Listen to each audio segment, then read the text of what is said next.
Soalnya TV saya nyala.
Kejadian dia dot hilang semua, iya hilang semua, dan anehnya nggak bisa dipanggil lagi.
Pak Hendri, kata Pak Kamal.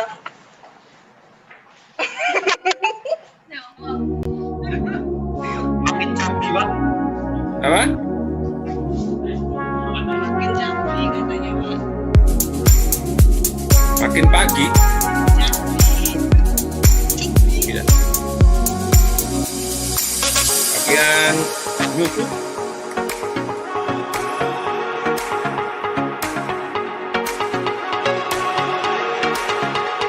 Kemarin kan sudah lihat kamu bilang sekarang makin cabut.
Surabaya.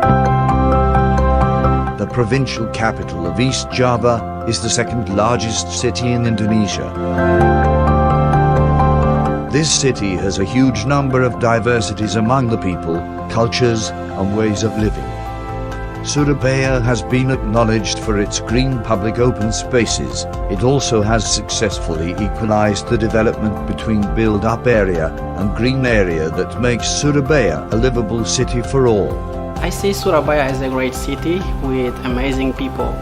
Living pace here is quite slow, so you don't feel the rush of living in the city. It's also a good place to travel around. I mean, in bus you can go in many places, or taking train on Java. It makes me so to be in peace, so I think that is a good place for me to stay. Surabaya is also known as the City of Heroes because of its role in Indonesian struggle for independence. Moreover, Surabaya nowadays has already become the center of businesses, commerce, industries, and education in Indonesia. One of the pioneers of education in Surabaya is the Institute of Technology Sepaluna Pemba, better known as ITS.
ITS has 3 campuses in Surabaya. ITS Sukolilo as main campus. ITS Manyar its campus vocational study of civil infrastructure engineering. ITS Jokro Aminoto as campus for Master of Management Technology. Occupying a large area of 180 hectares as its main campus.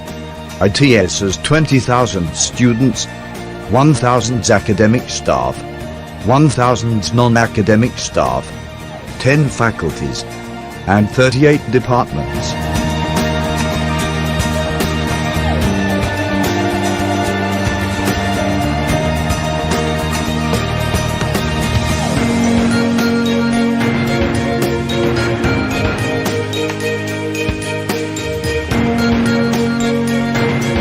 ITS has various fields of study, faculties, and strategic study program which are the center of excellence. Faculty of Industrial Technology, Faculty of Marine Technology, Faculty of Electrical Technology, Faculty of Civil, Environmental, and Geoengineering, Faculty of Business and Management Technology, Faculty of Architecture, Design and Planning, Faculty of Information and Communication Technology, Faculty of Mathematics, Computing and Data Science, Faculty of Natural Science, Faculty of Vocational Studies. Study program at ITS consists of vocational program, bachelor program, master program, and doctoral program. ITS also has more than 130 full-time international students and 400 international student mobility short program, KNB program, student exchange, and other programs. I work with many projects and many assignments, so it's helped me to improve my personal skill and also for communication skill. There are many things that we have to fulfill, and ITS has been helping me to improve this kind of things. Besides my hard skill, I also have been able to develop my soft skill, which is important for nowadays leadership. Also with ITS, I had a lot of opportunities to join different events for free, like the Rujak Connect Festival, which was a cooking event, something. Yeah, this is like kind of opportunities that you don't have every day, and it's funny to take part for once. Or yeah, it's nice.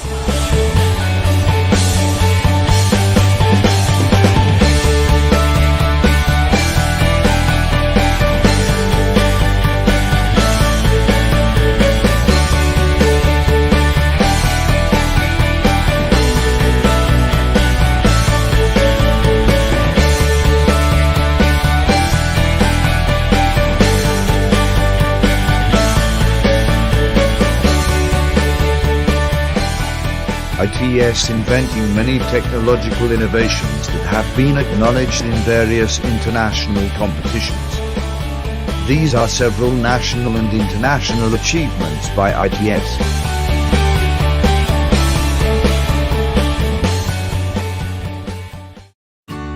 ITS Central Library is in a 6-story building, with total building area 9,000 meters square.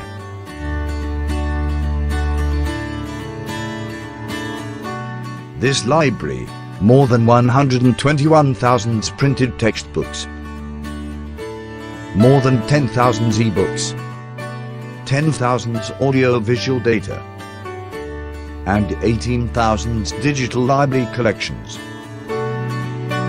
Besides providing students with the books, the library also provides students with comfort study area, like discussion area, hotspot cafe,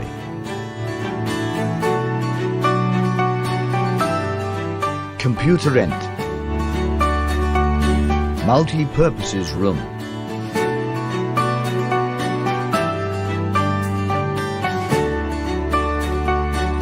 and Indonesia Development Information Services, which connect to the World Bank database.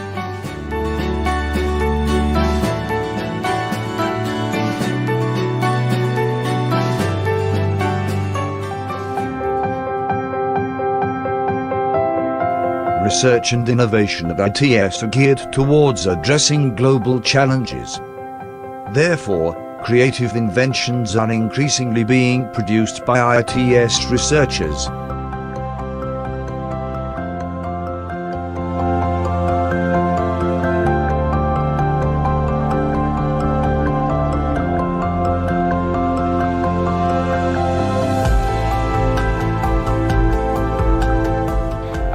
If people are talking about logistics and supply chain in Indonesia, we publish papers, we are doing research on transportation modeling, we are doing research on warehouse modeling, and we also do a lot of networking with industries, with companies, and our research has been used in many companies in Indonesia. We know that Indonesia is the second biggest biodiversity in the world after Brazil, but I think if we combine with our sea area, Indonesia will be the biggest biodiversity in the world. And we do believe that if we perform science of nature and how to utilize it, it is very big opportunity for the treatment of some disease, not only for Indonesian people but also for the world. Considering the fact that Indonesia has unique climate characteristics, and also Indonesia is also very well known as the laboratory of disaster, therefore a lot of issues, a lot of problems have to be solved. But this is a challenge for us. We cannot work alone. We need to work interdisciplinary, which involve expert, local or internationally. Therefore, we invite all of you to work here with us in ITS. We expect that our contribution and our work will bring ITS as the Center for Excellence in Disaster in Indonesia. ITS has more than 180 laboratories spread over 10 faculties. The laboratory is used to support faculty and students' research and provides the opportunity to collaborate on big projects and create impactful research programs.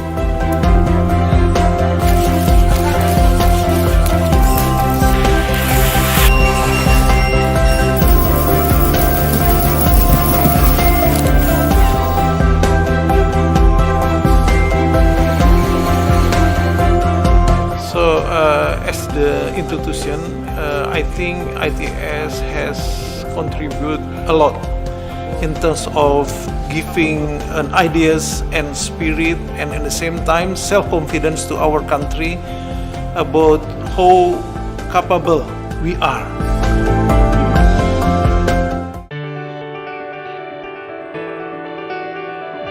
ITS, within the next 5 years, it would be a research and innovative university.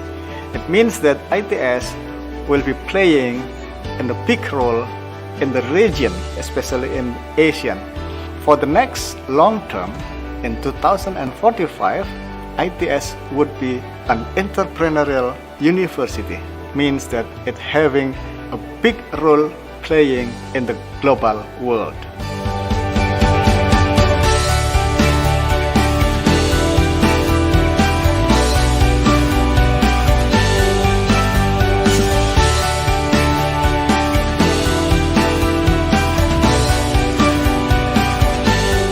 So, come and join us. Come and join us. Come and join us. Come and join us. Come and join us. Come and join us. Come and join with us, ITS. ITS. ITS. University of Heroes.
Surabaya.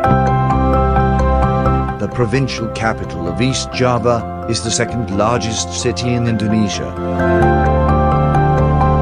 This city has a huge number of diversities among the people, cultures, and ways of living.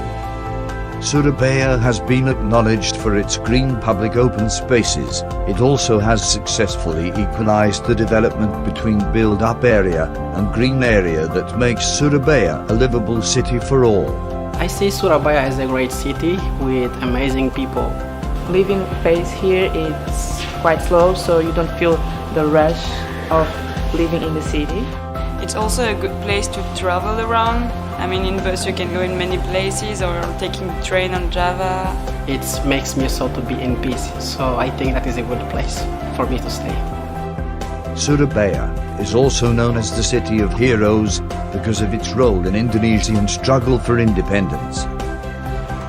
Moreover, Surabaya nowadays has already become the center of businesses, commerce, industries, and education in Indonesia. One of the pioneers of education in Surabaya is the Institute Technology Sepaluna Pemba, better known as ITS.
ITS has 3 campuses in Surabaya. ITS Sukolilo as main campus. ITS Manyar its campus vocational study of civil infrastructure engineering. ITS Jokro Aminoto as campus for Master of Management Technology. Occupying a large area of 180 hectares as its main campus. ITS has 20,000 students, 1,000 academic staff, 1,000 non-academic staff, 10 faculties, and 38 departments.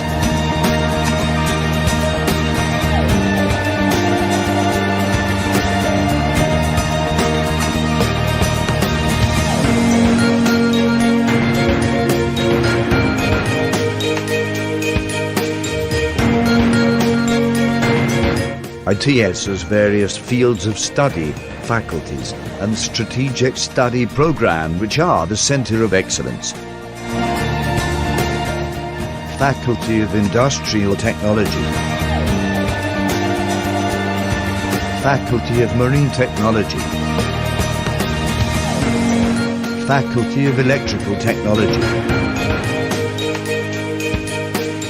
Faculty of Civil, Environmental, and Geoengineering,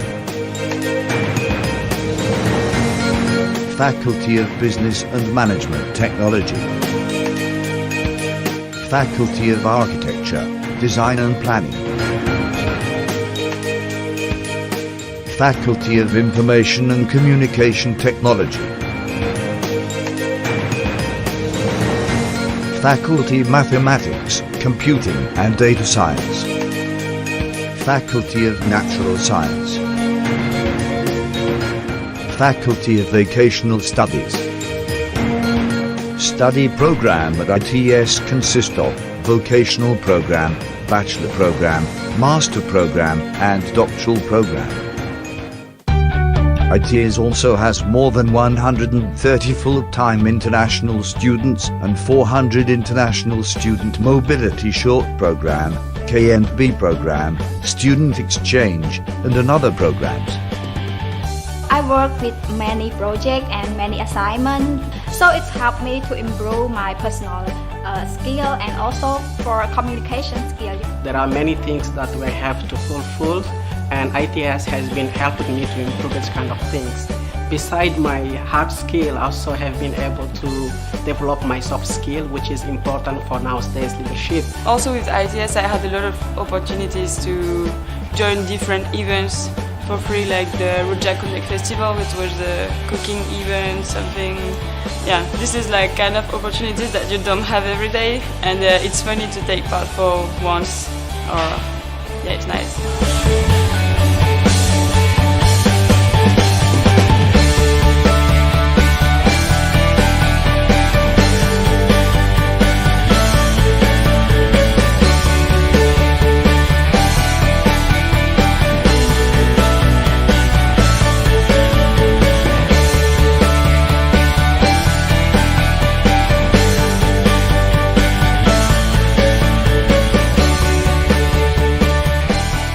ITS inventing many technological innovations that have been acknowledged in various international competitions. These are several national and international achievements by ITS.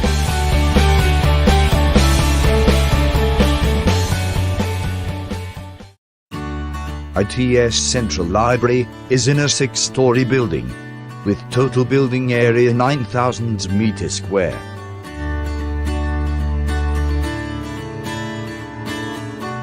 This library, more than 121,000 printed textbooks, more than 10,000 e-books, 10,000 audio-visual data, and 18,000 digital library collections. Besides providing students with the books, the library also provides students with comfort study area, like discussion area, hotspot cafe,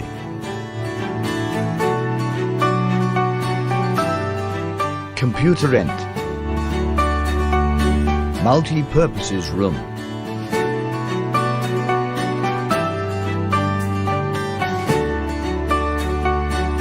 and Indonesia Development Information Services, which connect to the World Bank database.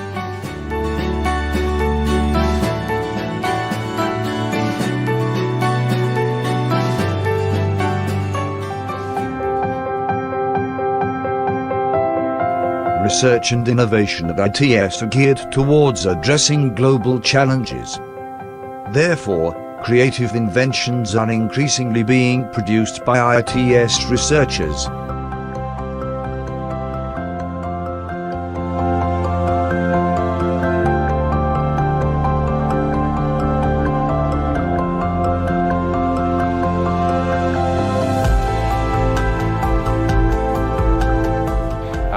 If people are talking about logistics and supply chain in Indonesia, we publish papers, we are doing research on transportation modeling, we are doing research on warehouse modeling, and we also do a lot of networking with industries, with companies, and our research has been used in many companies in Indonesia.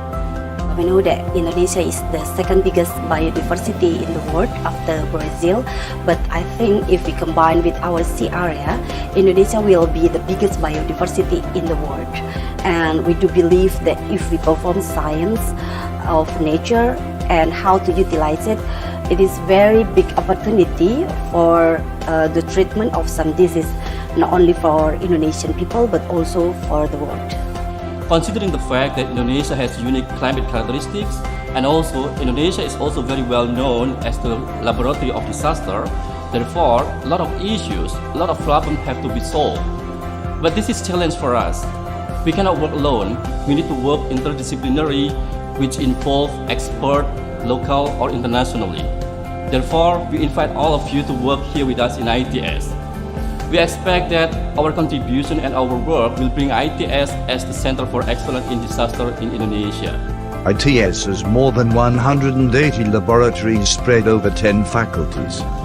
The laboratory is used to support faculty and students' research and provides the opportunity to collaborate on big projects and create impactful research programs.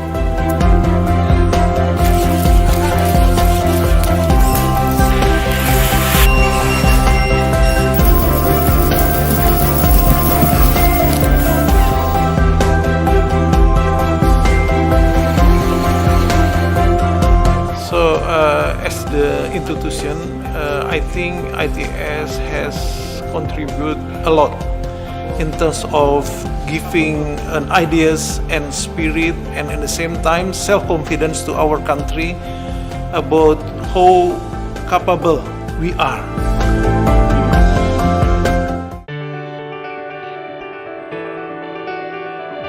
ITS, within the next 5 years, it would be a research and innovative university. It means that ITS will be playing a big role in the region, especially in Asia. For the next long term, in 2045, ITS would be an entrepreneurial university. It means that it having a big role playing in the global world.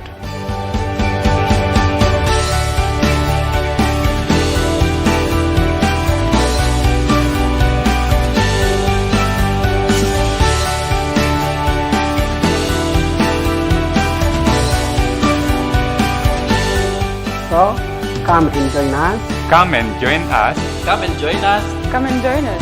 Come and join us. Come and join us. Come and join with us, ITS. ITS. ITS. University of Heroes.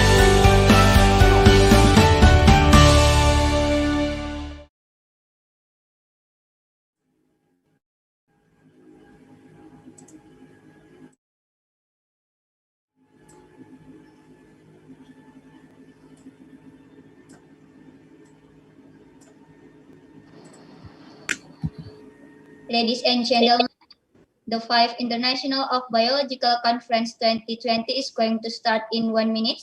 Please be seated. Due to COVID-19, we held this seminar online. Please make sure that you have the best signal for Zoom meeting.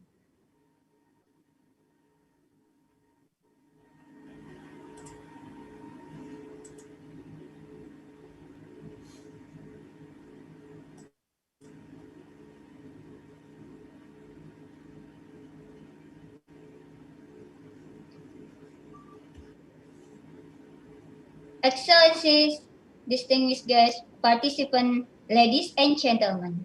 Assalamualaikum warahmatullahi wabarakatuh.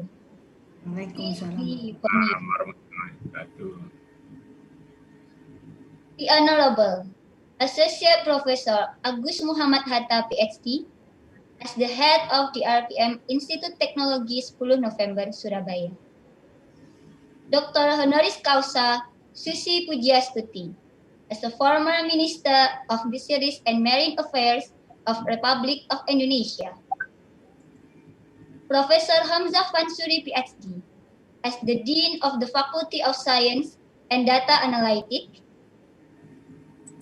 And Dr. Dewi Hidayati, as the Head of Biology Department, Institut Teknologi 10 November. Dr. Dian Saptarini, from the Biology Department of ITS and the Research Center for Infrastructure and Sustainable Environment of ITS. Professor Dr. Suraini Abdul Aziz, from the Faculty of Biotechnology and Biomolecular Science, University Putra, Malaysia. Professor Dr. Friedrich Scott, from the Microbial Genetics, Interfaculty Institute of Microbiology and Infection Medicine, University Tübingen, Germany. Professor Dr. Nico Jidefu, Institute of Environmental Science, Leiden University, Netherlands. Professor Gianfranco Risulio, PhD, from the Sapienza Università di Roma, Italia. Associate Professor Davin Setiamadga, from the National Institute of Technology, Wakayama College, Japan. Associate Professor Dr. Sahana Prasongso, from the Program in Biotechnology, Chulalongkorn University, Thailand. Dr. Masteria Yunofil Saputra, Research Center for Biotechnology Indonesia, Institute of Science. Dr. Renat Maya Sofitri, Biology Department of ITS Indonesia, and from the head of Agri-Food Research Center of ITS. The biology lecturer and staff, all attendee and participant. Good morning, and we are delighted to welcome you in the Institute Technology of 10 November for the 5th International of Biological Conference 2020 with the theme Ecofarming, Ecotourism, and Green Management for Sustainability of Natural Resources. Before we open this event, let us hear and sing Indonesian national anthem, Indonesia Raya. Ladies and gentlemen, stand please for a while.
Thank you, and please be seated. Excellencies, participants, ladies and gentlemen. First of all, today I am Iska Desmawati, could be very grateful to be the master of ceremony in this special event, which is held by Biology of Department, Institute Teknologi 10 November. This seminar to bring together academia, researchers, practitioners, and policymakers who are responsible for delivering sustainable and eco-friendly solutions to enhance our generations, prepare the future in the Industrial 4.0 era. This seminar will provide a great opportunity for prospective participants to share their recent theoretical knowledge and research findings, experiences in biology. As such, this seminar will feature presentation by international speakers and also industrial and government sector. Excellencies, participants, ladies and gentlemen. Now we are going to listen to the opening speech will be delivered by the head of Biology Department, Dr. Dewi Hidayati. Please welcome Dr. Dewi Hidayati. Thank you. Assalamualaikum warahmatullahi wabarakatuh. Good morning. It's an honor to have been asked to offer a vote thanks on 5th International Biological Conference, or IBOC.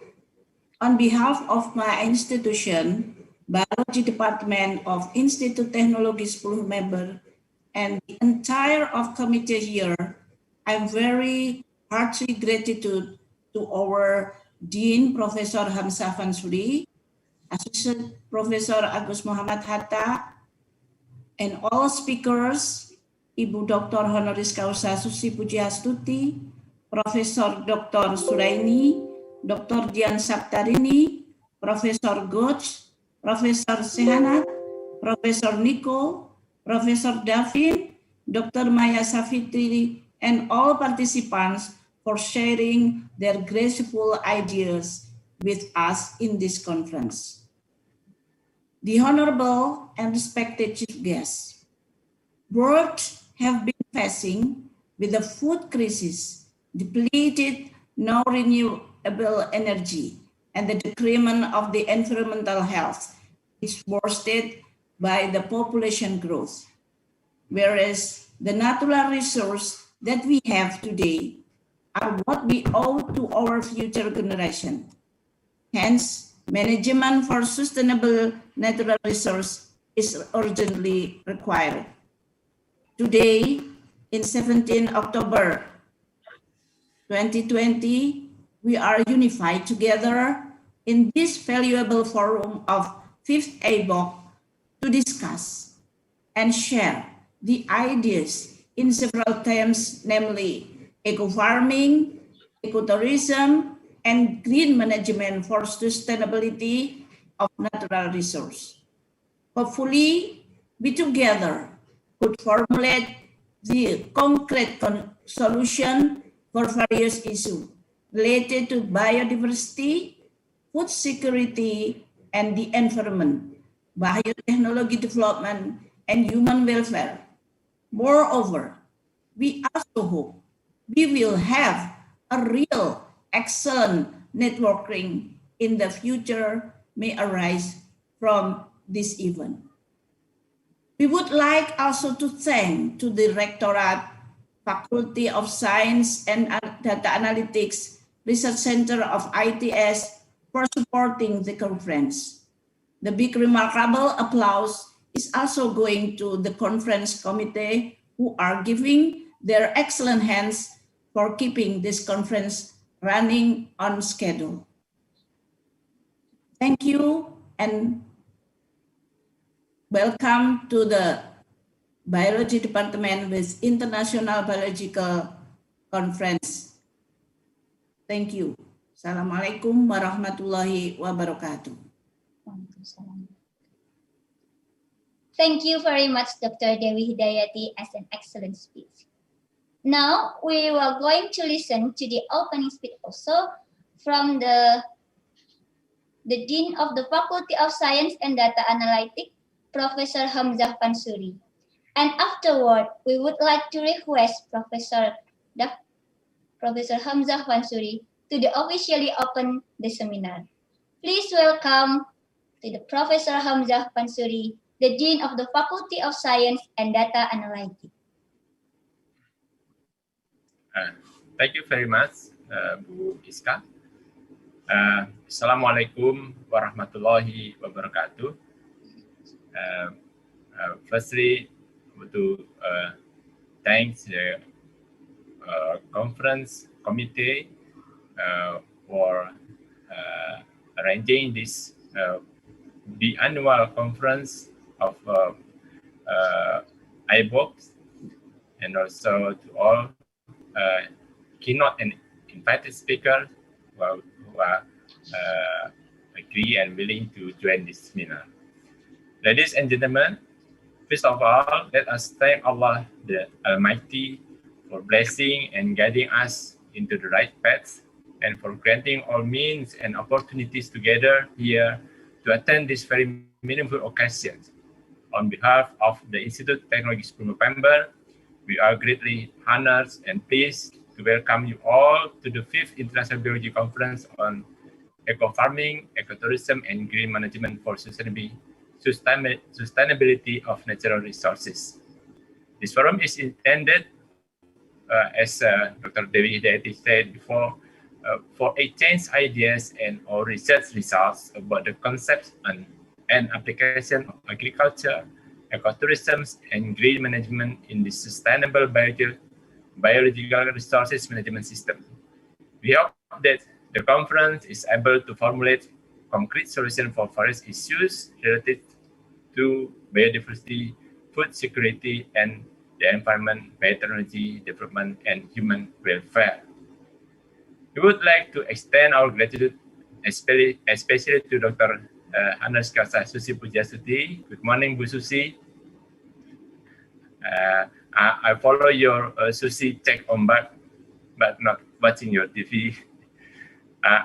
Bu Susi is our former Ministry of Fisheries and Marine Affairs. Also, Dr. Surani Abdul Aziz of Faculty of Biotechnology and Biomolecular Science, University Putra, Malaysia.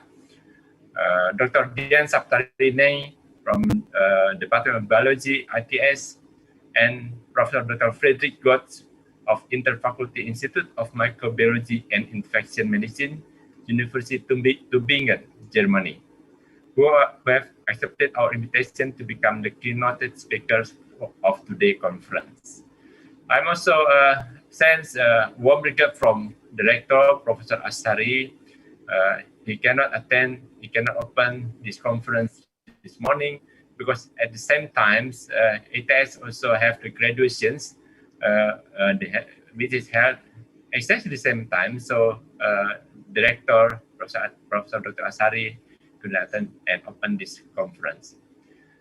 Ladies and gentlemen, I'm not going to use up all of the time too much, but I would like to say that even though we are in the COVID-19 pandemic now, but it will not stop our contribution in science and technology developments, including this conference. This conference is very important one in ITS, and this is the fifth of IBOC. It means that's been held in 10 years already. So I would like to congratulate Department of Biology who continually do this conference. I hope that's what this conference means or intended to do will be we get the what's the objective of that. Then I'm hoping that from this conference we can increase and improve the networking, the global networking, also global collaborations. I'm especially give the big gratitude to Professor Sehanas of Chulalongkorn University, who is been very helpful for us, and also to initiate, also to do the collaboration with in Department of Biology of ITS. The last time we sent 25 students to study for one semester at Chulalongkorn University. Very much thank you for us. And so I hope that we can also broaden the collaboration with other universities as well, like University of Putra, Malaysia, and also University of Tübingen.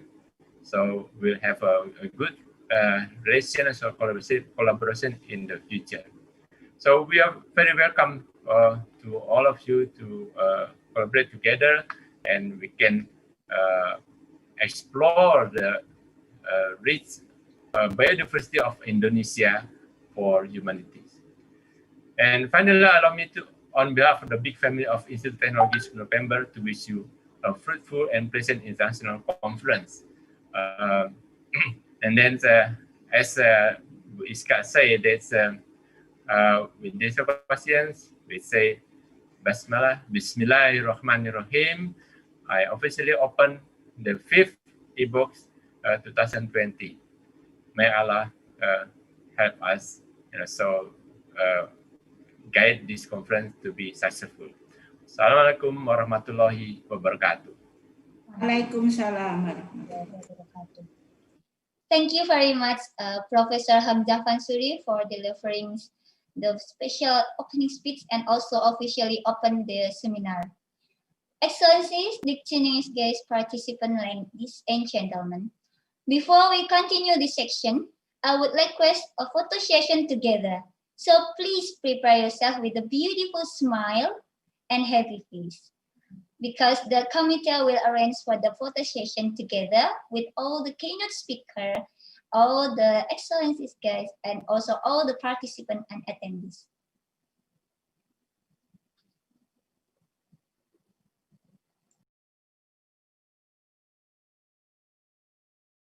Okay, 1, 2, 3, together. Again, 1, 2, 3. Once again, 1, 2, 3. Thank you, thank you. Excellencies, participants, ladies and gentlemen. Now, we will welcome you all to the main of this seminar section. First, we will have the special main keynote speaker today because we have Dr. Honoris Causa Susi Pujiastuti with us together. Hello, Ibu Susi Pujiastuti. I will read the special curriculum vitae for Ibu Susi Pujiastuti. Susi Pujiastuti was born in Pangandaran. She previously served as Minister of the Ministry of Marine Affairs and Fisheries under President Joko Widodo Cabinet. She is also an Indonesian entrepreneur who owns PT ASI, Puji Astuti Marine Product that runs in seafood export industry, and PT ASI Puji Astuti Aviation, which operates CC Air. She started her leadership as minister by creating 3 pillars: sovereignty, sustainability, and prosperity, in order to manage our ocean as the future of our nation. Her persistence to combat illegal, unreported, and unregulated fishing in Indonesia has been recognized, but not only by national community, but also at international level, which is proven. Dr. Susi Pujiastuti also have a lot of awards and honor. The most phenomenal minister, 9 most inspiring women in Indonesia, top 10 global thinkers under the category, and a lot of awards and honors. So please, ladies and gentlemen, please welcome Dr. Honoris Causa Susi Pujiastuti. Halo, selamat pagi. Good morning, everybody. Pagi.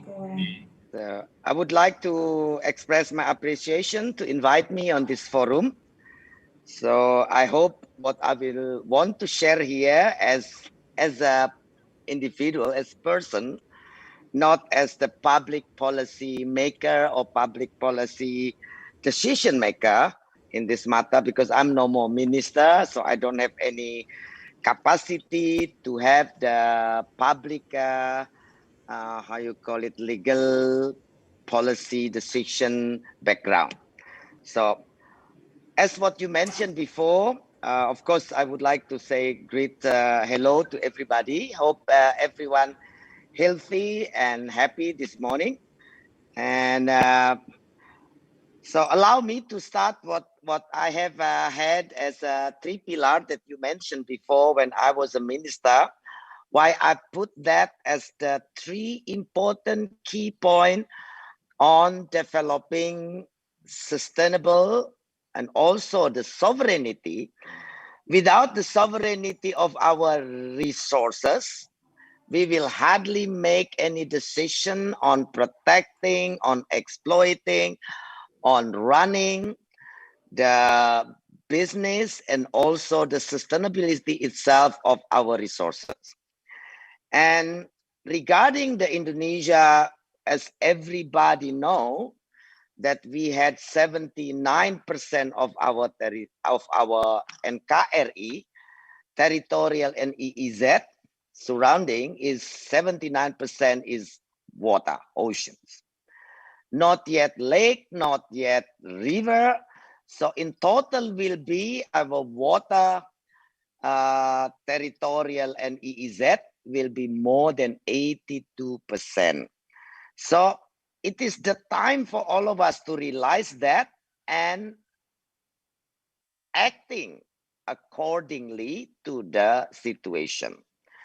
So in the time when I was minister, President Joko Widodo has the mission and vision to put Indonesian nation future into the oceans.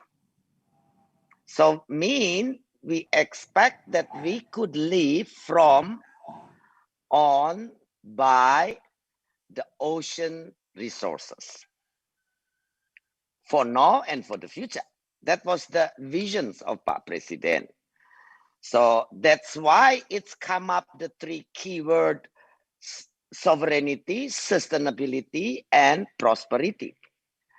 Prosperity is more the result of two being taken. And this actually not only the central government policy that had to be act, but also every single individual, local, adat, regional government, or anyone that have access to it, to be able to make sure that its natural resources is sovereign. It's sustained. Because without that, the prosperity and development, it should not supposed to be done. You cannot do by Johannesburg conference. There is no unsustainable development should be supported by anyone, by any entity in this planet anymore. So the development should be sustained, should be sustainable development. What's the meaning of sustainable development? That's its development. It's not unsustained things that has in the place before development taken place. So the development should be sustaining all that we have had before it's developed. That's the key word we all have to understand. You cannot make a development that will cutting off the sustainability of its resources. That's a crime. And the world already agreed to the environment crimes. There is already admitted by the world there are three big crime in the world is terrorism, environment, and human rights. So if we want to develop and exploit, development mean conservation, mean exploitation, mean also the recovery, the restoration. Conservation, restoration, and exploitation. Three, that has to be happen because we human, we cannot just conserve without taking it. We need them. But in the first place, we have to understand that the ocean need us more than us need we need more the ocean than the ocean need us. So all what we have to do with it, it has to be guarantee, it has to be an assurance that what we gonna exploit, that's what we gonna conserve, what that we gonna exploit is not gonna taking the sustainability of its resources, especially the ocean, because the ocean has become very important. This planet is having 79% like Indonesian oceans. The world become in a peace is because the ocean. And now human are a little part. Maybe we are only 5 or 10% of that 100%. The land is maybe 79, so 21% is land where we live on it. Environment has the rights, so we have to fight now for the ocean rights. If the ocean have the rights, we can protect them. The whole world can protect them, that they are sustained to be our resources for the next generation. So that's why on first sovereignty, every sovereign country has to make sure that their resources is sovereign. Kita berdaulat atas resources kita. Tidak boleh kedaulatan resources kita ada di tangan orang lain. Bahwa kita marketing, anything else need foreign investment, need foreign marketer, need foreign involvement, it's okay. But the sovereignty of its resources, it has to be kept by each country, by us. That's very important. And then the sustainability, we have to make sure the way we exploit, alat tangkapnya harus benar. Destructive fishing should not be there. Extensive destructive fishing method like trawlers, cantrang, and all other also has to stop. Because they are taking the old juvenile and everything else. Everything that exploit in our resources has to be sustained. The third, destructive fishing with bomb, dynamite, cyanide, for the sake of getting an expensive and exotic tropical fish by using cyanide has to stop. And at the moment, 90% of our sunu or coral reef trout, Napoleon, they all catch by cyanide in Indonesia. And the third is the farming, ecotourism or farming. Whether we exploit our nature for tourism or for farming, we have to make sure that sustainability pillar or method is there. Exploiting natural resources without the pillar of sustainability, that will drain out the resource itself. Ecotourism is one of the best ways to get money without taking and destroying our natural resources. But we have a lot of artisanal fishermen that living around the tourism area. So how we deal with it? Then the zonation is very important. We have to make sure that 1 to 2 mile minimum, there is no fishing activity. So the fishermen should go around 2 to 4 miles. And all nets, the big nets, they have to go above 4 miles. The boat below 10 GT, they can fish between 4 miles to 10 or 20 miles. And above 10 GT, they have to go out of 20 miles. With that way of zonation, which is already minister decree regulation before me, but at the moment, nobody care of that. We see 100 gross ton per signers, 200 gross ton per signers coming by to the coastal, taking all the fish out, taking everything out. And the net mass is very small, below 1 inch. So if you call below 1 inch, mean the juvenile is also taken. Sometimes I'm joking to the fisher, to the owner of the boat, you should use the mosquito net. So you take even all the egg and the larvae and the plankton probably can taken away.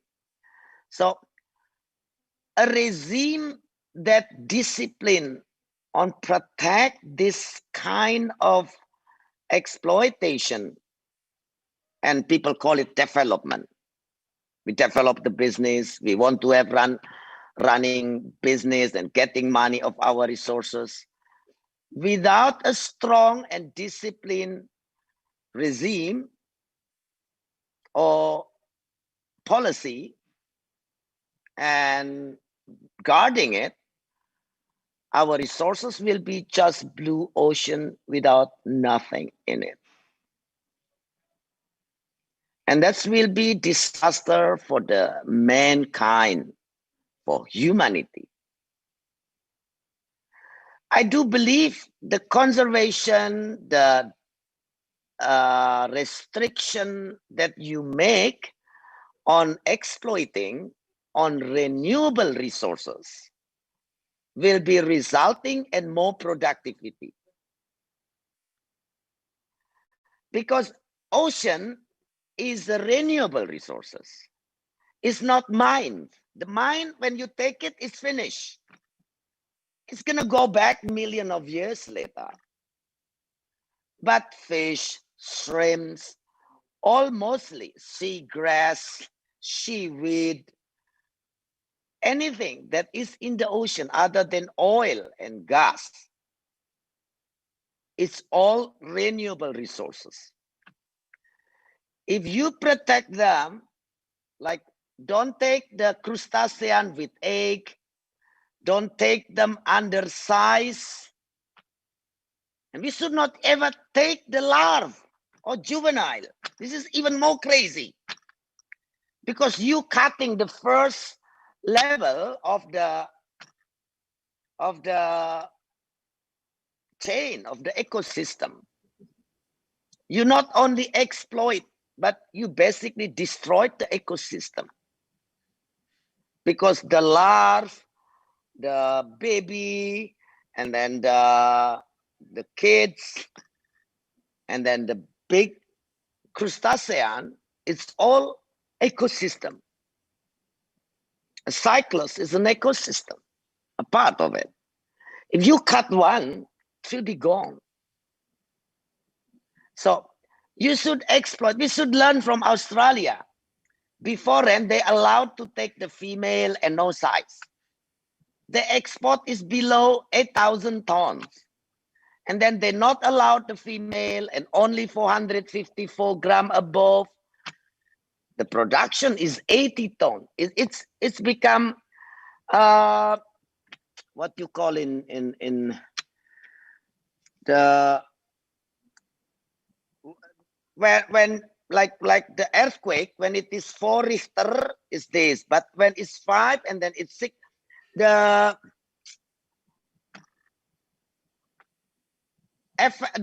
result is the magnitude. Magnitude. Sorry, I lost it. Sorry, magnitude. And that it is with the ecosystem.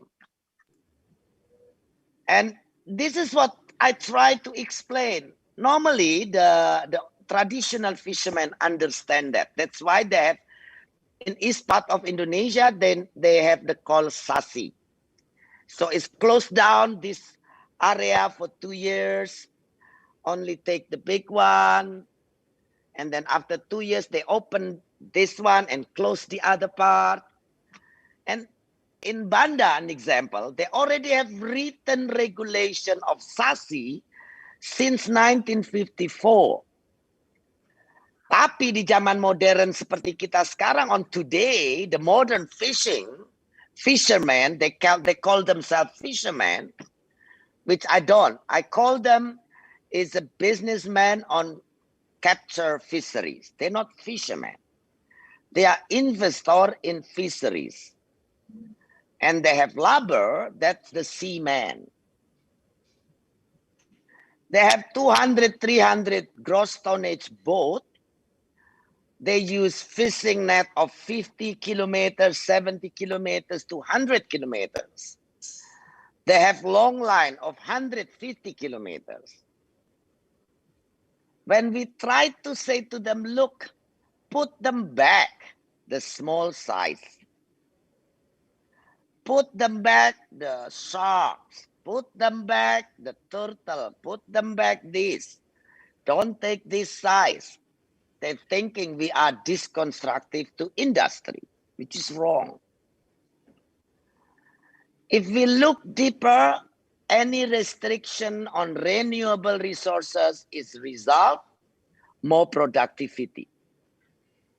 Because the mother, the female, will continue breeding and give you more lobster, more fish, more prawns.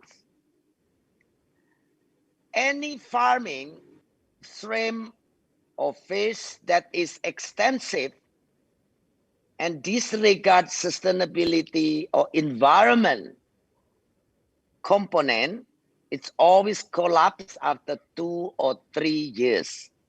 Always. All intensive culture, aquaculture is collapsed after 3 to 5 years at the most. Why? Because they mismanage the balance of the ecosystem. They use theodan, they use saponin to kill the crustacean or other animal than the shrimps itself. And where is the water that they put theodan or saponin go out? It's go to the river. The river goes where? To the ocean. Before going to the deep ocean, they go to the coastal. What is the coastal? The coastal is the place of breeding and nurturing for the oceans biota. The fish and the shrimps, the wild shrimps, the wild fish, the wild catch, they all breed and nurturing the babies in the coastal line, especially the coastal with the reef or with the mangrove. But with the extensive mangrove, with the extensive farming, shrimp farming, the cutting of the mangrove, cutting of anything that can be enemy of the shrimps, it's gonna kill all of them. And the wild catfish and shrimp, it will be shrink because they don't have the safe nurturing and breeding ground anymore. Because those babies are killed by those saponin and theodan. Yeah, betul. We have IPAL, we have AMDAL. They have to clean up there, but how far the practice is going? The saponin, the theodan from those extensive shrimp farming, it will polluted our ocean first. The coastal will polluted the coastal. The coastal is very important. The whole life of the ocean are coming from the coastal. But the coastal need the mother to come. If in the shore there are so many aggregative device atau rumpon, they are like chains, that also will protect the mother to come to the shore, to the coastal. And then in the coastal, there is no mother who will breed anymore.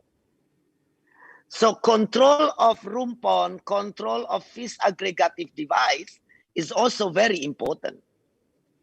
Tapi di Indonesia tidak ada itu. We don't have it. Everybody is free to make rumpon. In this killing the artisanal fisheries, not only the fishermen, but also the whole ecosystem. Kalau kita lihat satellite, Indonesia is already fenced by a lot of giant aggregative device putting by many foreign vessels. Not only Indonesian vessel, but also foreign vessel. So all the big tuna hardly come to the shore, to the coastal anymore. Di Australia, Anda pasang rumpon satu, bisa ditangkap polisi. Di Indonesia, everybody have money, can put rumpon. It has to be controlled. Itulah namanya fish aggregative device, aggregator. Don't say that is friendly environment. Di sinilah Pak, kadang-kadang I am not a scientist. I don't have background as a scientist. I might not have the legitimation to say this, but please, all of you who understand on the academic and science mind, say that. And please put the things into the appropriate advice to the government to continue protect this. Our ocean is still the cheapest protein resource for big nation, as our big nation. If we are depending on carbo, rice, jagung, cassava, it's not going to make our people intelligential level increase from 80 or 90. And that's mean our labor, most people will be able to only single task. Whether you educate them, they will still only skill capacity for one tasking. If you want to give a human resource of Indonesia as smart as other nation, you have to infuse them. You have to give them more protein. And the cheapest protein is at the sea, at the ocean, at the water, in the aqua farm, aquaculture, air tawar, or aquaculture in the ocean, or the ocean capture fisheries. And the cheapest fish is still can buy 1.5 kilo of rice, 1 kilo of tongkol, or 1 kilo mujair still can get 1.5 kilo of rice. So for me, as an individual or person, I am more into orang Indonesia bikin aquaculture, bikin tangkap ikan, mancing ikan daripada jadi petani. Because when you get 1 kilogram, the cheapest fish, you still can get 1.5 kilo of rice. When you can get 1 kilo of shrimps, you can buy 30 kilo of rice. Jadi bukan mari ke sawah, mari ke laut, mari ke sungai. Cuma sayang sungainya polluted already. Every factory just dump everything to the river. We need a discipline on every one of us, you all, government, regional government, NGOs, every single millennial is your future. Do not let us destroy it for you. You should ask and demand us generation to protect it for you. Not to finish now and nothing left for all of you. That's very important. So, and I do believe potential of Indonesia, the big potential of Indonesia are there. But if we did it wrong, if we do it wrong, this ecotourism, this sustainable eco-farming, it's just a dream. The greed of mankind, it will be always the problem. The opponent of our sustainability, the biggest enemy, is us, greed. The greed of all of us to take, to use it, to exploit it the way we want, not the way it should. And that's very important. And one last word, we need ocean more than the ocean needs us. So if we not protect this, we will be in trouble. The climate change, the flood, the disaster, everything, it will be all attacking us and go back to us. And recovery is very expensive. Maintaining it, protecting it is so cheap. The best farming is you protect your resource. That is the best farming practice. Harvest them when they're big enough. Don't take the mothers of the species. Don't use the extensive equipment to take them. That's the best farming practice for me.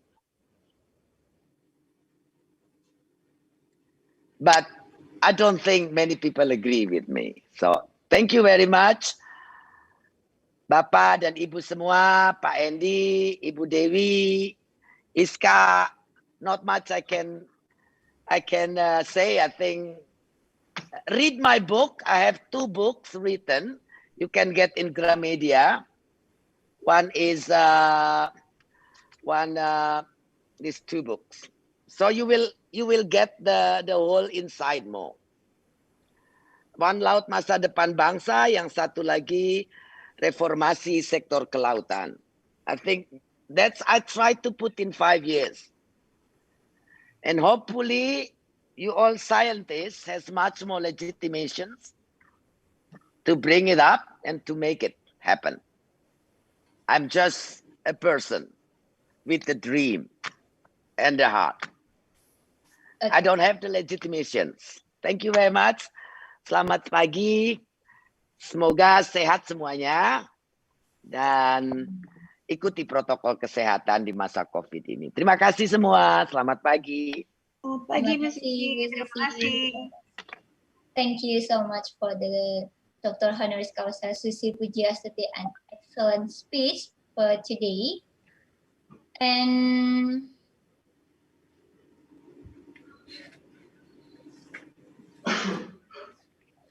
maybe there are any Q&A in the chat room or in this one, because if there are any questions, will be moderated by Dr. Andre. Is there any questions? Still have time?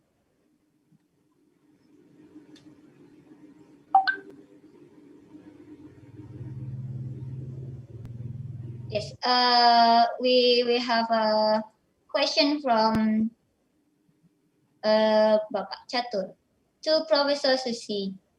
What are you doing now to change the water ecosystem after not being the minister anymore? Yes. Maybe Ibu Susi want to answer the questions directly. I don't think Ibu. Is it Ibu Susi still here? Here. Still in there? I don't think so. She's here already. But we can write and send already. her an Okay. email. Oh, okay. We are sorry to Bapak Catur Sri Herwanto because Yeah, write the question. The meeting now. Okay. Maybe from the Bu Susi talk today, we have 3 pillars that maybe can to enhance our future: sovereignty, sustainability, and prosperity. So, participants, ladies and gentlemen, now we are going to the main session of this seminar also with our great keynote speaker today and also invited speaker. For this plenary session, we have 3 keynote speakers. That will be Associate Professor Dian Saptarini. Hello, Ibu Dian. And yes, and also keynote speaker from Professor Dr. Suraini Abdul Aziz from University Putra Malaysia. And then from Professor Dr. Friedrich Scott from the University Tübingen, Germany. And we will have our special moderator today will be delivered by Dr. Andri Nugroho Prasetyo. Dr. Andri Nugroho Prasetyo also one of our best person in the Department of Biology ITS, which is have a lot of reputable journal and the award also. So to Dr. Andri, the time is yours now. Assalamualaikum warahmatullahi wabarakatuh. Selamat pagi, salam sejahtera buat kita semua. From now go on, I'm going to lead the meeting. I'm going to lead the session. So there are 3 panelists actually in this session. Namely, Ibu Dr. Dian Saptarini, and then second one is Ibu Professor Suraini Abdul Aziz, and the third one will be Professor Frederick Goetz from Germany. So Bu Suraini from Prof. Suraini from Malaysia and Bu Dian Saptarini from Indonesia, from our study program, from our department, let's say. So I have only each of the panelists. I think I'm going to just lead, I don't know, let's say, each of speaker having about 30 minutes, yes. It's not 30 minutes, it's 20 minutes. 20 minutes, yes, excluding the discussion. So discussion will be at the end of the speech, let's say. All right, we just straight away going for the first speaker. Is it Dr. Dian Saptarini, or we can call her Associate Professor Dr. Dian Saptarini. Just a minute, I will play. Okay. And then before you start the presentation, I could firstly read your profile, let's say. Dr. Dian Saptarini, her research interest is in marine ecology, coastal management, remote sensing for natural resource management. And then she was graduated from the bachelor from the biology department of Airlangga University, and then master degree from Institute Pertanian Bogor with a Department of Information Technology for Natural Resources Management. And she got his doctor from Ocean Engineering Department, Coastal Management Institute Teknologi 10 November, Surabaya. I think that's all from her. And then please, Ibu Dian, take your time. Okay. About 20 minutes. Okay. Thank you very much, Pak Andri. Good morning, ladies and gentlemen. Assalamualaikum warahmatullahi wabarakatuh. Okay. I will try to share my presentation for today. First of all, I would say thanks to the committee and also for the biology department that gave the opportunity to me to present our research about the marine and coastal ecosystem, and also the capability of the biologists as a guidebook for natural resources monitoring and management. Actually, this is the encouragement of the this is the encouragement for the biologists. We have a lot of knowledge about the concept of biology that has some information for the natural resources monitoring and management.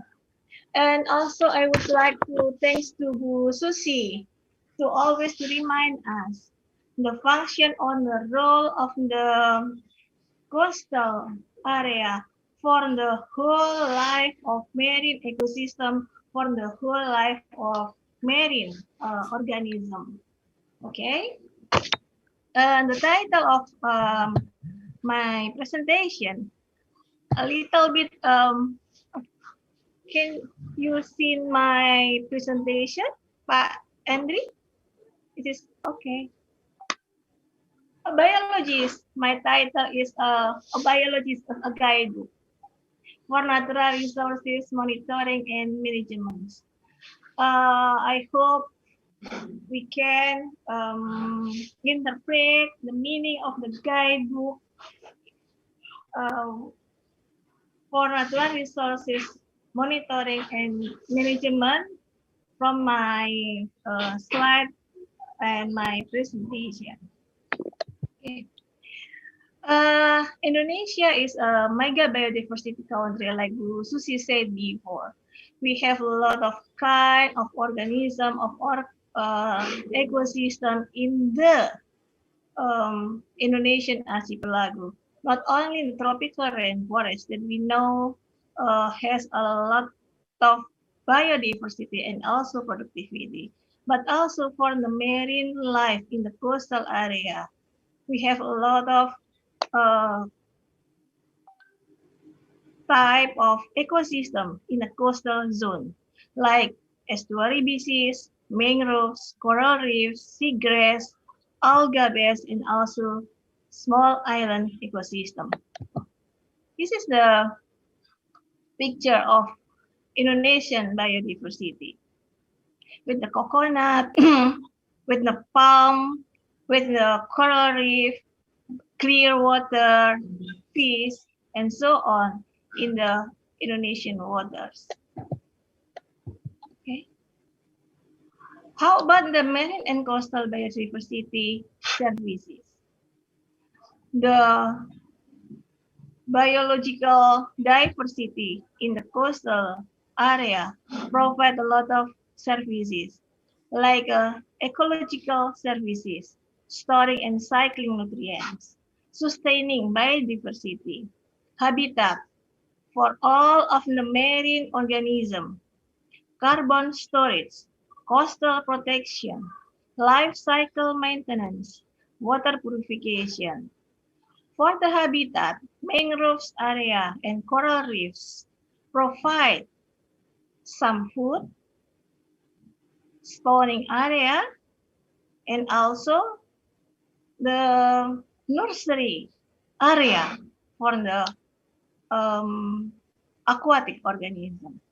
How about the other side of the services, the economical services, goods, food for human and animals, salt, minerals, oil resources, construction material provide from our ecosystem, our coastal area.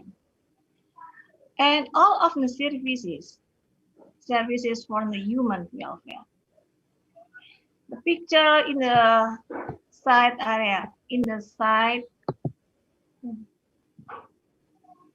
shown the value of coral reefs.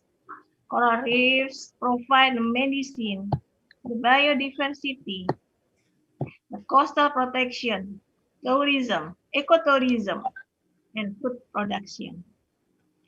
All of the marine and coastal biodiversity represent the variability among living organisms and also the ecological complexes. The ecological interaction, not only intra-species, but also interspecies, between species and ecosystem. This is the services that provide by our marine and coastal biodiversity. This is the ecosystem services from mangroves. From the slide before, we can see the services that provide by coral reef. Coral reef, we have a lot of kind of species of coral reef. And we have also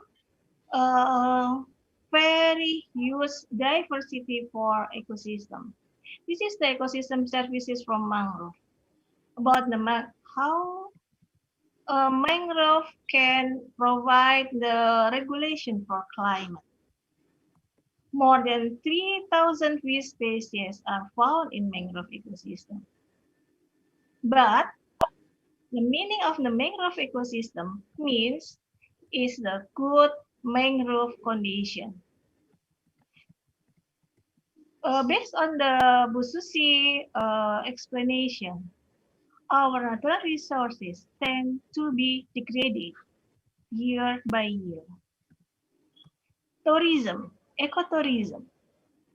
Is it the ecotourism that we do right now? Or this is the mass tourism that use the landscape on the ecological aspect in the coastal area for tourism activity. The mangrove ecosystem also serves the coastal protection. Restoring mangroves for coastal can protect the coastline. We remember from the tsunami from Aceh, we learned a lot about the coastal protection that provide the mangrove from the tsunami. How about the wood? This is the destructive activity actually. But some people still use mangrove wood for daily activity. How about another species from the marine or the coastal area?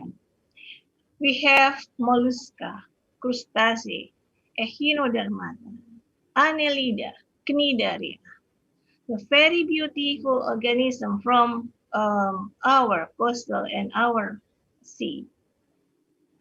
How about the mollusca? 85 living species can be found in Indonesia marines, Indonesia waters. How about the crustacea?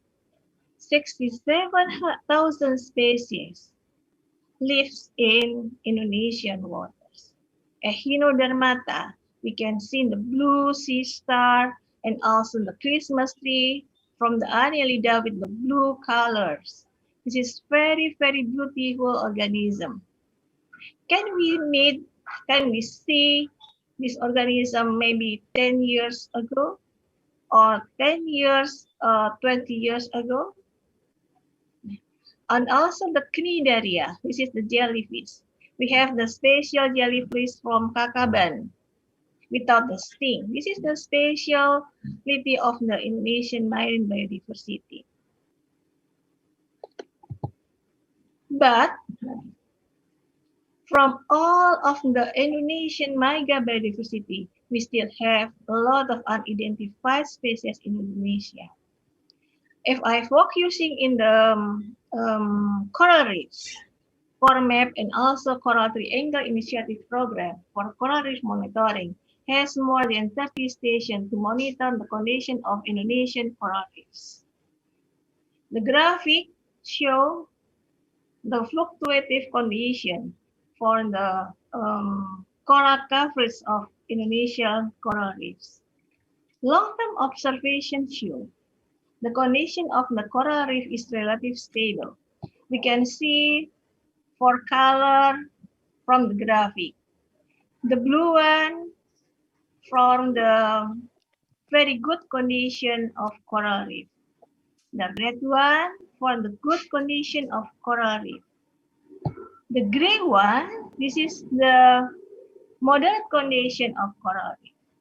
And the last one, the yellow line, show the poor condition of our coral reefs.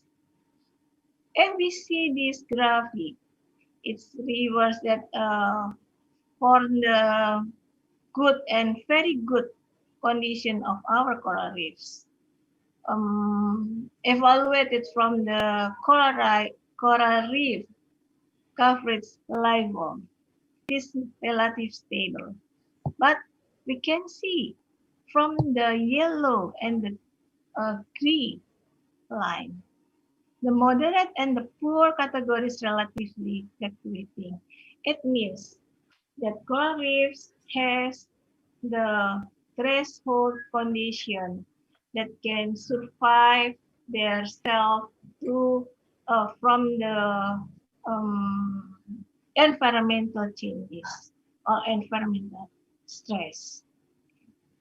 This is the 10 of the coral reef condition of Indonesia.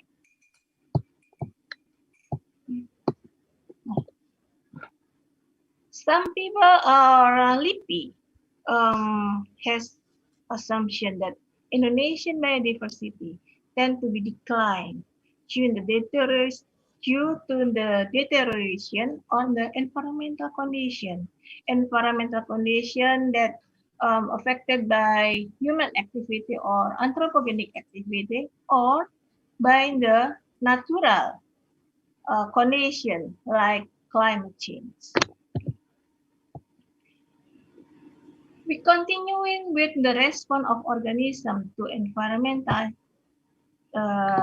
change. How coral reef express their response to the environmental change or environmental stress. We can see from the picture, this is the diversity of coral life form. The globus, the ramos, branching, digitate, microatoll, and encrusting. This is the type of the coral life form. This is the parameter of the environmental changes or environmental factors that can be affect the coral reef life form in one area. This is the low concentration of the stress environment, and this is the high concentration for the environment stress. We can see the changes of the coral reef life form from the low stress to the high stress for the environmental factors like light, waves, sediment, and also exposure. This is the expression, this is the adaptation of the organism, especially coral reef, to survive from the environmental changes.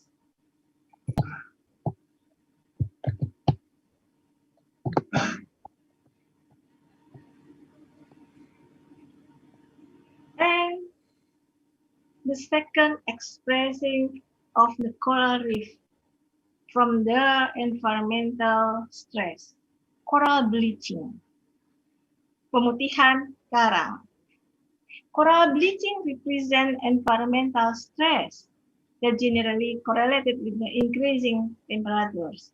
Our research shows that the increasing temperature more than 2 degrees centigrade has some impact on the color of the coral that we know as a coral bleaching.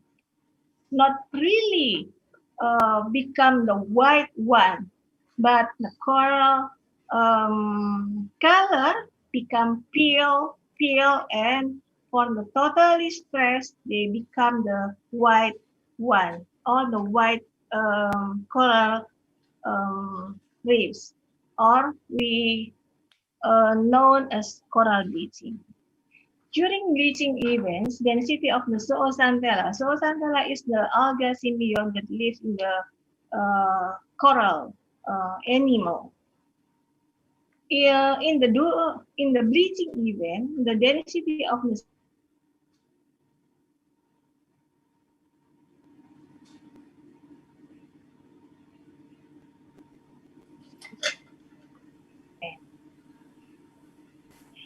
my next slide will show the coral bleaching itself.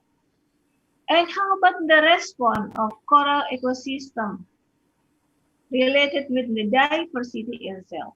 The diversity of coral life forms, especially for the non-acroporic, the combination, the composition. She jumped out, I think, yes. Yes. I think. Did she jump out already? Did she jump out? Okay, it's a problem of. Yes. The Okay. problem is the signal. Yeah. Is it possible to contact her somehow through phone for the committee? Yeah. The committee will contact. We can wait 3 or 5 seconds, or else we just jump out to the next panelist.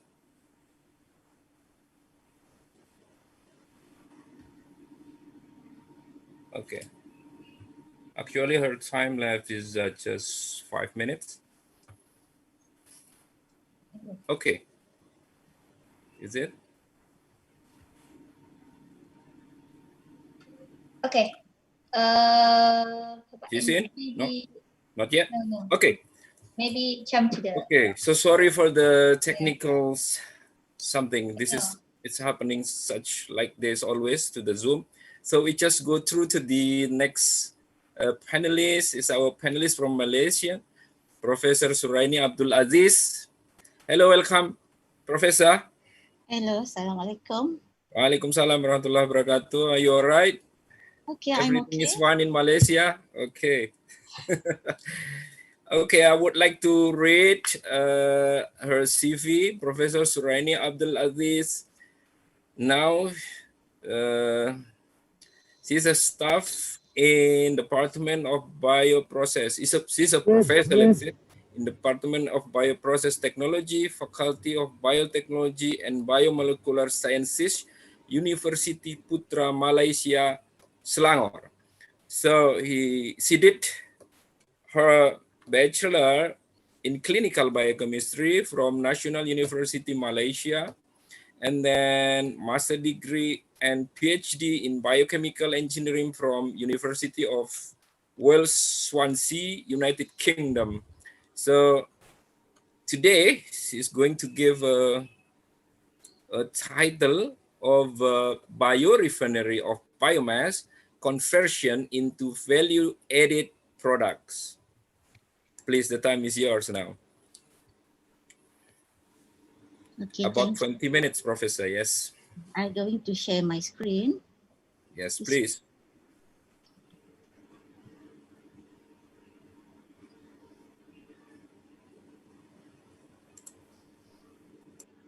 Got it? Okay. Assalamualaikum warahmatullahi wabarakatuh and a very good morning to all the participants. Thank you for the chairman, Dr. Andre. First of all, I Sorry, will... could you please speak more louder? Speak Okay, sorry. more louder, a little bit, just a little bit. Okay, I'm going to... Add some more volume maybe for your mic. I'm going to put my volume. I cannot see the rest of the volume. But just simply speak more, a bit louder. Okay. All right. Assalamualaikum warahmatullahi wabarakatuh and very good morning. Everybody can hear me? Can? Yes, it's okay. Fine. It's fine. It's good. fine, okay. Because I try to increase the volume. First of all, I would like to thank to the biology department for inviting me to become the keynote speaker for IBOC 2020. Actually, it will be nice if we will all together face to face, but because of this pandemic, I think this is the best way for us to communicate together.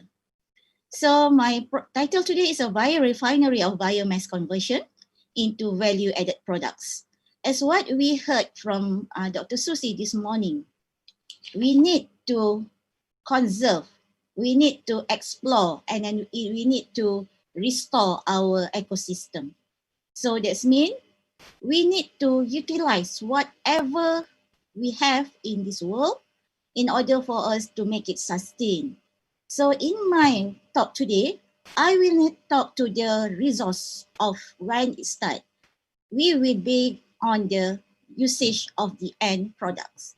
So my research is more on the biomass conversion, utilization of biomass into value-added products. So if you can see from the slide, this is my department, and I can be contacted by 2 email address. One is UPM email address, is one my Gmail email address. If you can catch me during this conference, you can just email me.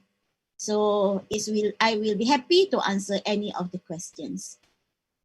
So first of all, as the introduction, let me bring your attention to what we have in Malaysia now. So Malaysia in 2015, we already have the roadmap for the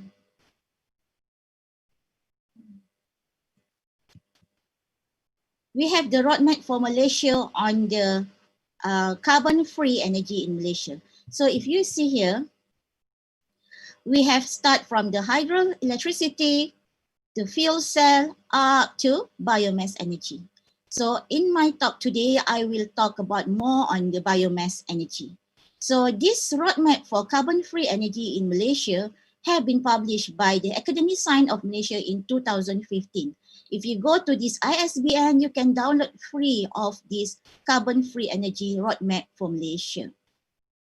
So Since my talk more on the utilization of biomass into value-added product, let we go what is the meaning of value-added product. So for the value-added product, based on literature, based on what we know nowadays, it can be divided into a lot. But for my talk today, I will talk more on the plant-derived waste.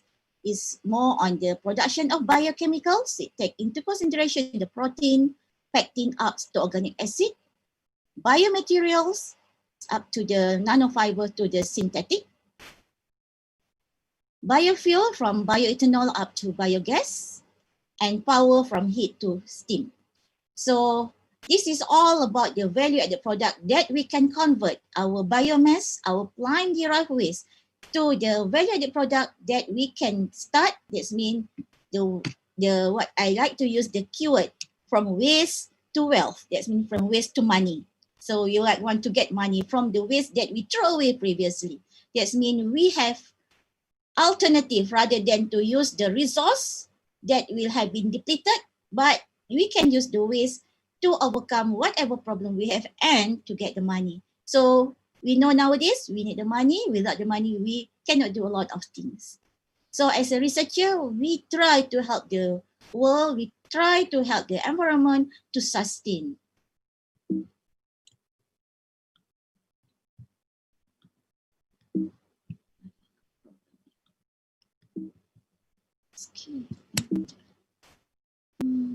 I cannot go to the next slide.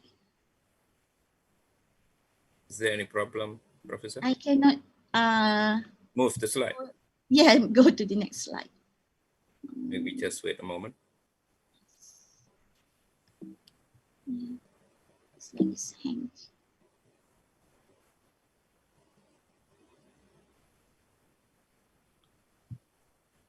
Ice crash, maybe.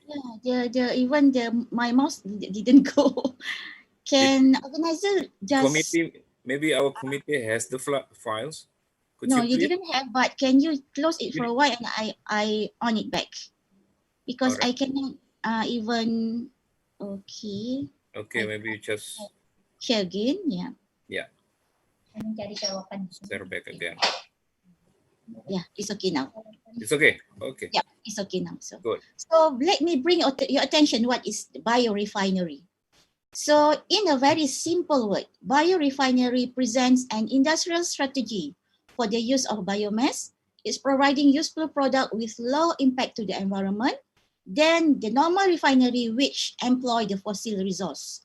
So the objective of a biorefinery is to manufacture product with high value, low volume, or low volume with high value. That means we utilize whatever we have, especially in the waste. So product with high value will improve the profit to the plant, while product with high volume will cover the energy demand. So this is what the step that we're going to do. So in the biorefinery concept, we are utilizing the biomass by using two pathways. The first pathway is sugar platform. This is everybody know is a biochemical pathway. The second pathway is a syngas platform. It's a thermochemical pathway. So from the sugar platform, you can get the sugar residue, and from the syngas platform, you can get the clean gas. So this one can produce combined heat and power. And further forward, the sugar platform, you can get sugar feedstocks. And from the syngas platform, you can get conditioned gas. So these two pathways, these two feedstock, you can produce fuels, chemicals, materials. As in my case, we are producing value-added products. So the classification of biorefinery, there are about 10 classification of biorefinery. This means not from the waste, it can also from other type. So for example, if you have looked at the picture, black biorefinery up to white or yellow biorefinery. But the most important, there are 5 types of biorefinery that take into consideration. The first one is on the blue biorefinery. This one is the what we see just now from Dr. Susi talk is on the marine biomass. So from the marine biomass, you can get fish waste and discard in algae. So rather than use the resource, you can use the waste. The second one is a brown biorefinery.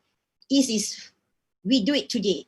We do it all day is from the sludge and household waste. So this is another biorefinery that we can explore. The third one is green biorefinery based on the fresh green leaves and grass. Because when we cut the grass, we harvest the tree, whatever we can get the fresh leaf and the grass. White biorefinery or grey biorefinery is based on agro-industrial byproducts. And finally, yellow biorefinery based on the straw, corn stover, and wood. This is 5 type of biorefinery that we can explore beside the other type of biorefinery that were in this picture. Here are about 9. So Malaysia, we focus toward from the biomass to advanced biofuels and bioproducts. So we go step by step first to the sustainability. So we produce biomass for biofuels and bioproduct with minimal to positive impact to the environment. Then we go to the improved plant biomass, is on the biomass developments. So we try to develop the crops with cell walls optimized for this construction and conversion to biofuels and bioproduct. Next, further forward, we deconstruction and separation. This one we try to use the biomass breakdown. So improve the enzyme and microbes to break down biomass into sugar and lignin. Actually, this is my main research area. I'm using biomass by using enzyme or microbe or combination of enzyme and microbes to get sugars and lignin. And the next is conversion on the biofuel and bioproduct synthesis. So we can engineer metabolic pathway in microbe to produce biofuels and bioproduct. But besides we engineered, we also can use wild type of microbe. In my work, I use both of these things. So let me bring your attention to what we have in Malaysia. So in Malaysia, I think same as Indonesia, same as Thailand, same as Vietnam, we have a lot of biomass that specifically more on that come from the agricultural waste. So Malaysia, we have oil palm biomass, other agricultural waste, forest residue and wood waste, dedicated biomass crops, municipal solid waste and manure. So all of these waste we can utilize. So Malaysia's shift toward the utilization of biomass conversion technology. So what Malaysians do nowadays, they try to convert different form of biomass using different processes. And the 3 main products, there are power and heat generation, transportation fuels, and chemical feedstock. That is the target that we go toward that.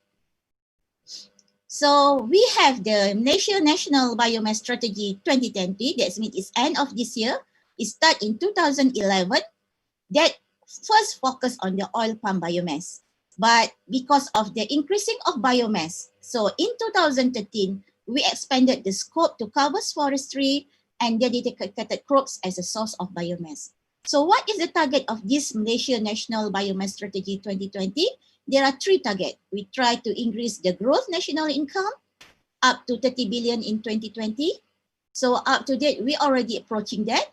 To reduce the carbon dioxide emission and develop renewable energy. And of course, the most important one, to create 66,000 new jobs in 2020. We know that we produce all fresh graduates, we produce a lot of students. If they didn't got the job, we got a lot of unemployed in Malaysia. This National Biomass Strategy 2020 is one of our steps to help our fresh graduates. So for the biomass in Malaysia, this is from the National Biomass Strategy. So we focus on 6 types of biomass. The first one, for sure, from the oil palm. So from the oil palm, we have about 6 types of biomass.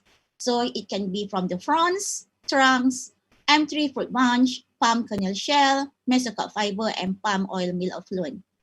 The next is the other agricultural waste rather than the oil palm, that take into consideration the rice husk, rice straw, sugarcane bagasse. So in Malaysia, the rice husk and rice straw previously, our farmer just burn it.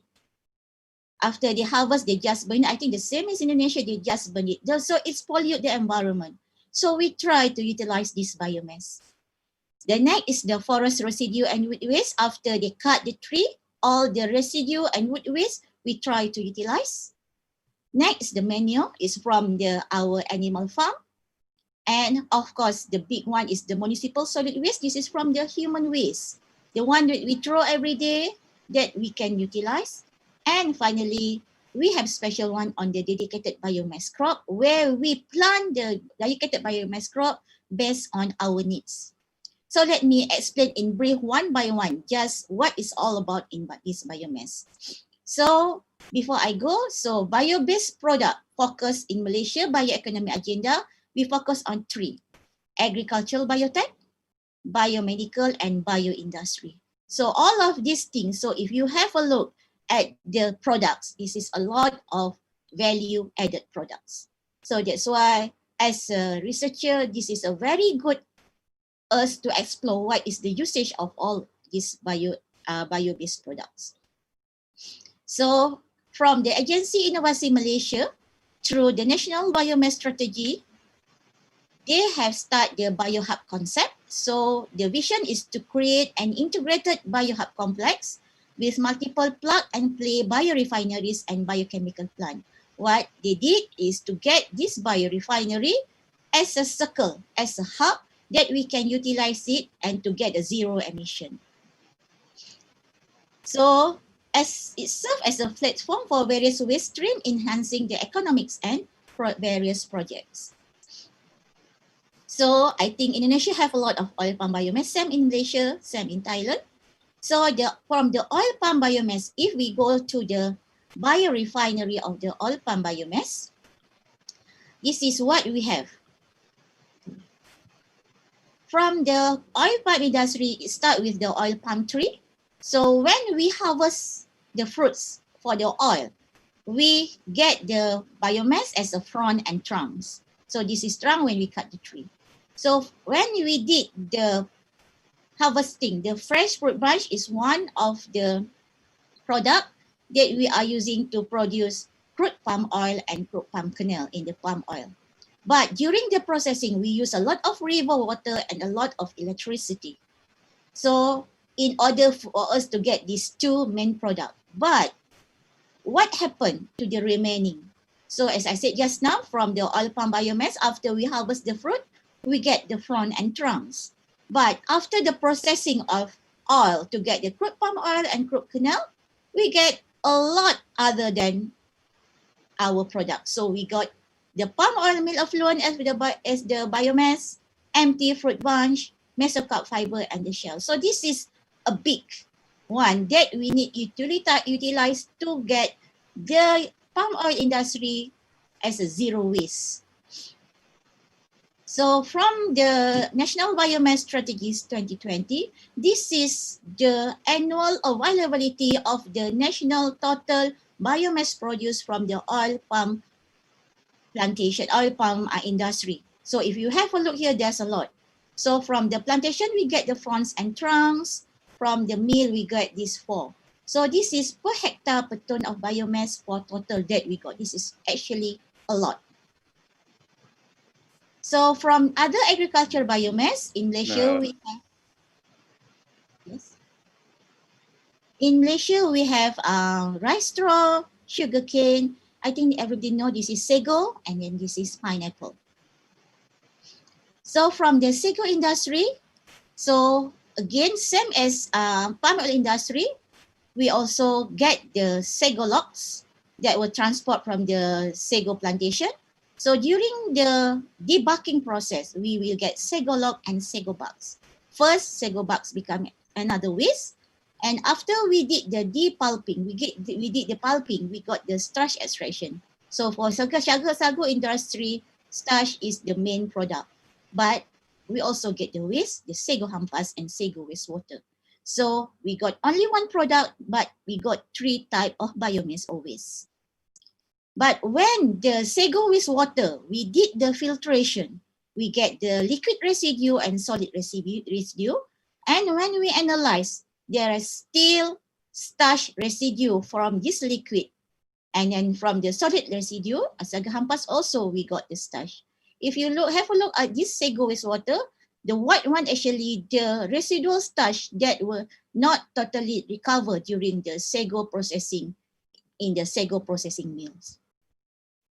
Next, in the rice industry, from the paddy rice, when we go to the harvesting, we will got the rice straw and whole paddy rice. Rice straw is one of the waste, one of the biomass.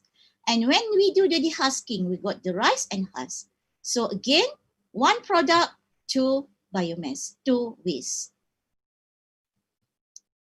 In the pineapple industry, this is actually my interest now.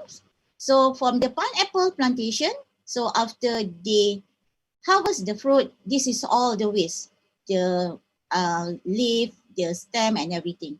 So from the pineapple, when we did the processing in industry, the crown will be used for replanting, but the peel will be thrown away. And after harvesting, the leaf and stem will be thrown away. This is also can utilize as a waste to wealth. And the farm forest residue and wood waste. So there's a lot. Then we got the meal residue, that everything converted into wood pellets. And next, the dedicated biomass crops. This is the biomass crop that are grown specifically to fuel the biomass project. That means the sustainability of the biomass that we have in Malaysia can be stored when we have different type of this biomass crop. So it's only will be planted if we didn't have enough biomass. And I said just now, the municipal solid waste. This is the Malaysia composition of municipal solid waste. This is not a recent one. It's in 2016. So if you have a look, there's a lot on food waste. So we use a lot of our money to buy food, but we wasted some of the money. Even now in Malaysia, we have the movement control order. So everybody have a panic attack. They buy a lot of food during this movement control order. Even in the supermarket, it's very hard for us to find a bread nowadays. Because of the panic attack, they buy a lot of food. But as you know, some of the food is got the expiry date. Sometimes they will throw it away. So 44.8% is our food waste. So this is all that we need to utilize. And next, manure. So the manure can be composted or can be fuel or biomass energy conversion. So from the manure, we can get from all our animal farm. So we can get the nutrients, organic matter, solid energy, and the fertilizer. So in Malaysia, I think in over the world, we have problem related with lignocellulosic biomass. So there are about 4 problems that we already get into it. The first is on the economic aspect.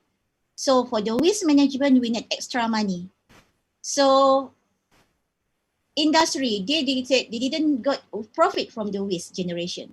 So what they did, they just throw away, they live at the plantation, they burn and everything. So when they did the open dumping or landfill treatment, there will be the uncontrolled release of greenhouse gas emission to the atmosphere. Sorry, Professor, you have 5 minutes left for the time. So when we burning the biomass, we got the air pollution and technology viability. So what we need to develop biomass-based biosystem based on their enzyme on the lignocellulosic biomass. So this is the biomass that we have. So our step is to convert the biomass into biosugars. This is what we have. So we know the biomass, we need the pre-treatment. So this is what we publish on the pre-treatment of biomass. And then after that, we did the value-added product from the lignocellulosic biomass to biofuels. So we have the system from the pre-treatment up to hydrolysis, fermentation, and biofuels. And in our enzymatic process, we have potential sugar that we produce. And from these potential sugars, we produce enzyme cocktails. So we have the lignolytic enzyme system and cellulotic enzyme system. This is a 2-step. We got the simultaneous delignification and saccharification process. That means from the biomass, we use lignolytic enzyme system and cellulotic enzyme system to produce biosugars. So we already patented our crude cellulose cocktail.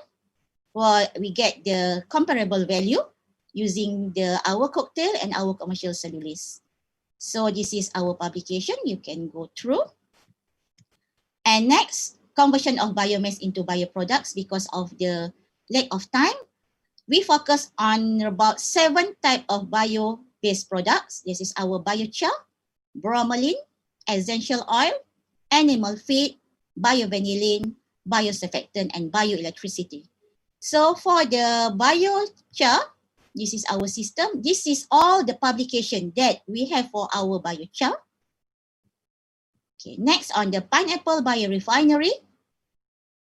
So this is our product. We already have our bromelain from waste. We have trademarked this one, AP Broms. And this is our publication on the essential oil from pineapple peel. So this is what we produce. Next on the biovanillin. So biovanillin, we can get it from biomass rather than using the normal extraction of the Vanilla planifolia. So we have the 2-step production of biovanillin and also 1 step using metabolic engineering. And this is all our publications. And we also produce biosurfactant from used cooking oil. So this is also our publication. And finally, the last one, we successfully produce bioelectricity from sago biomass as substrates. This is collaboration with Korea. So we got the bioelectricity using microbial fuel cell, and we successfully produced 2 publications. So as overall, if we take biomass to any direction that you want, you can go to the boost revenue, grow into businesses, sustainability and climate change, and explore the new opportunity. I think that's all. Thank you very much. So this is my research collaboration. So we have collaboration with ITS, we have the collaboration with INE, Korea University. So this is my UPM research group, led by me, and I only have 2 main researchers that are very active researchers. But we produce a lot of results and we produce a lot of publication. So as you see just now, the publication, you can go through my Scopus.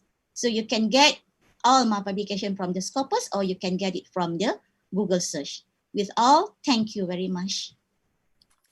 Thank you so much. We give applause to Professor Suraini. Thank you so much for very nice talking, very nice talk. And then we will discuss later. Actually, I wanted to ask you some related to my area as well with the enzyme, but it's fine. We can talk later if we have time still. And then we go to the next presenter now, Professor Friedrich Goetz. Hey, welcome. Very morning in Germany, I'm sure.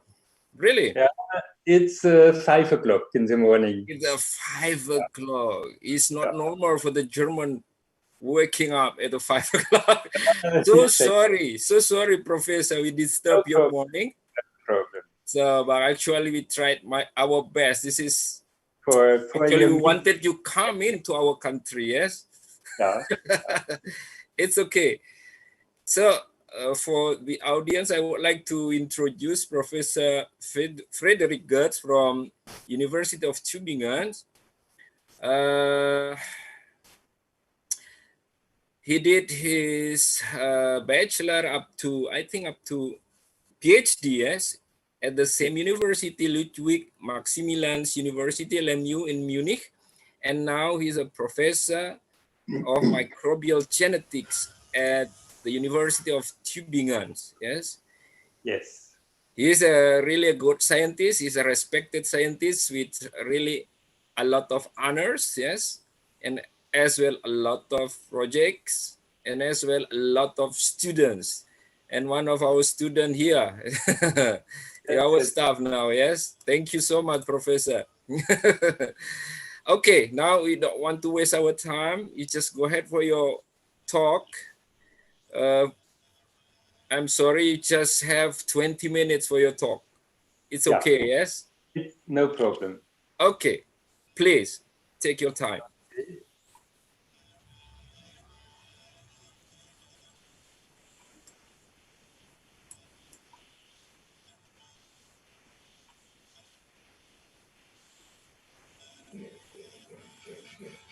Can you see it?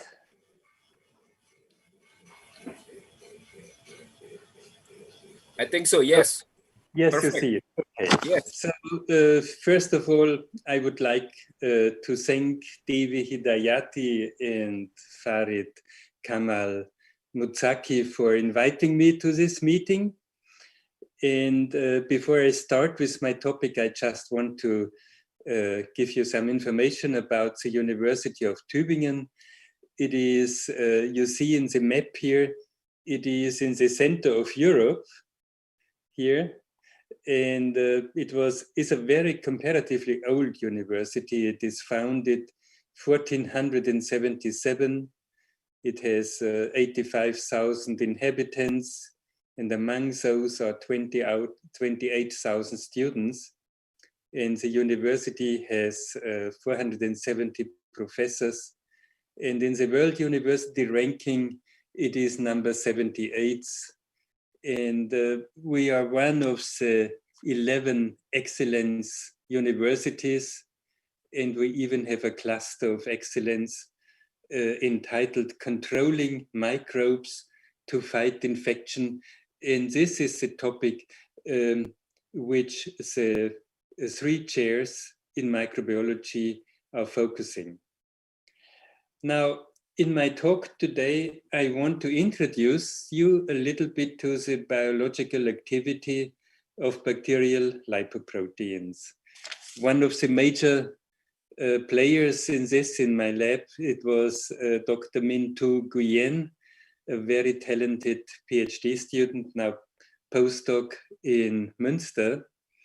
And together with her, we unraveled the secrets of lipoproteins, particularly of lipoproteins in gram-positive bacteria. Now, first, a short introduction. Where are the lipoproteins located and what is their structure? As you can see here in this figure, lipoproteins are anchored in the cytoplasmic membrane, or in gram-negative bacteria, also in the outer membrane. And you see this illustrates the wall of a gram-positive bacterium with wall teichoic acids, which are either covalently bound to the cell wall or with a lipid anchor. And then you have the lipoproteins illustrated here. They are anchored with a lipid moiety, indicated here, and the protein part looks out into the space of the cell wall and even beyond. So depending on the size of the protein. So they are membrane-anchored proteins. Now, in gram-negative bacteria, and also in gram-positive bacteria, the lipoproteins are anchored in the inner membrane or in the cytoplasmic membrane of gram-positive bacteria. But in gram-negative bacteria, the lipoproteins can also be anchored in the outer membrane. How they come from the inner membrane to the outer membrane is a very difficult and complicated pathway, which has been investigated and elucidated only in the last 10 years. A lot of proteins are involved to translocate the inner membrane lipoproteins to the outer membrane. But I'm focusing today more on gram-positive bacteria. The lipoproteins are here, and the protein part looks into the cell walls, which is a thick cell wall in gram-positive bacteria, and even beyond. Now, a big focus in the 1980s to 2000 was to unravel the structure of the lipid moiety here. How does it look like? And the structure has been elucidated by Volkmar Braun. He is retired professor in Tübingen, and they unraveled that the protein at the N-terminus is modified by a lipid moiety.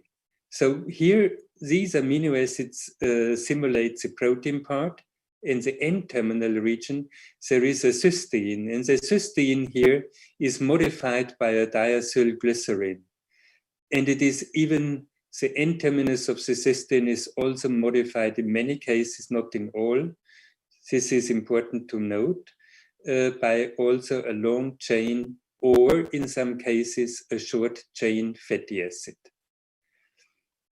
Now, the biosynthesis of lipoproteins has been investigated from, let's say, 2000 to 2012. It is the biosynthesis involves in it essentially 3 enzymes. The first enzyme, which is called LGT, it's a short name for deacylglyceryl transferase. It is an enzyme which modifies the cysteine. So it links with the cysteine phosphatidylglyceryl moiety. The protein itself is encoded by a gene which has a signal peptide here, or a signal sequence. And there is always, after a certain 20-25 amino acids, a cysteine. The cysteine is essential because this cysteine is modified. And we have a lipobox here, which is a conserved amino acids. So this lipobox is recognized by this LGT enzyme, and it is linking the diacylglyceryl to the cysteine at the thio group here. So we have a modified cysteine here, and which is modified pro-lipoprotein. And the signal peptide is still bound here, but there is another enzyme, the lipoprotein signal peptidase, which hydrolyzes the signal peptide here, so it is free. So we have now a de-isolated lipoprotein. So with the modified cysteine, this construct is already anchored in the membrane, but in gram-negative bacteria and also in various gram-positive bacteria, the amino group of the diacylated lipoprotein is also modified by a long-chain fatty acid. And this is catalyzed by apolipoprotein, an N-acyltransferase. So it's an N-acyltransferase which links a long-chain fatty acid to this position. This is reviewed by Badelmeier 2015 and also by us 2016. Now, we have mutants, constructed mutants, because we wanted to ask the question, when the genes are mutated, which are doing this modification, can the cells grow? And if they grow, are they still virulent? We are working with a virulent and pathogenic staphylococci, and we could show when we delete the gene which is doing the modification here, which is the delta LGT deletion gene, or when we delete the leader's signal peptidase, then all the mutants are virulent. They are hardly pathogenic. So this shows that the modification of the biosynthesis of the lipoproteins is essential for the fitness of the bacteria and also for its virulence. Now we have a closer look to the function of the lipoproteins. So essentially we can say the lipoproteins have 2 functional domains. We have here, you see this illustration already before, we have here the protein part, and we have here the lipo domain. Both have completely different enzymatic and also functional activities. And I will show you now briefly what is the protein part doing and what is the lipodomain doing. Now, we have investigated the lipoproteins, particularly in pathogenic staphylococci, in Staphylococcus aureus, for example. One of the good pathogenic strains is Staphylococcus aureus USA 300. It has been first isolated in San Francisco in USA, that's the reason USA, but is spreading worldwide. And I know it is present in China, it is present in Taiwan, it has come to Taiwan, it is spreading in Europe and everywhere. And we found that this strain has 67 lipoproteins. That means that the lipoproteins are the most abundant surface proteins in the gram-positive bacteria. We published this here in this paper here. Now we have a look, what are the proteins doing? Of the 67 lipoproteins which are present in this strain, 8 lipoproteins are involved in ion translocation.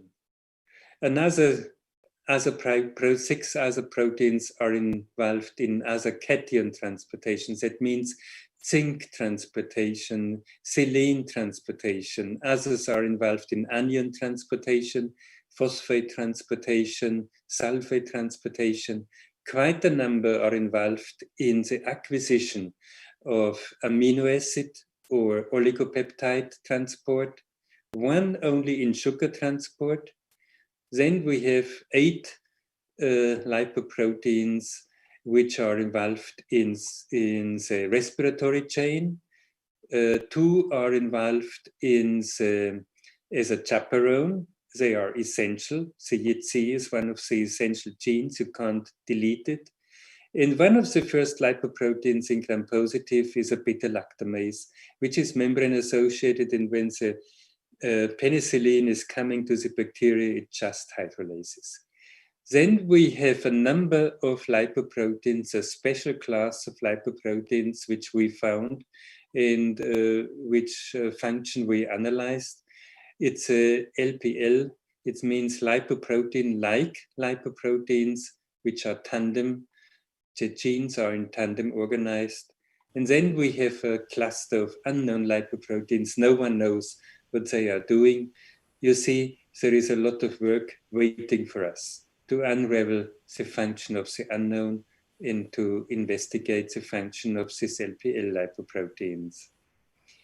Now, you see quite a number of the lipoproteins are involved in transport.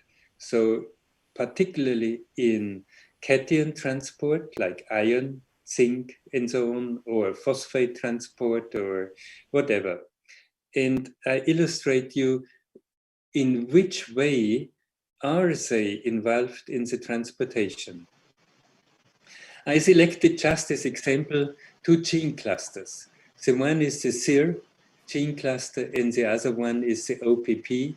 The SIR gene cluster is involved, is one of the 8 ion translocation system, and the OPP is an oligopeptide transport system which is involved, which encodes 5 genes. So here, these are the genes. This is the structure of the proteins, of each of the proteins, which we did for you.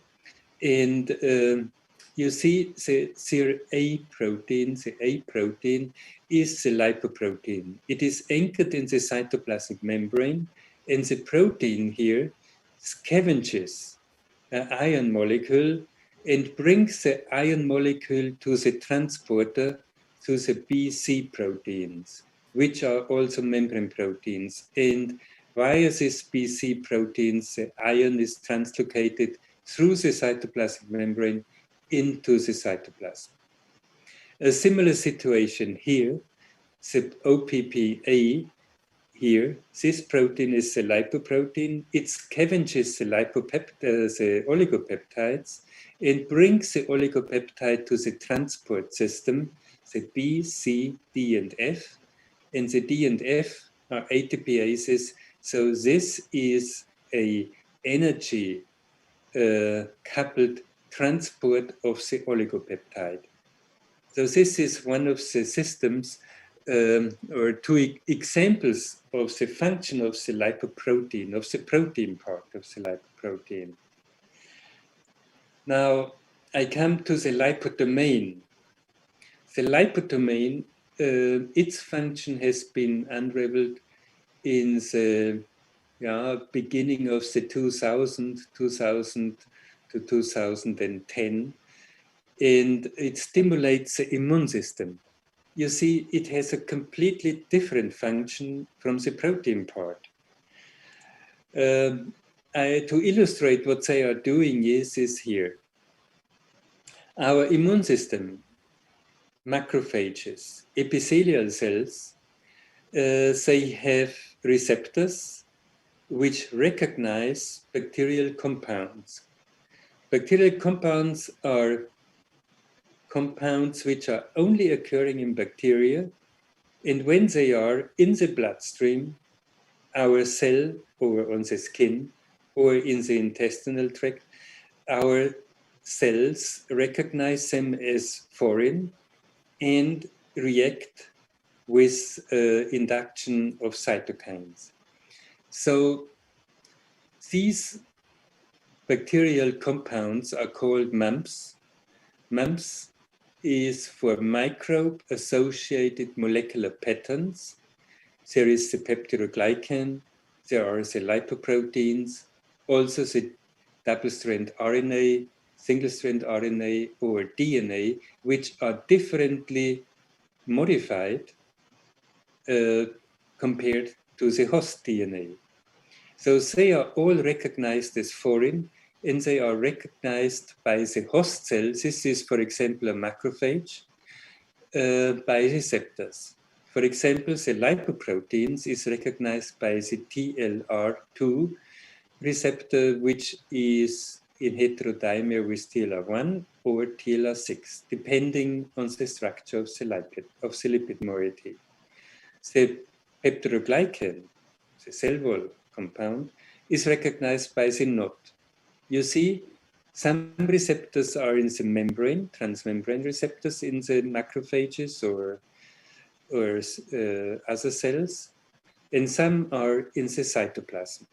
So the peptidoglycan, for example, must pass the membrane, the host membrane, to be recognized by the so-called NOT receptor. The lipoproteins, they don't need to go into the host cells. They are recognized by the transmembrane localized toll-like receptor 2 here. And when they are recognized by this, the toll-like receptor 2, for example, via a cascade of reactions, activates the NF-kappa B, which is a central transcription activator. And this NF-kappa B activates genes which encodes cytokines, chemokines, for example, interleukin 6, interleukin 8, TNF-alpha. They also induce genes which kill bacteria, lysozyme, for example, a cell wall hydrolase, or defensins, which can kill invading bacteria. So this immune stimulation and immune system is a protective system of our body to deal with the invading bacteria. Now, this TLR2 recognizes the lipid moiety of the lipoproteins, not the protein, it's a lipid moiety. And what we found out is that the lipid moiety differs in the various bacteria. For example, here in Staphylococcus aureus, the pathogenic one, the lipid moiety is diacyl glycine, but it has a long-chain fatty acid at the amino group. This type of lipoproteins and lipids is recognized by toll-like receptor 2 in combination with toll-like receptor 1. and Staphylococcus canosus, another one, and many other bacteria which are non-pathogenic. They have either no lipid, no fatty acid here, or they have only a very short fatty acid, like acetate. They are acetylated. And the difference between this and this structure is that this diacylated lipopeptide structure is recognized by a slightly different toll-like receptor in toll-like receptor 2. It's the same as here, but in combination with 6. Now, what is, yes? Just 5 minutes left, sorry. 5 minutes left? Yes. Okay, if yes. possible. Okay, so this in Staph aureus gives a very low signaling to the host cell, while this one, the short chain fatty acid here, gives a fulminant immune reaction, which is illustrated here. So as canosus, with the short chain, is recognized by TLR2 and 6, it gives a very high immune stimulation. IL-beta-1, IL-6, IL-8, and TNF-alpha, they are highly produced, while S. aureus is recognized by TLR2 and TLR1 and gives a very low immune signaling. So S. canosus causes an inflammation, and S. canosus does not cause such an inflammation, it's tolerated. And this is a problem. The highly pathogenic species has a way to escape the immune detection here. This is a novel way how a non-pathogenic and a pathogenic bacteria overcome the immune system. They trick out the immune system. It's not only the innate immune system, we have also the adaptive immune system, which is also fulminantly induced by S. canosus, but not by S. aureus. Okay, so in conclusion, the N-acetylation of the lipid moiety of the lipoproteins represents a new immune escape mechanism. Now, I just coming to the end and will tell you there are so many still open questions concerning the physiological function and the immunological activity of bacterial lipoproteins, and it keeps us for the next years, it keeps us busy for the next years. I just want to show you my small group. It's not very big, but you see here Arif, here.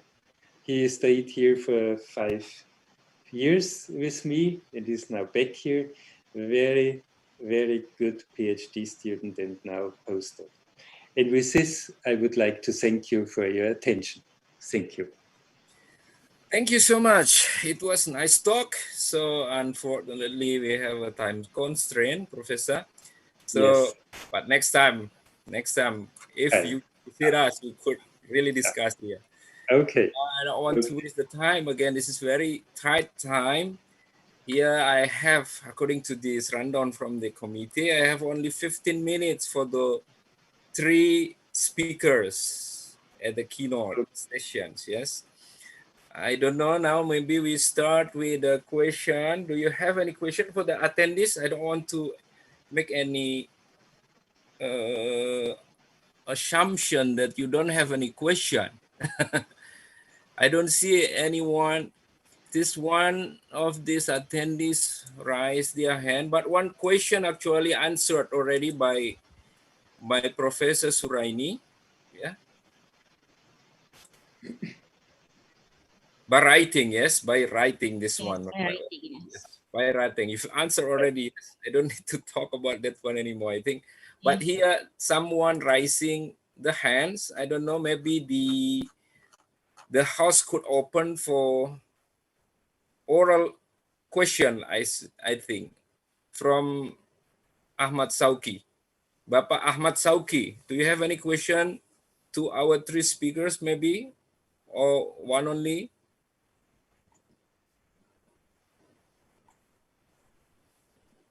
I think this icon is by accident. I think I don't know. I'm not so sure.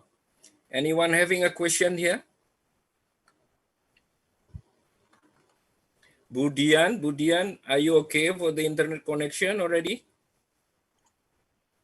All right, good. So since I don't see your face, all right. So maybe from the panelists, from other panelists, I have two great Professor Gianfranco Russilio. How are you? How are you, Professor? Where is your voice? I don't hear you. Do you have any comments maybe while we are waiting for others panelists? Other questions from outside? And I have to greet as well Prof. Dafin. Hello, Prof. Dafin. Hi. How are you? Everything is all right there? It's all right. A little bit chilly here. A bit chilly. Okay. Yeah. Here is not a bit chilly. Here is very hot in Surabaya. All right.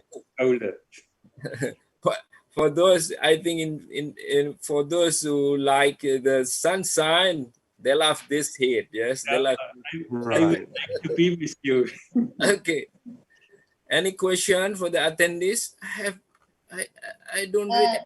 There are two participants already raised. Two participants. Which one? Bapak Setia Marga, yes? Is it? Yeah, it's me actually. Are you? Oh, okay. yeah. Right. All right. Maybe you. It's my family name. All right. All So right. I like. All right. You can give All any right, thank you questions very much. question, Prof. Dafin. Sure. I mean, Setia Marga is my family name. So I was wondering. I would like to ask a question to Professor Gates. Yes. I wonder if it's possible to link between the lipoprotein studies with transcriptomics. You know, like gene expression studies. So because when you talk about a lot of these genetic functions linked with, I wonder if it's organism specific or it should be in general applicable to the whole microorganisms.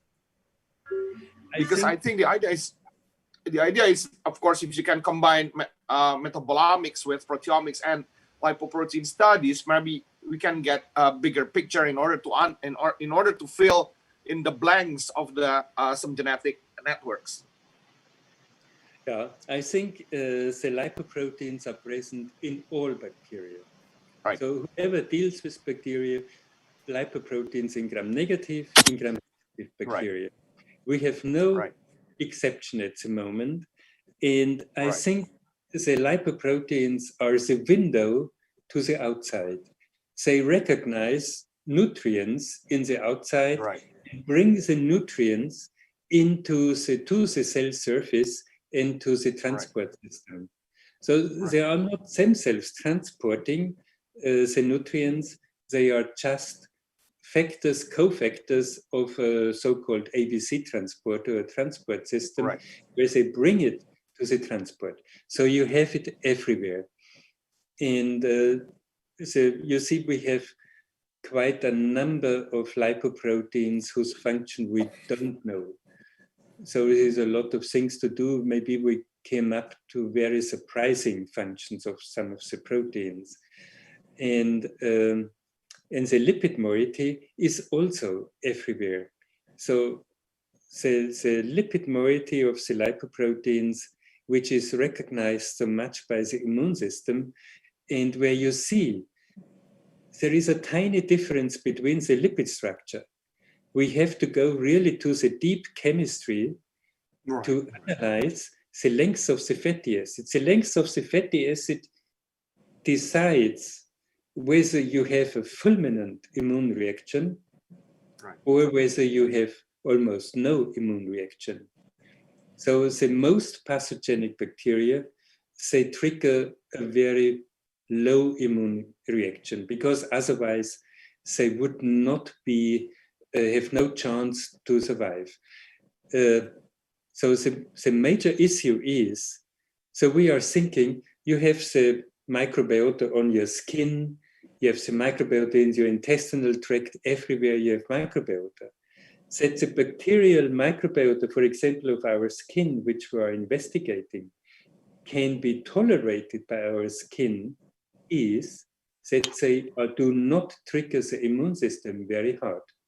Otherwise, you would not find those strains which will cause a fulminant immune reaction, because then our immune system will kill the bacteria. So we have a balance between bacteria which are tolerated on our skin and our skin immune system. So over the evolution, they have made this adaptation to each other. And I think there is always a question, is it a commensal activity, or is it a parasitic activity, or a symbiotic? Honestly, I think it is more a commensal. So our immune system has adapted those,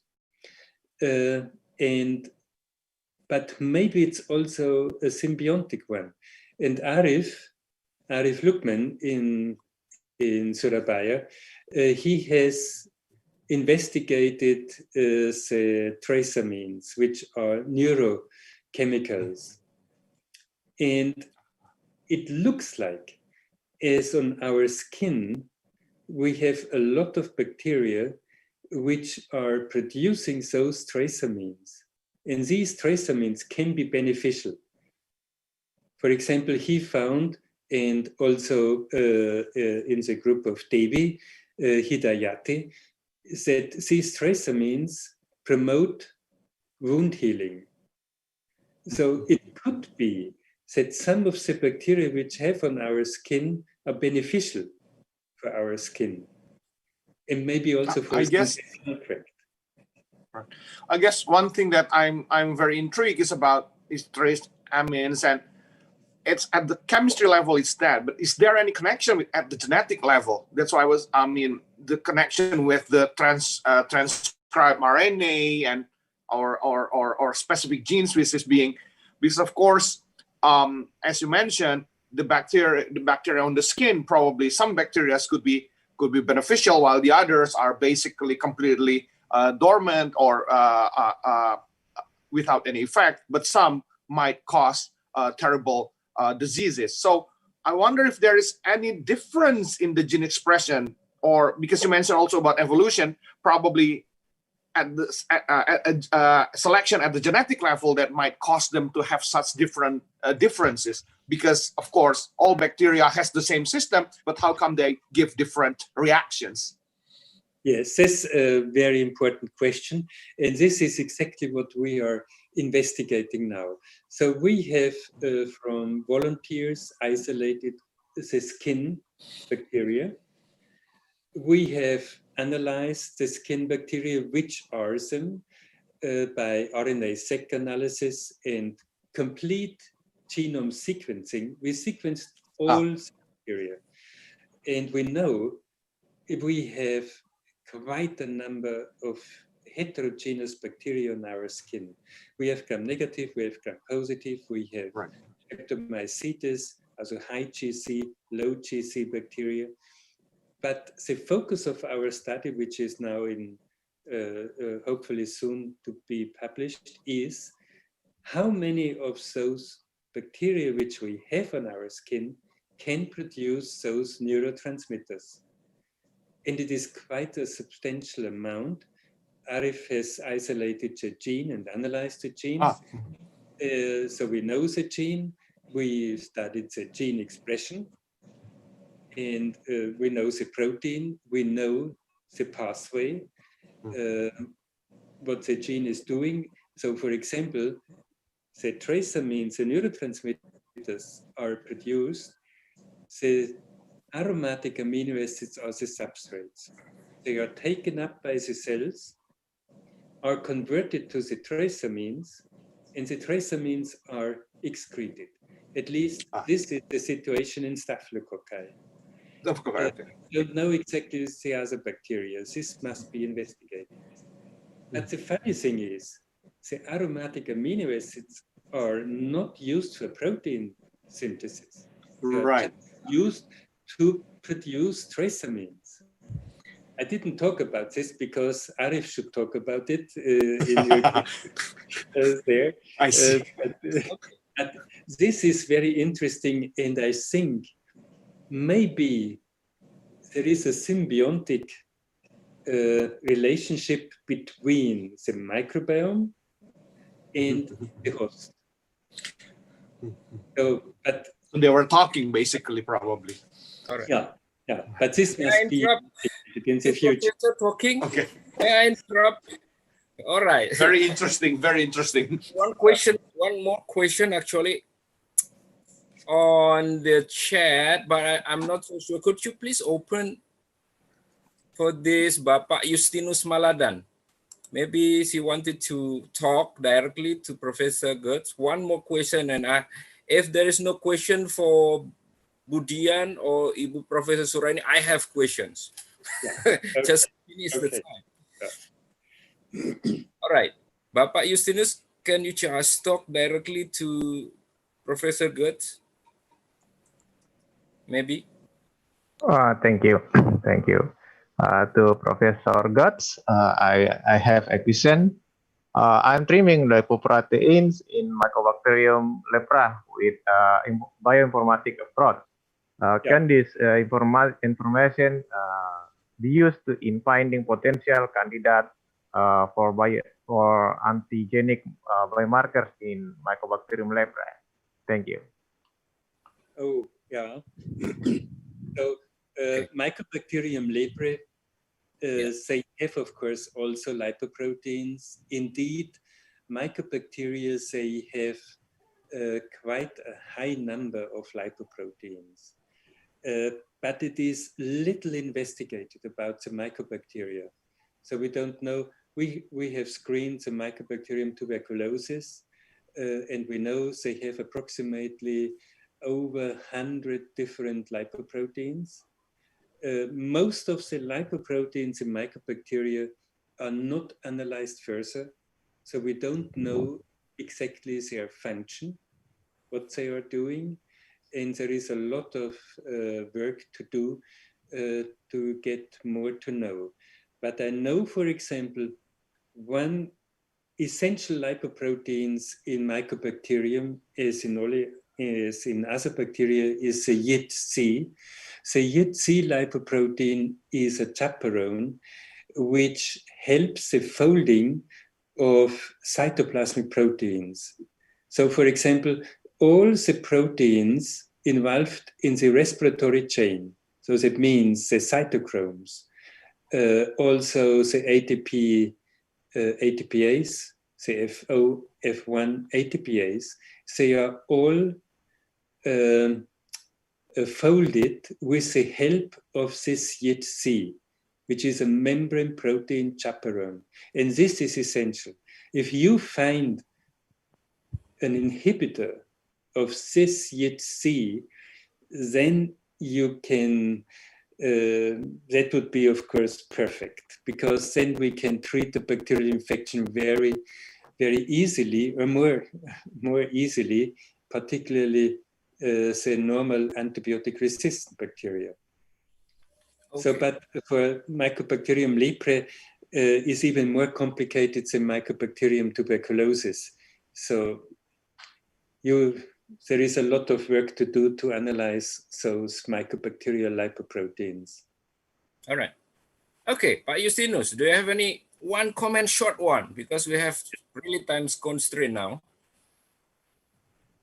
That was the answer from the professor. Hello, Pak Justinus. Are you with us? Oh, I think it's technical problems with the connection. Okay. I'm sorry. You have still comment, but could you please just give a short one from the answer of the professor? All right. Maybe you have problem with the connection. Okay. Yes, I'm sorry. Yeah. Yes. You have still a comment for him according to the answer? Just short one, because we have time constraint here.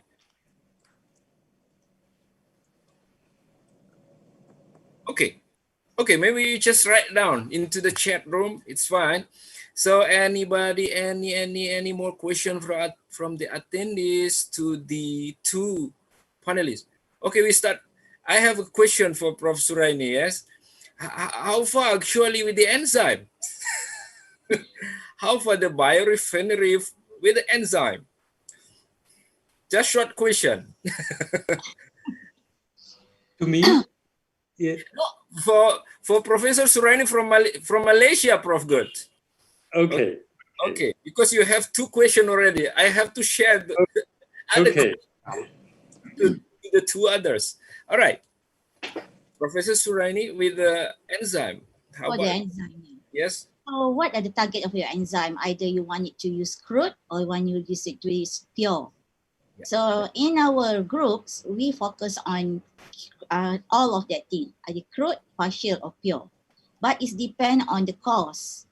So when we talk about the industrial application, industry, they want it to be not costing, but to get pure enzyme. But sometimes it's very difficult.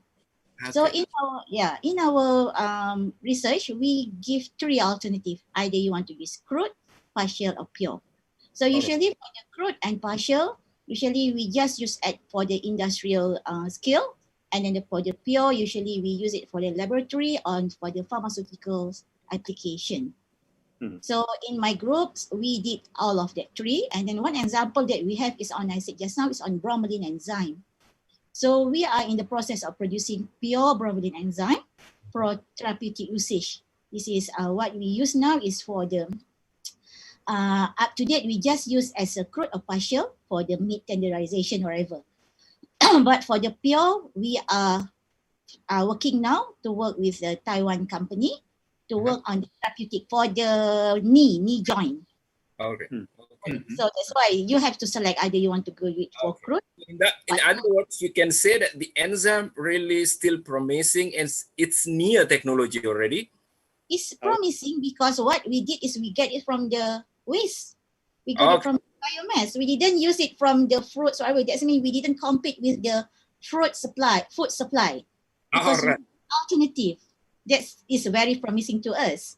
Because if you compete with food supply, then it will be another issue that you need to taken into consideration. All right, good things. I would like to promote my enzyme then later on.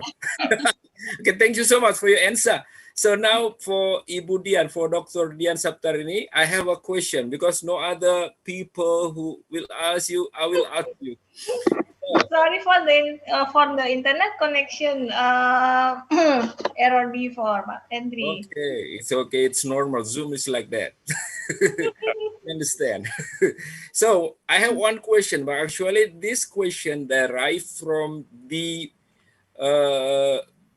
Bu Susi actually. Yeah, Bu Susi told us, but maybe you could answer my question.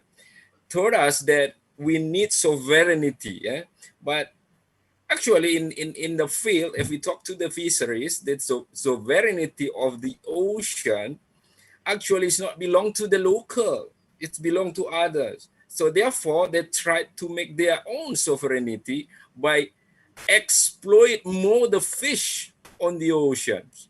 How about this one? Is it okay like this or what?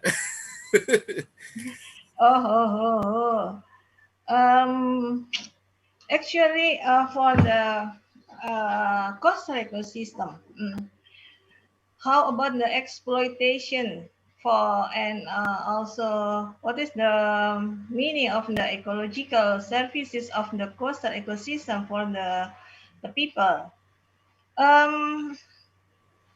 Like Bu Susi said before,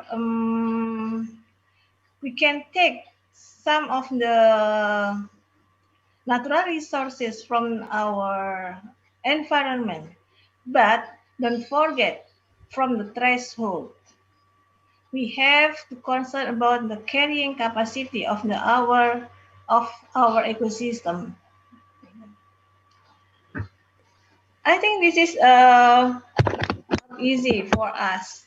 That for people that live in the coastal area, from take something directly from the ecosystem, become they have to do the routine activity like the aquaculture in the ecosystem. Wait a minute.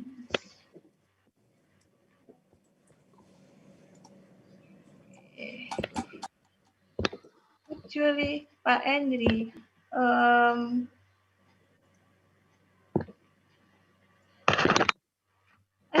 it's okay. And Pak Henry, Yes. can I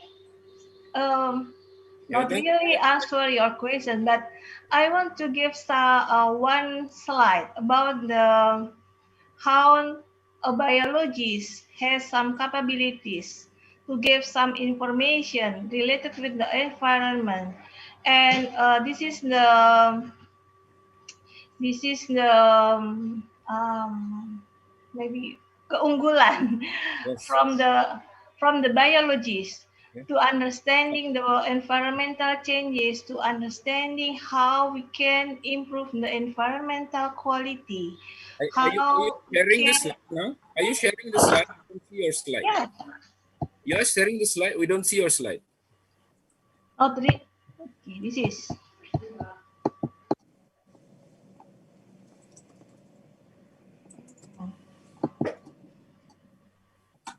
There is one question again for Professor Suraini, but this is the closing, yes, for Professor Setia Marga. I should call you Professor Setia Marga actually, not Prof. Davin, yes? It's fine. You can call me even Davin. It's okay. Now, okay, let's go. This is one of my slide about the capabilities of the biologists. If from the third pointers, a biologist that understanding the autoecology, study of individual organism or individual species or population, and also the understanding of the biologists about the scene ecology. The scene ecology itself, study of group of organism. If a biologist understanding the autoecology and scene ecology, they can inform a lot of information related with the environmental condition. This is some of our activity in biology related with the scene ecology, autoecology, and also bioindicator to environmental pollution. Some of our lecture has some results about the coral reefs for indicator, mussel and fish for microplastic indicator pollution, seabird for the indicator for the ecosystem health and climate change, the benthic diatoms, and also the microstructure of fish scale as a potential biomarker for the contamination of heavy metal. Nah, this is actually the encouragement for our students and for all of the biologists.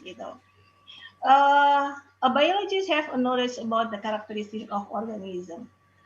All of the biologists, not only the biologists that learn about the coastal area, but also like Pak Gots, like Pak Andri, like Bu Suraini. So in other words, we can say that the fishermen should learn about biology, then they will know it, how to handle environment like this, not only exploiting, because they thought, because the thing that they are doing now, they don't destroy the environment. This is just small part, just fishing. They don't use any mechanical big thing. So they have their own sovereignty to their waters, let's say.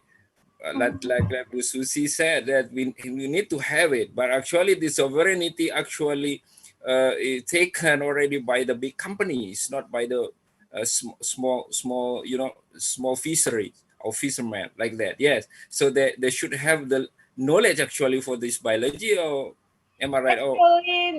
Actually, the traditional fishermen have a good knowledge for the environmental They changes, have it already. for the environmental indicators. Okay. It depends. Yeah.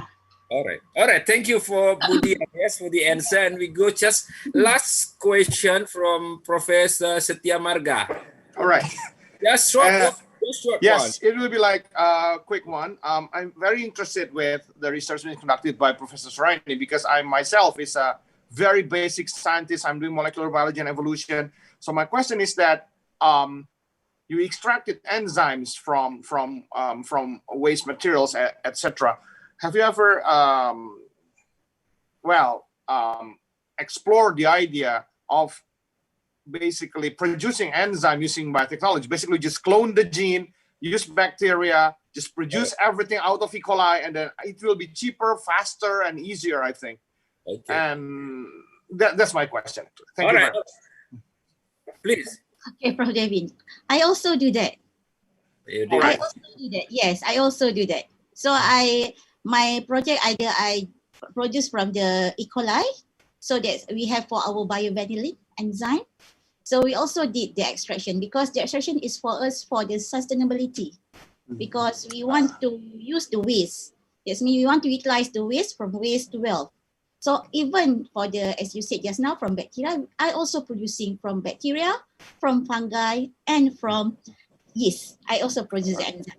Did you do it? Did you do the engineer to the cell? This is the question from Prof. Setia Marga. Yes, I did the engineering for the cell on my biovanillin production. Okay, good. I see.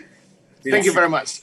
Okay. Like engineering, yes. Okay. Yeah. To me, I like the origin. That's why I said we have the alternative. Okay. Okay, we are coming to the last. We are at the last of the time already, because this is a first session. So we're gonna go to the next sessions. I don't know. Maybe I just handed this session to the chair of the ceremony. Excuse me, Dr. Andy. I would like to say thank you to the speaker today. Yeah, to the keynote speaker, Professor Gertz, Professor Abdul Aziz. I should call you Abdul Aziz, Professor. It's not Professor Suraini, right? Yes. For Malaysia, Indonesia, I think Suraini. For international, they call me Professor Abdul Aziz. All right. I always make mistake. And as well, Associate Professor Dr. Dian Saptarini for the nice talk today. And I should as well say thank you to Dr. Susi Pujastuti actually, but he was not here. Okay, thank you so much. And I just give it this session to Master Ceremony. Assalamualaikum. Thank you so much for the great presentation in this session. And allow me to say thank you again on behalf of the Department of Biology and the committee to the Professor Hamzah Fansuri as the Dean of the Faculty of Science and Data Analytics, who already still in here today, and then Dr. Dewi Hidayati as the Head of Biology Department, Dr. Honoris Causa Susi Pujastuti, and then all the keynote speakers today will be very great, from Dr. Dian, Professor Suraini, Professor Gertz, and the next we will have also the main session with the invited speaker with Professor Dr. Nicole Jidufu, Professor Gianfranco Risolia, who already stand by, and then Professor Davin also, Professor Sehana Prasungsuk, and Dr. Masteria, and Dr. Natmaya Sopitri also. Thank you very much for this main session.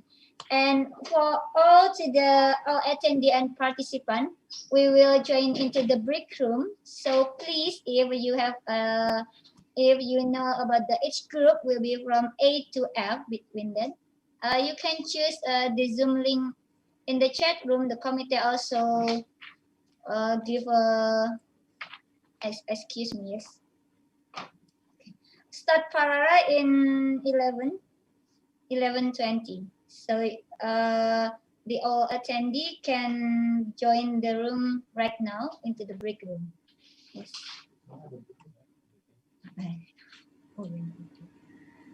Link for the session of the para presentation already in the chat room, so please join in each group for the all participant. And in all the group, we will have a special invited speaker also.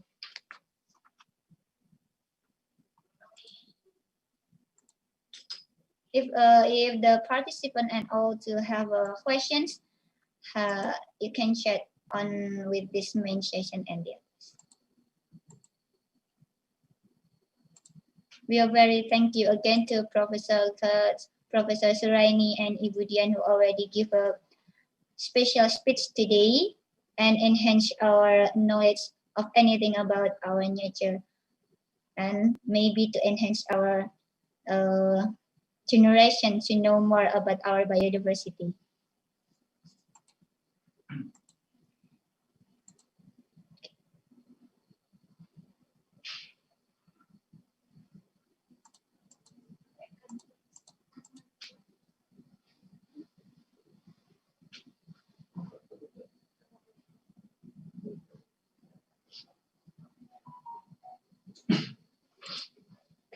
Bang, yang ada di sini siapa?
want to join, still want to join? Maybe 1 minute we will open this, Professor.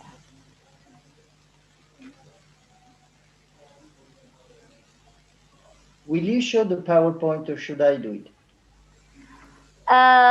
We have your PowerPoint and we are ready to open it for you. Okay, fine, thank you. Yeah, okay, Professor. Is there still really too early in there? What time in there, Professor? Here? Yes. It's about 6:30, 6:25. Okay. Too early maybe. Thank you so much for this one. Okay, the committee will share the presentation. Is that correct, right, Professor, for the presentation? Yeah. Very good. Should I start my speech now?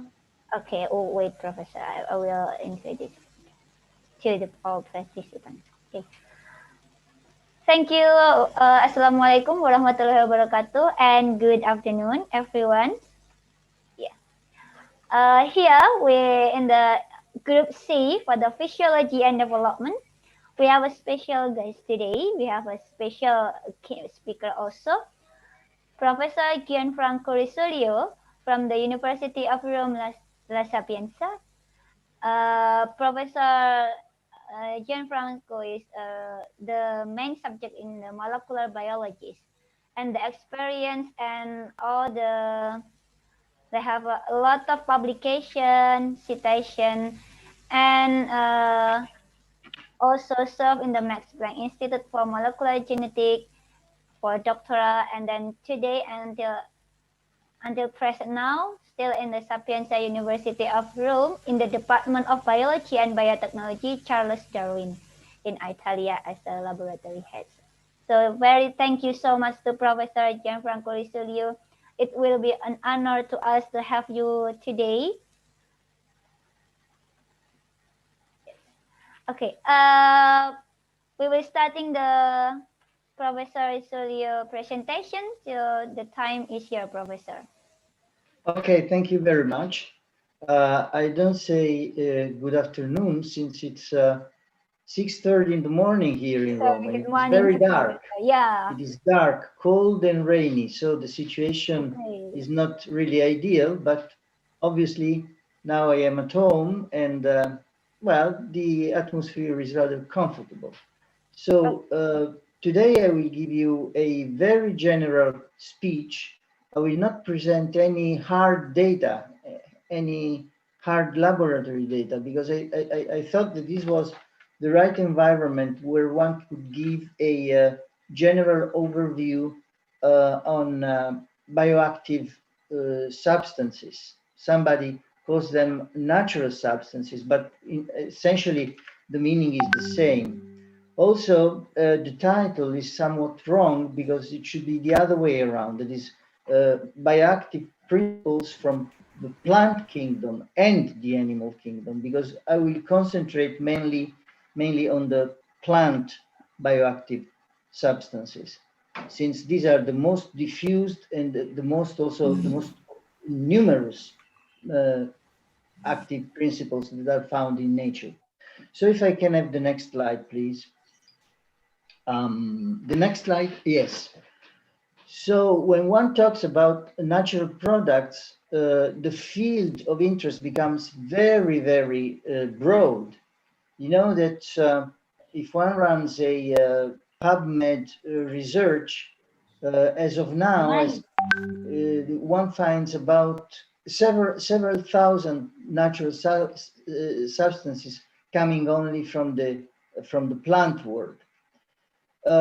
The advantage in using natural substances that have been in use for many, many centuries, you know, they were known already to Egyptians, say a few thousand years before Christ, and the advantage of using these natural substances is that they are usually easily accessible. They are found in the environment. Therefore, they have a very low cost, and they are very useful in a disadvantaged situation, that is low-income countries and so forth. Probably the first ever used natural medicine was aspirin. Aspirin was already known in classical Greece, and it was extracted from, if I can have the next slide, please. Next slide. Next slide. The next slide, please.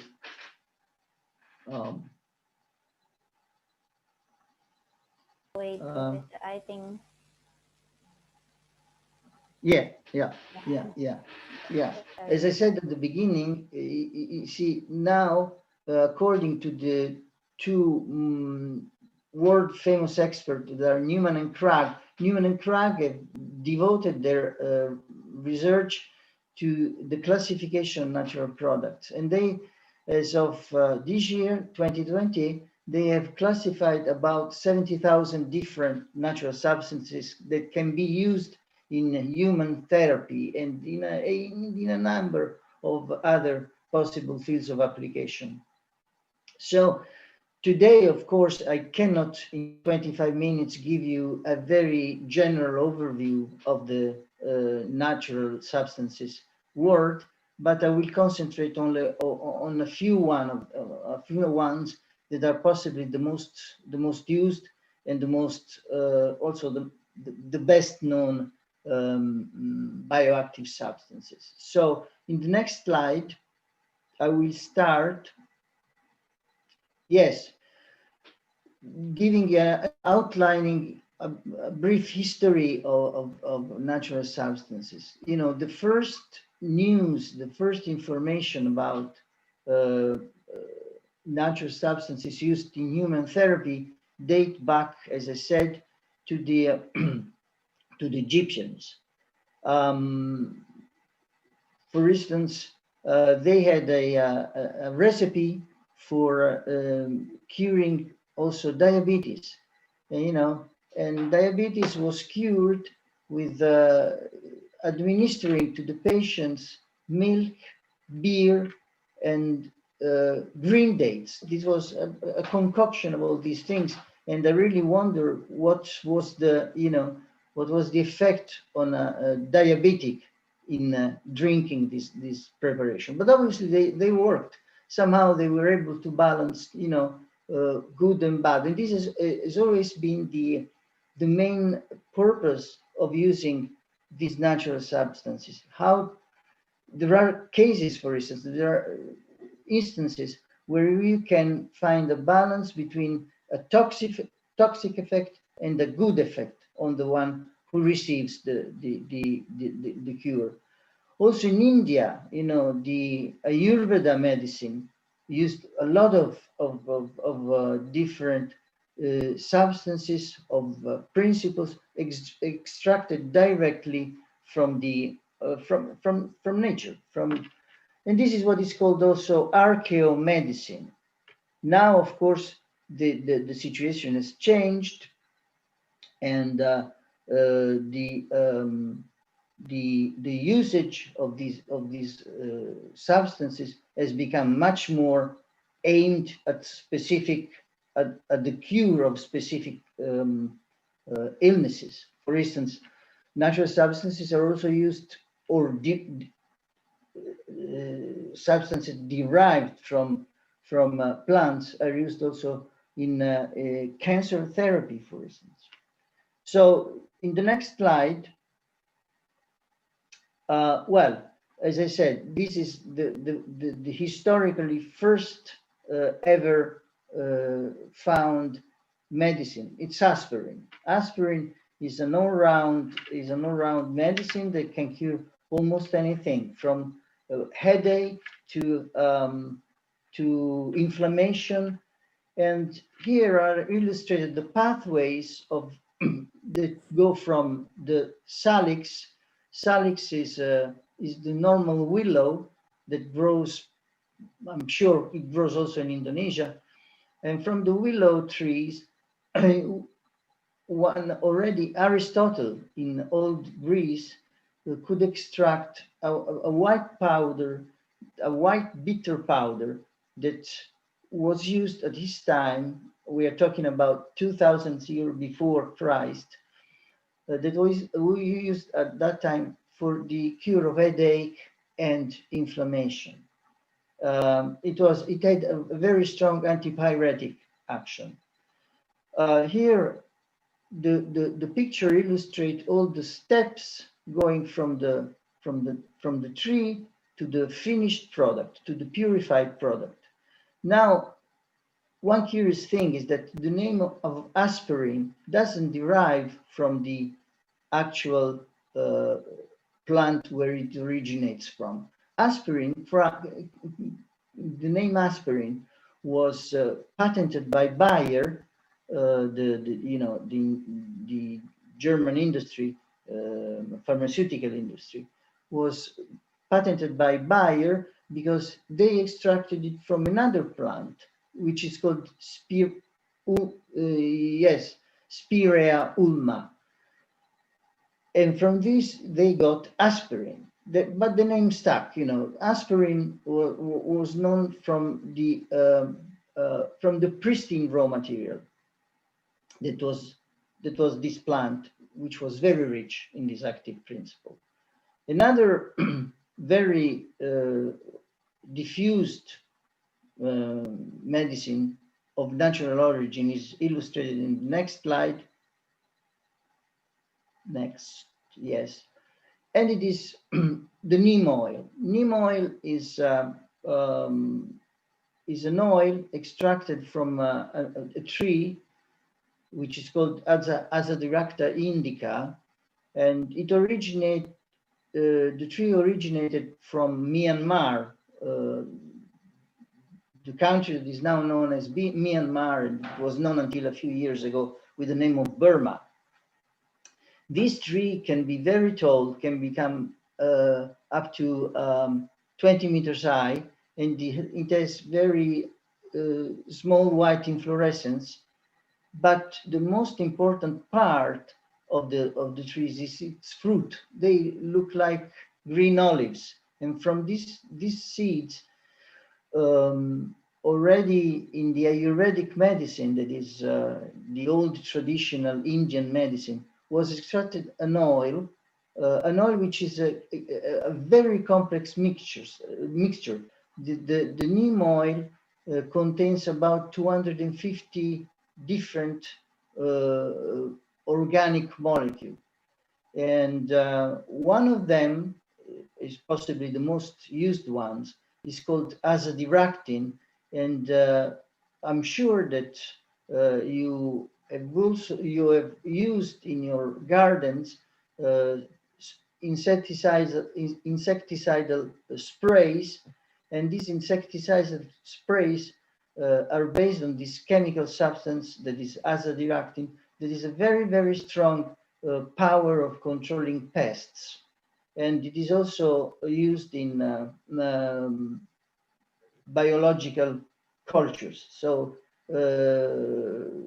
but the problem with the neem oil, this is why I defined neem oil a world apart, is that in spite of the very, very vast field of usage that it is fine, nobody is so far, not even in our laboratory, where we have worked for many years on neem oil, nobody has been able so far as managed to isolate a pure substance endowed of therapeutic or medicinal properties. This is a very well-known phenomenon occurring in complex natural mixtures.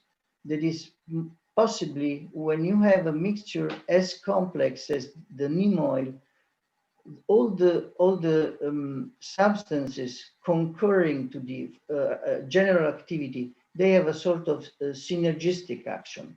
That is, if you purify a determined principle, possibly the overall action of the mixture goes lost. For instance, we were able to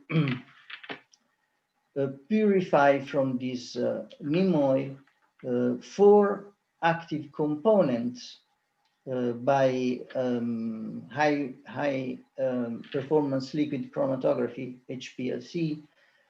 But unfortunately, when we ended up with this active fraction composed by only 4 different substances, and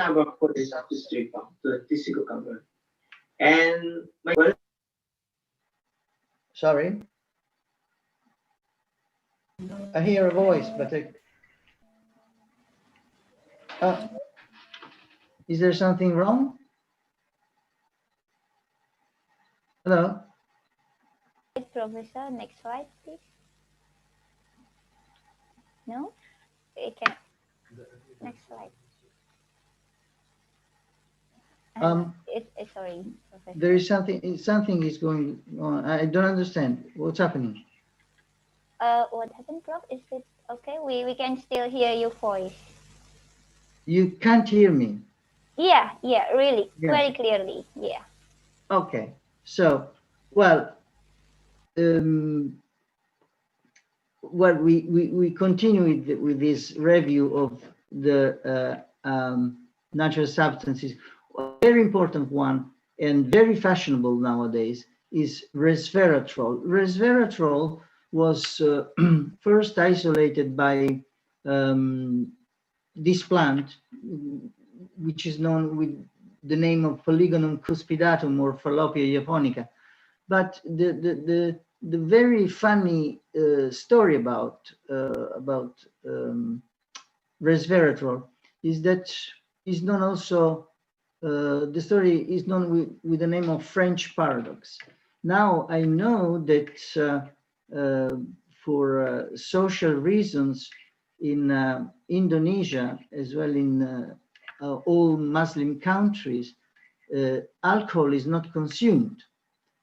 In France or in Italy, we drink a lot of wine, and the scientists found out that people who drank generous amounts of wine, of red wine especially, actually suffered less of cardiac problems. And the reason for this paradox is that in spite of the fact that red wine contains alcohol that is toxic when assumed in large amounts, resveratrol is able to balance blood pressure, and therefore it acts as a protecting agent towards cardiac diseases, towards cardiac conditions. However, we were able to demonstrate that in our laboratory that resveratrol is able to control the growth of tumor cells in culture. Resveratrol is known for its very, very strong antioxidant properties, and therefore is a very efficient protective agent against cell damage and cell aging. It also shows an antiviral activity, and this activity seems to be exerted both against RNA viruses and DNA viruses. And somehow we were able to demonstrate that the main target of the action of resveratrol is the cell membrane. The cell membrane, the cell exposed to the action of resveratrol tends to be more fluid, and therefore it changes the physicochemical condition of the membrane, and also this permits the penetration of foreign substances, and therefore it enhances also the therapeutic activity of the drug.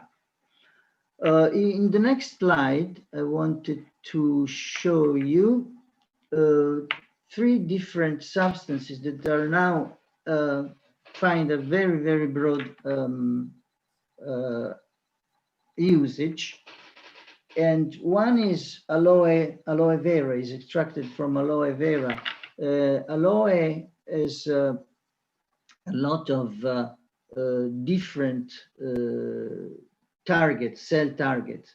For instance, it protects from sunburns and is used also, I'm sure that you have seen in supermarkets in Indonesia, you have seen cubes of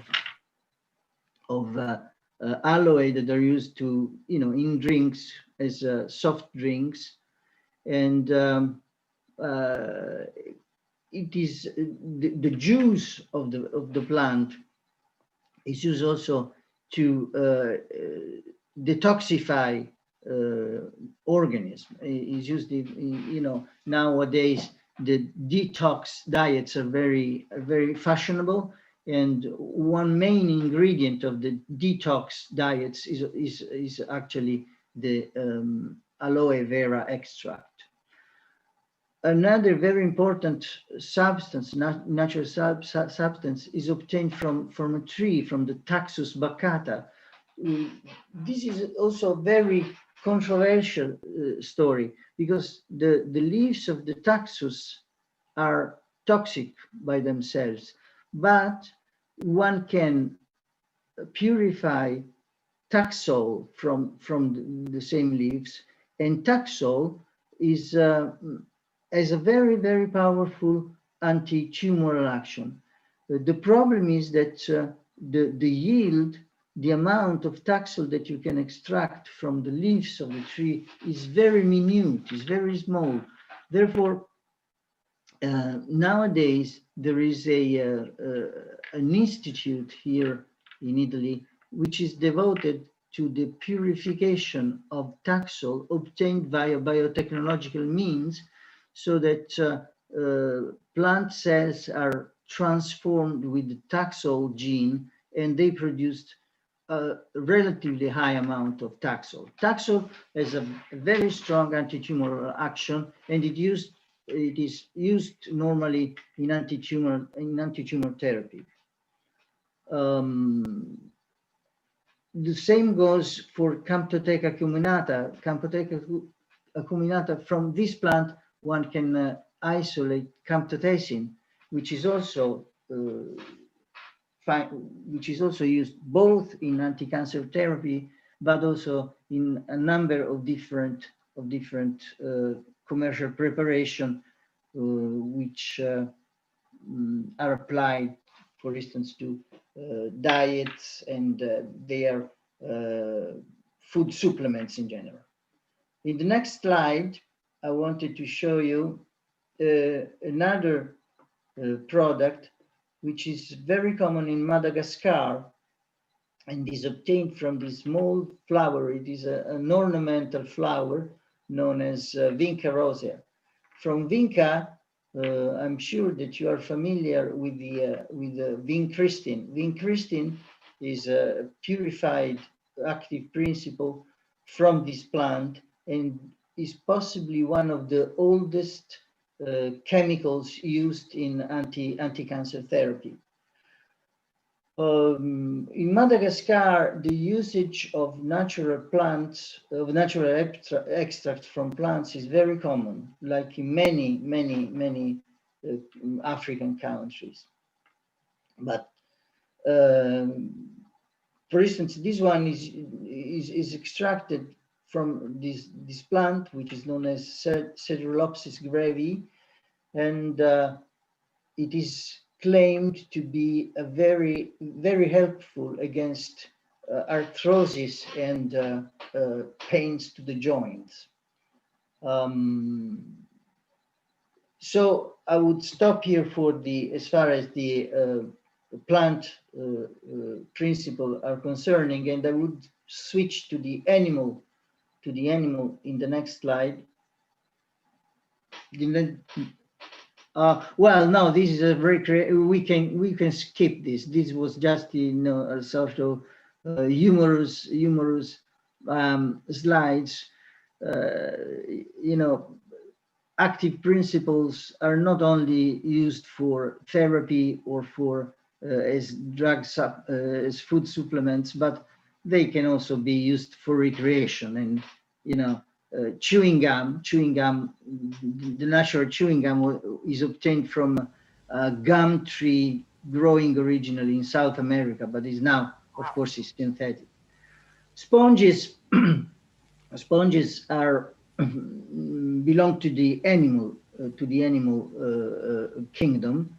Unfortunately, active principles from the animal kingdom are not as numerous and not as diffused as the ones coming from the plant kingdom. But the best ones we know are extracted from sponges.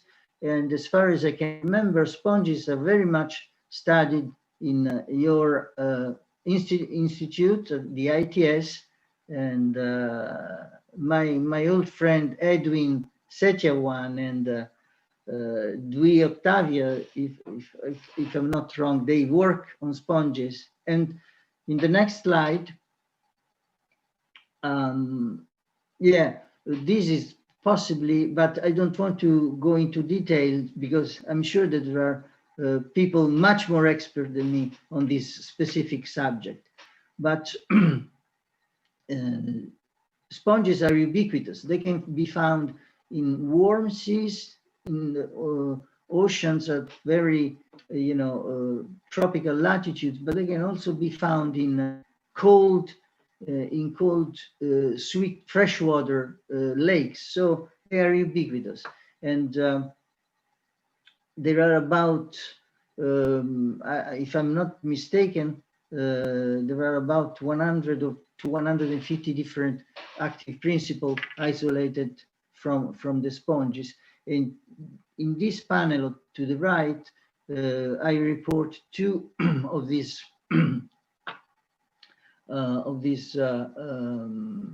chemicals that show both antibacterial. Yeah.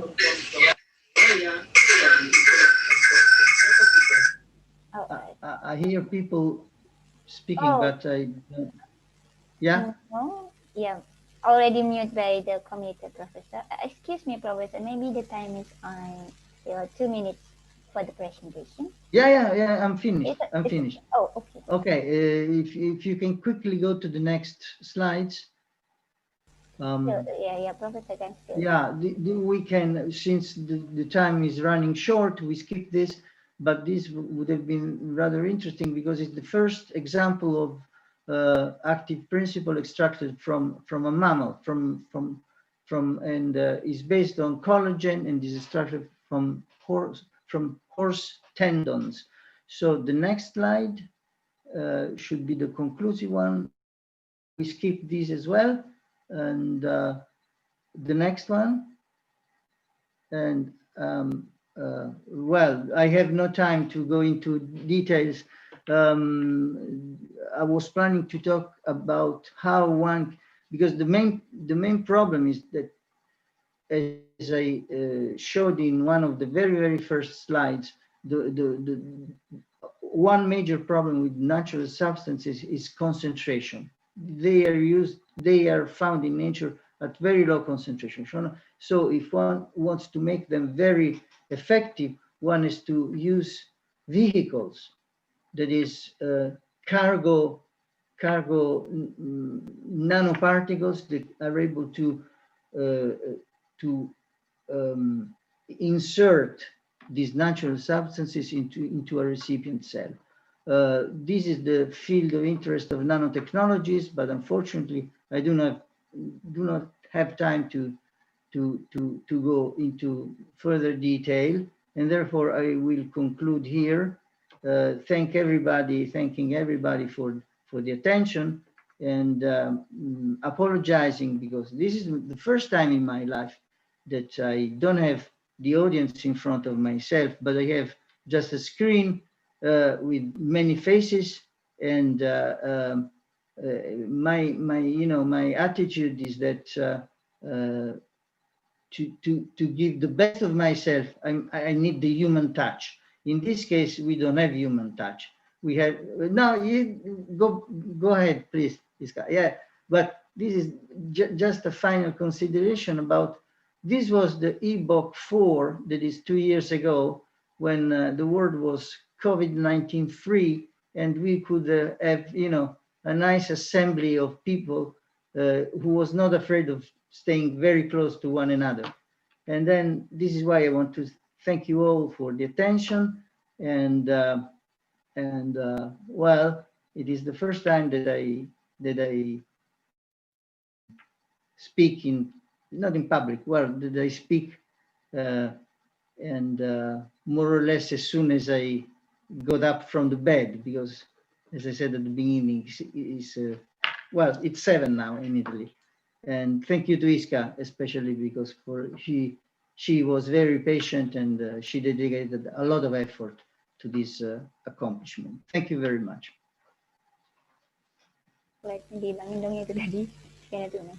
Thank you so much to Professor Jun from Coricelio, and I think I'm a very, I don't know, I didn't kind of say anything because you put my picture in the last slide. I'm going to cry right now. But today we also have Bu Dewi Hidayati also join with the group C. Maybe Bu Dewi Hidayati want to ask something to Professor Risolio in the private. Bu Awi also hello, joined Professor Risolio. How are you? So Yes. many biology friends. Hello, here. Professor. Yeah. Professor. Yeah, I'm here. Maybe I will asking. Sudah boleh ya? It's already for asking. Yes. Yes. Thank you. First of all, I would like to thank to Professor Risolio for. I would like asking about the bioactive in marine organism. Is it specific just for, is it specific for this bioactive for several disease, or it can to be used in multi-purpose? Thank you. Thank you, Dr. Dewi Hidayati. Yeah, if I get your question, you are asking me whether bioactive substances are multi-target or whether they can be sort of aimed to the therapy of one single illness. Yeah. Well, the situation is very differentiated. I mean, there are substances like the one I talked about, resveratrol, that is has a very many different target, and is a multi-potential, a multitask, so to speak, a multitask drug. Other ones, like for instance, camptothecin or Taxol, they are more specific.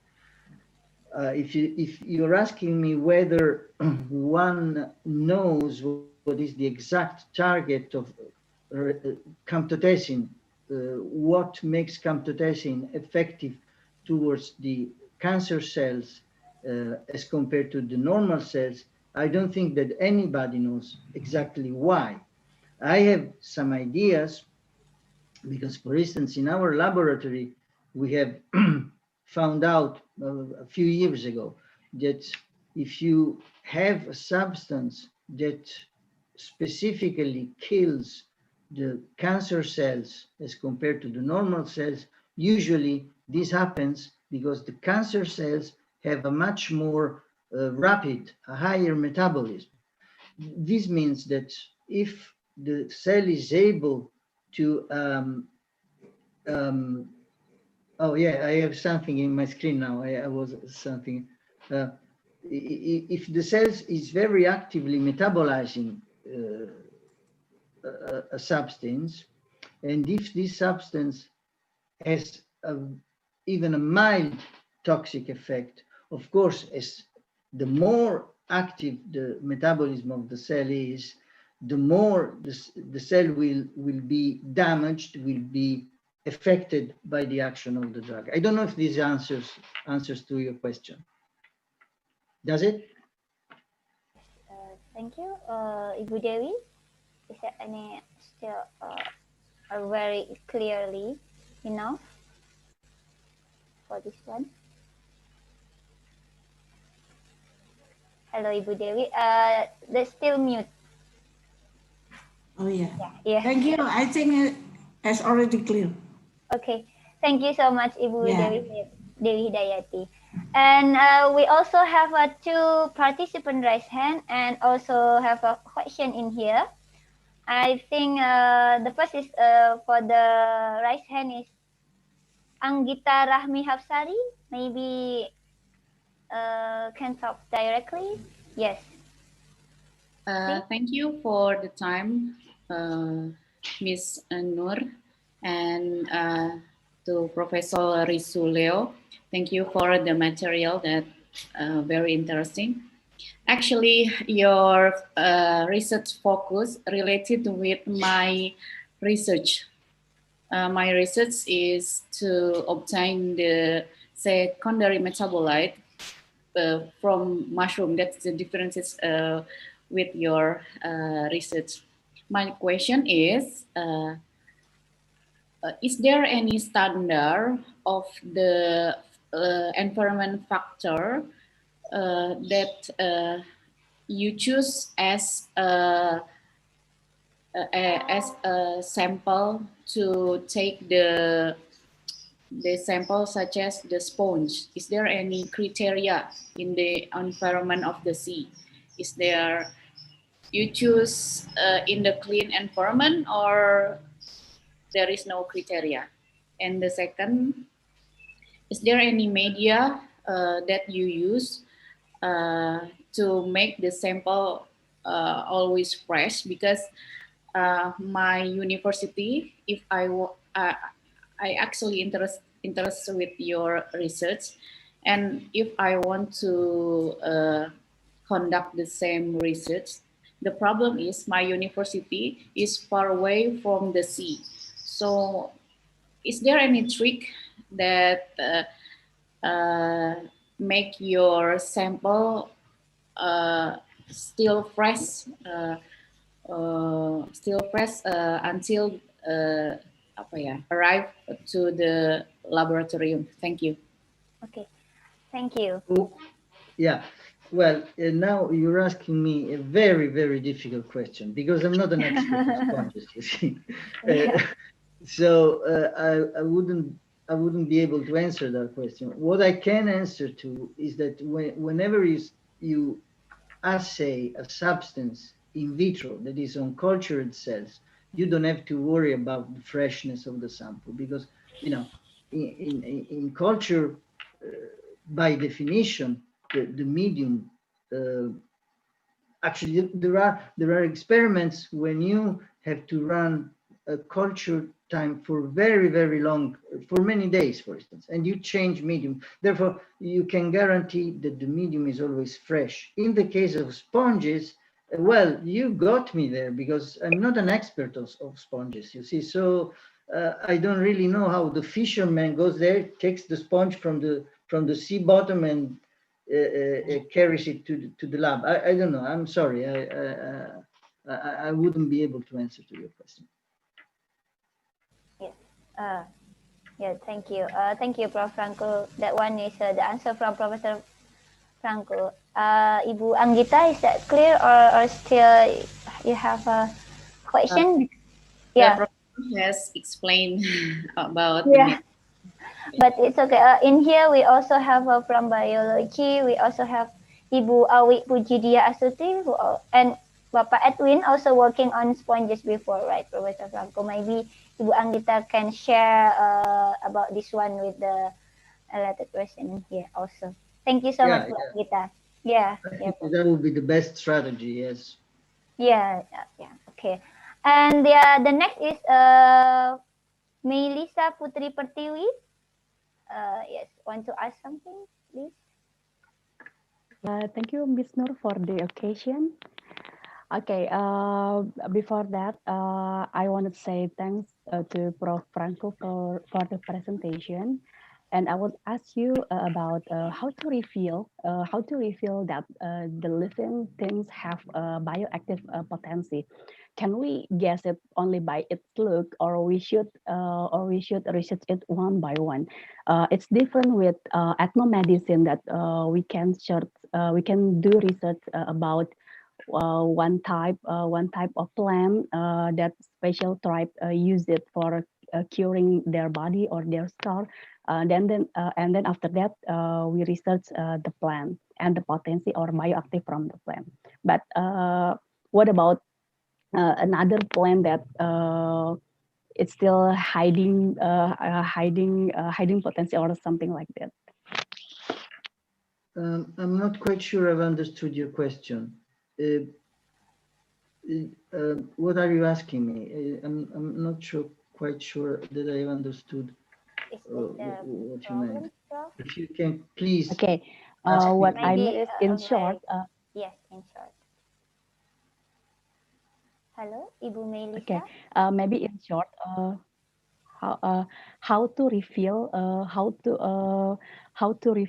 the potency from plant species or animal species that the species has the bioactive potency, something like that. Can we guess it only by its look, or we should research it one by one? Now, if the question is, how can you assay the potency or the efficacy of a single compound with respect to a mixture? Is that what you're asking, I guess? Okay. There is no problem with single purified compounds, because what you do usually is the normal time concentration curve. That is, you use a certain concentration of purified drug for differential times, and you see at what time and at what concentration your purified compound is active. The story with the mixtures is very different, because with a mixture you never know what is the fraction of the mixture that is active.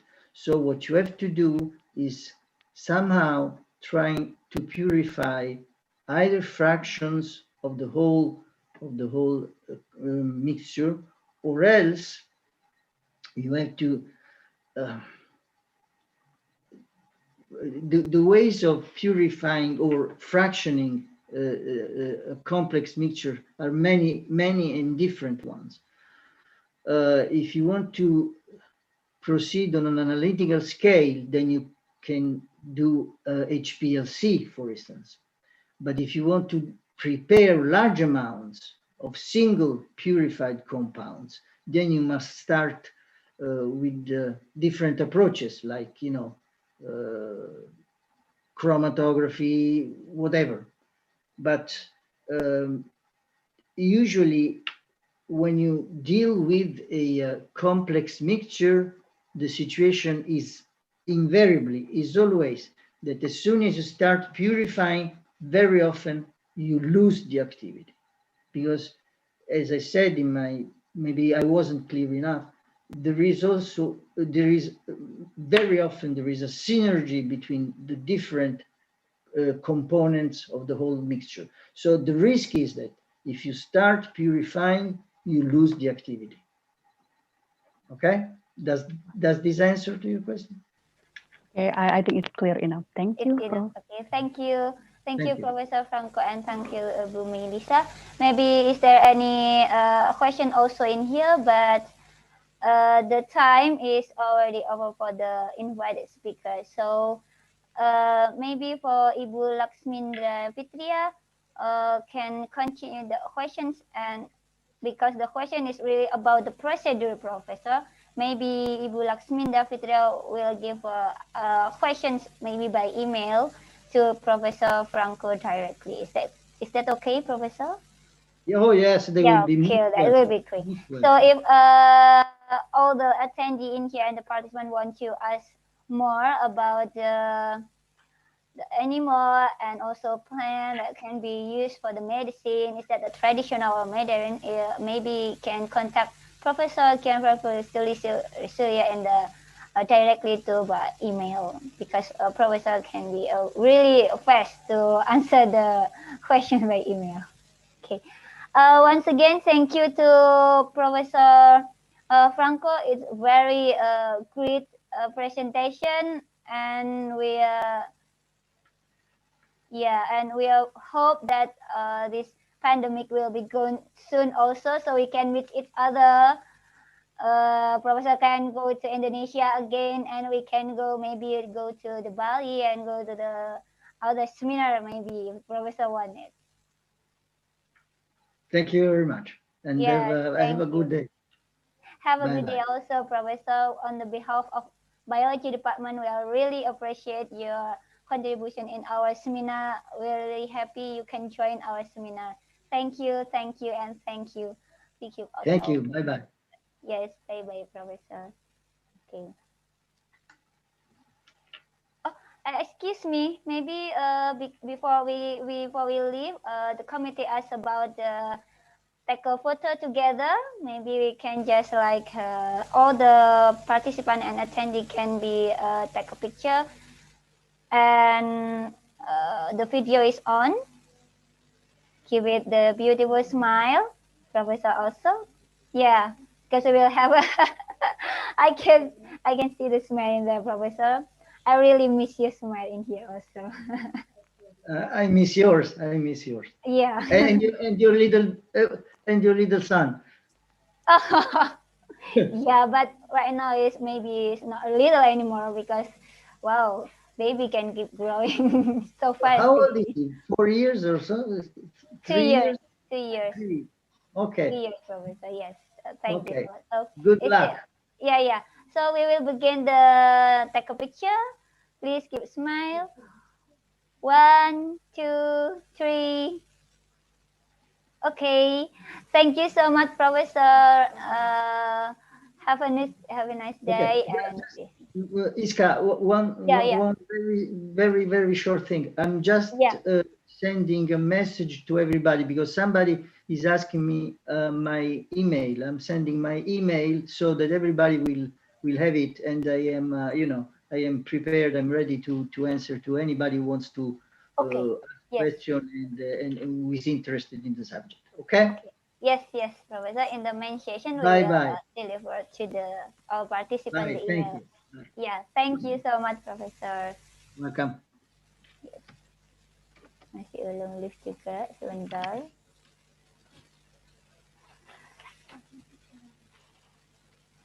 Tapi belum lift beliaunya, masih disorot aja.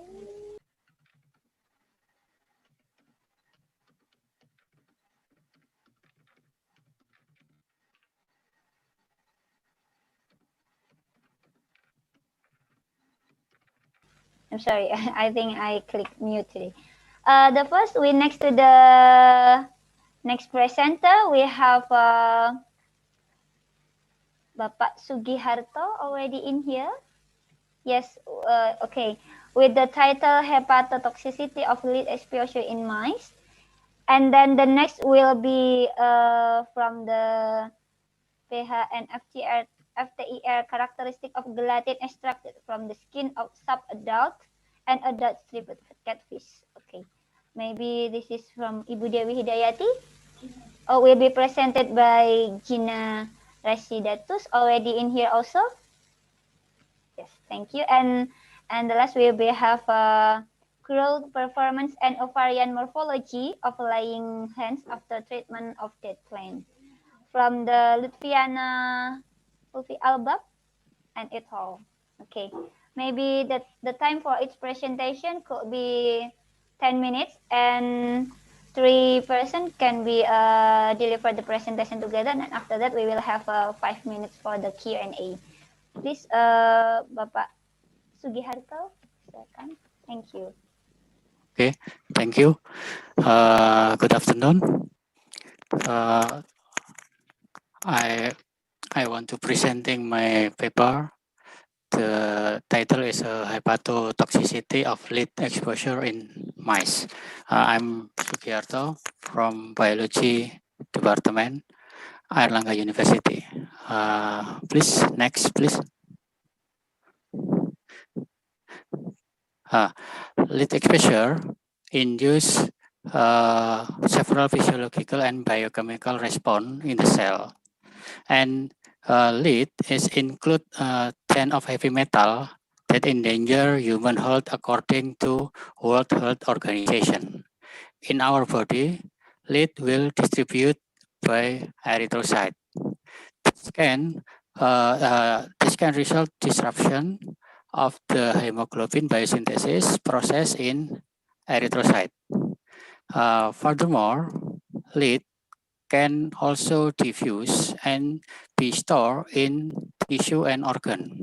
The toxicity of heavy metal is closely related of their accumulation in tissue organ. According to Flora 212, the main mechanism of lead toxicity is via oxidative stress induction, because the formation of free radical and reduce level endogenous antioxidant in the cell. Lead can trigger the formation of ROS, hydrogen peroxide, lipid peroxide, and etc. And it can damage to cell membrane and oxidative damage to DNA. To diagnose any abnormalities or damage in the liver can be done by serum glutamic pyruvic transaminase or SGPT and serum glutamic oxaloacetic transaminase SGOT assay. The activity of SGPT and SGOT are sensitive indicator of liver injury to hepatic necrosis. Next, please.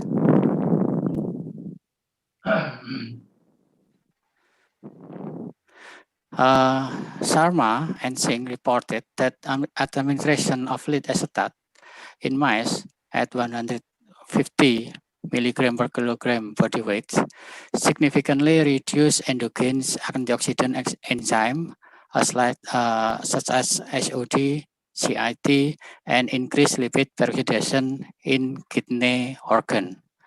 Lead exposure of dose 50 milligram per kilogram and 100 milligram per kilogram body weight cause oxidative stress and alter protein expression associated with apoptosis in liver of mice.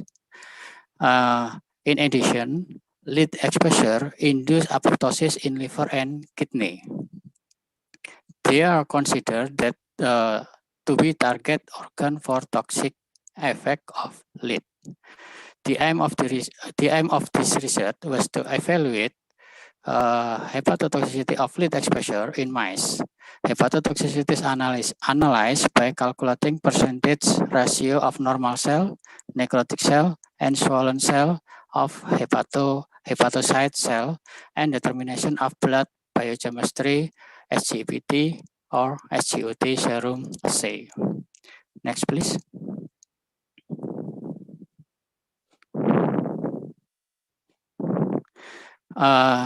Material and method. We use animal 25 male mice, and it is approved by ethic committee.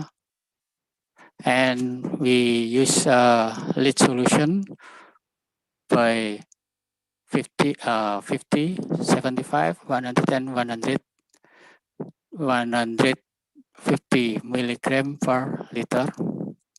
And tissue preparation, mice were sacrificed, blood sample were taken by using intracardiac technique, and then centrifuge to harvest the serum. And liver organ were taken for histopathology analysis by HE staining to determination of damaged hepatocyte cell structure. A statistical analysis by ANOVA and Duncan test. Okay, next please. Result and discussion. Oxidative stress is thought to be involved in lead-induced toxicity. Lead toxicity depend on dose and time length of exposure. In this research, we observed that lead exposure significantly decrease hepatocyte normal cell, red blood cell, and hemoglobin concentration. Meanwhile, lead exposure a significant increase to hepatocyte necrotic and swollen cell, SQT and SGPT level. You can see in table 1. The result show that lead exposure increased the percentage of necrotic cell and swollen cell concomitantly decreasing normal cell. The highest percentage normal hepatocyte cell were found in control group. Meanwhile, the highest percentage necrotic cell were found in lead 150 milligram per liter group, and for swollen cell in concentration 100 milligram per liter group. Lead exposure as well increase SQOT and SGPT. This enzyme indicate the damage of liver cell. The highest enzyme SGPT were found in lead 100 group and SGOT in lead 150 milligram per liter group. In addition, it was even marked by decreasing normal of red blood cell and hemoglobin concentration. Please, next. Lead had a high affinity for a sulfhydryl group to bond blood protein, and it can increase erythrocyte membrane fragility. This is resulting a decrease of number erythrocyte and hemoglobin concentration. Furthermore, lead accumulation can be stored in the liver, increase level of ROS, oxidize lipid to cell membrane, leading to membrane leakage and cell death due to oxidative stress. Lead accumulation, administration of lead acetate 500 milligram per liter for 8 weeks induce hepatotoxicity and nephrotoxicity via oxidative stress by increase MDA, ALT, AST level, but significantly inhibit activities of antioxidant enzyme such as glutathione peroxidase, glutathione transferase, catalase, superoxide dismutase, decrease superoxide dismutase, and catalase and glutathione peroxidase level. The activity of ALT and AST are sensitive indicator of liver injury and to hepatic necrosis. Histological preparation show that administration of lead to rat show lesion hepatocyte. Was consistent with NISAR 211 reported that the glomeruli appear larger in size and change in the proximal convolutes, like pyknosis, necrosis, and hydropic in lead administration. And Angelovic et al. 219 show that exposure of lead and cadmium induce toxic effect in blood, liver, and kidney of rat by oxidative stress mechanism. Hereinafter cause degenerative effect on tissue and organ. Next slide, please.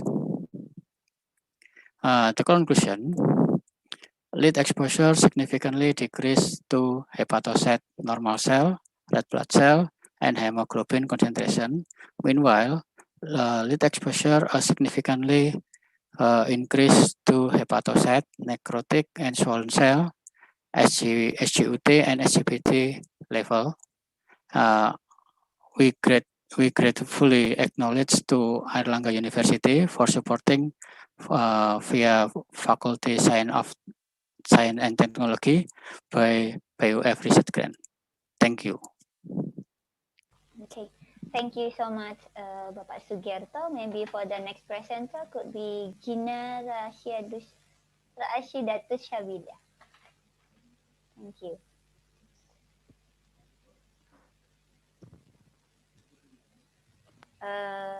Saudari Gina. Oh, there is disabled to share screen. Okay. Do you want to with your share screen or we need to do? Okay.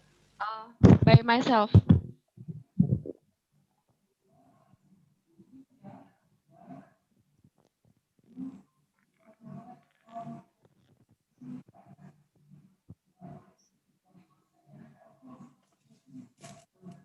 You already can use the share screen? Yes. Yes, okay. Thank you. Please.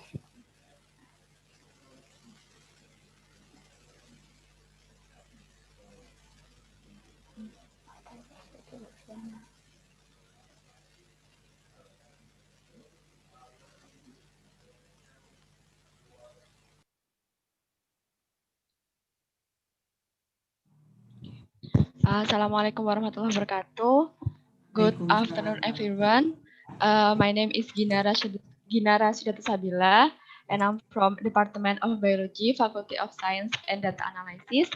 In this occasion, I would like to present about my research, and the title is pH and FTIR characteristic of gelatin extracted from the skin of subadult and adult strip catfish, Pangasius hypothalamus, using acid alkaline pretreatment. The background of my research is from gelatin. Gelatin is a biopolymer of collagen denaturation product, which is widely used in various industry like food industry and pharmaceutical industry. In this research, we use strip catfish skin as source of collagen from extracted gelatin. The characteristic of gelatin is influenced by crossing on collagen, which is the difference in collagen crossing are influenced by the age of the animal.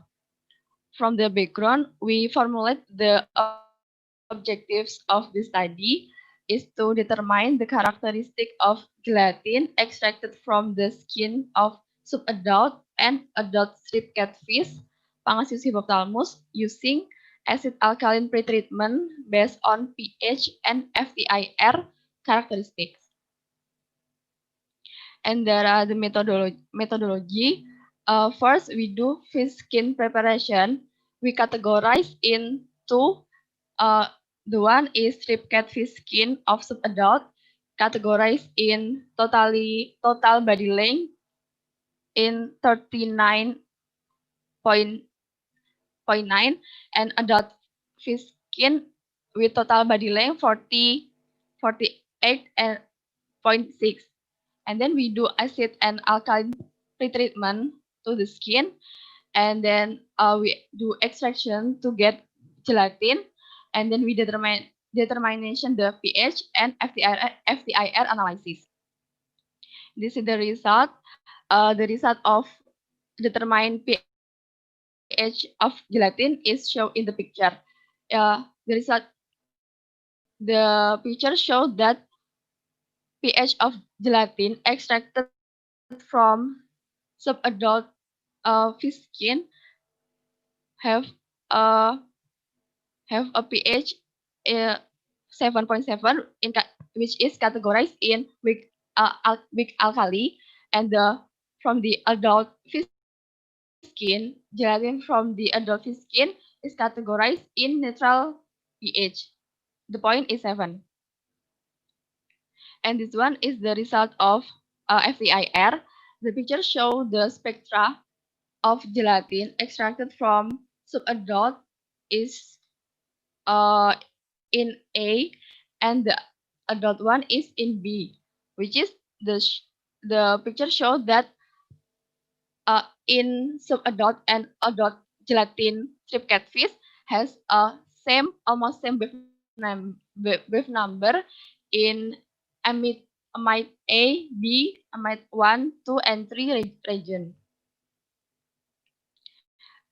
This is the detail of wave number in subadult strip catfish skin gelatin extracted from subadult strip catfish skin and the adult. This is show the wave number region in 400 to 4000 to 2500 per centimeter, which is upshot area of functional group carboxyl, hydroxyl, and amine.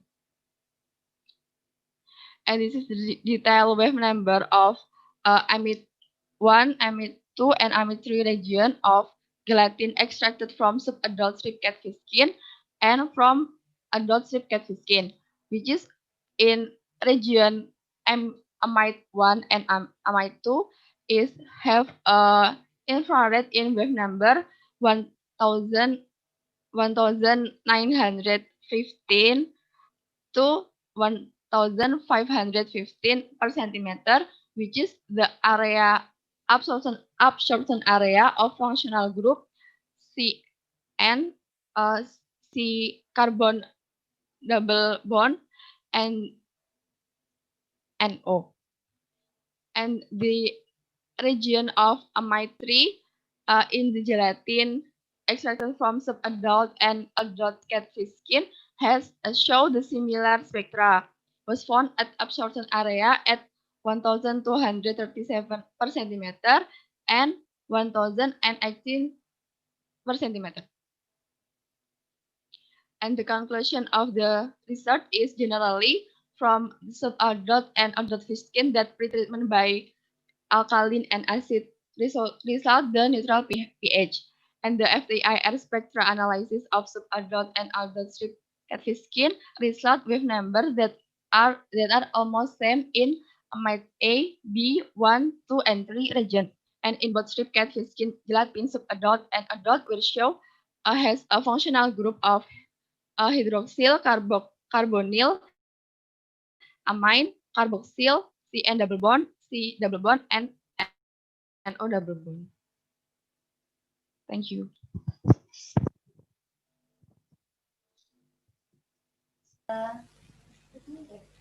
Thank you so much to Gina Rashidati Sabila.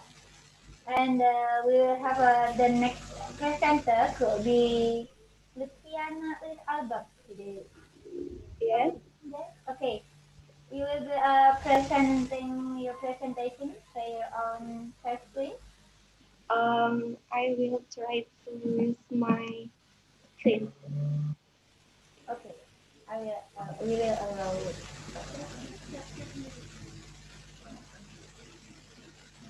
Do you want to use section? Okay. The committee will prepare.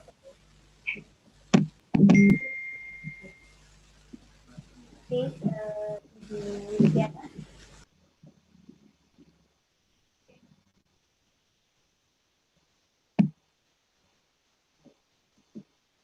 Okay. Assalamualaikum warahmatullahi wabarakatuh. Good afternoon, everyone.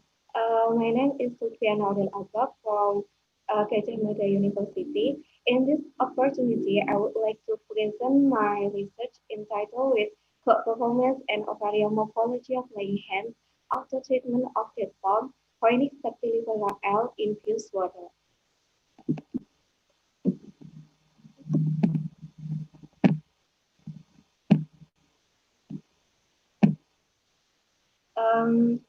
This research was motivated by the livestock industry has grown rapidly due to high demand for livestock products, especially eggs are increased every year.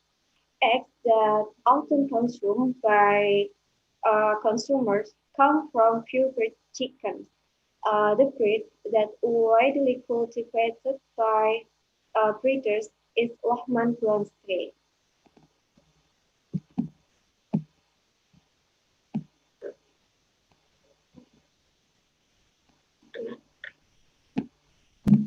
Actually, chicken quality is affected by feed nutrition. So to improve feed quality, hello? We can still hear you. Yes. Hello? I'm sorry, my screen. Oh, yes. Okay, It's okay. okay. Your screen is okay. Okay. So to improve feed quality, farmers use antibiotic as feed additive, but the use of antibiotic as feed additive is prohibited. So we need another compound to substitute this antibiotic as feed additive, and one of them is that form, which contains secondary metabolites. And next,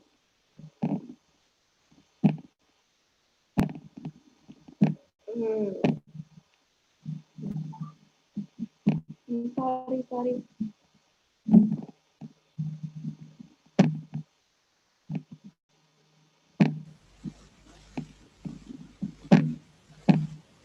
Is there any problem with the screen? Yes, I think I get a problem. Okay. Can you share my PowerPoint? Yes. But I will stop. Okay, sorry Yeah, for no, the problem. it's okay.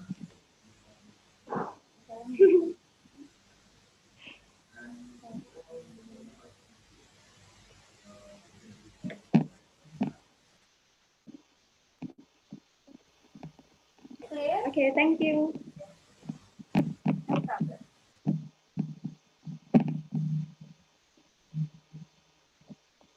The form contains phenylflavonoid and procyanidin, which act as antioxidant, antibiotic, anti-cancer, and increase nutrient absorption in the small intestine. Previous research that used that form as feed additive show that could increase with FCR, reduce FCR value, reduce feed consumption, and increase the productivity of laying hens. The absorption of nutrient in the small intestine is affected by hilly area.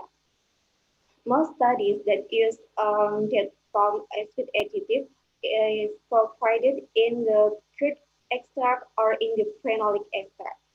Uh, so this causes farmers to be reluctant to apply it to their livestock. So in this study, we use dead form infused water form, which is easier to be applied and easy to make it. Next, please.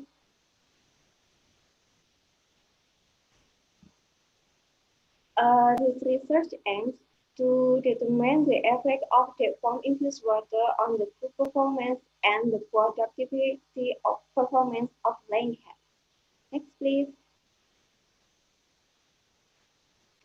This research was conducted from May to July 2019 and took place in Sawit-Sari Research Station. Next, please.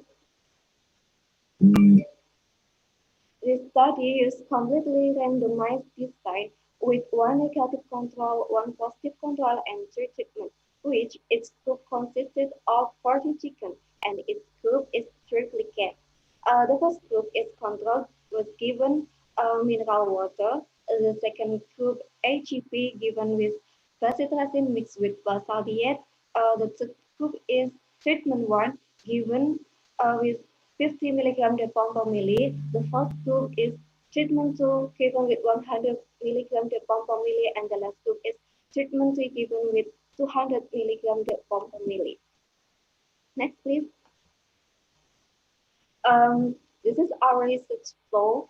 We made that form infused water and then mixed with drinking water and then with 200 DOC, exotic and morphometric measurement.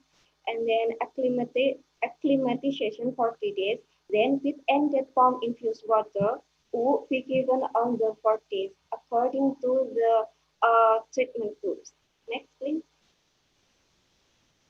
With chicken weight every 3 days, with feed intake every day, and morphometry measurement and euthanasia at 8 weeks to observe small intestine, pectoral muscle, and ovarian morphology.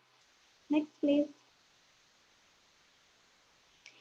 This is how we prepare our dead palm infused water.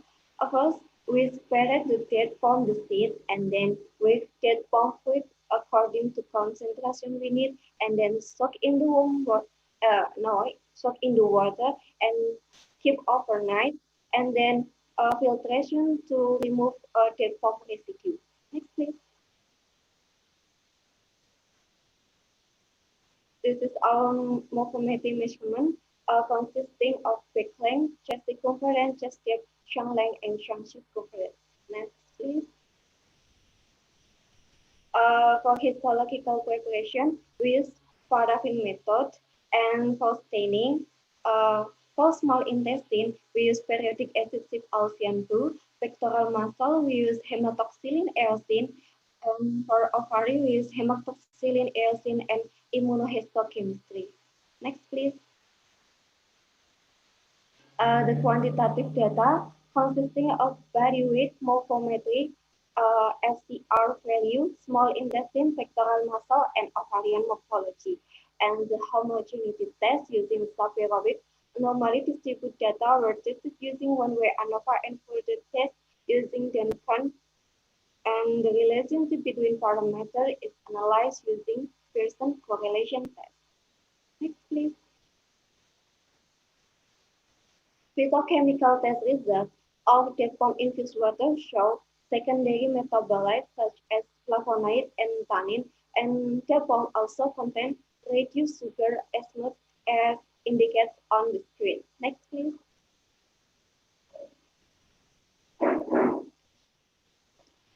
In the performance table, we can see that T2 group significantly increased body weight and weight gain, but T2 group also decreased feed intake and FCR value. Performance and body morphometry indirectly related to feed digestion and nutrient absorption. Flavonoid content inhibit the presence of pathogenic microbes and oxidative stress. And tannin have antimicrobial activity, but also have anti-nutritive activity that negatively influence feed intake. Next, please. In the body morphometry table, we can see that in the 54 days, T2 group significantly increased breast depth, breast circumference, shank length, and shank circumference. In other words, T3 groups increased back length. Body morphometry is an important indicator of bone and muscle development.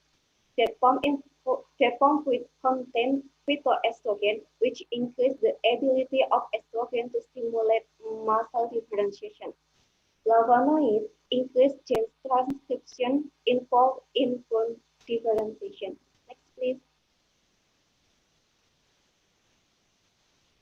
In the small intestine morphology table, we can see that both of T2 and T3 groups significantly increase small intestine morphology.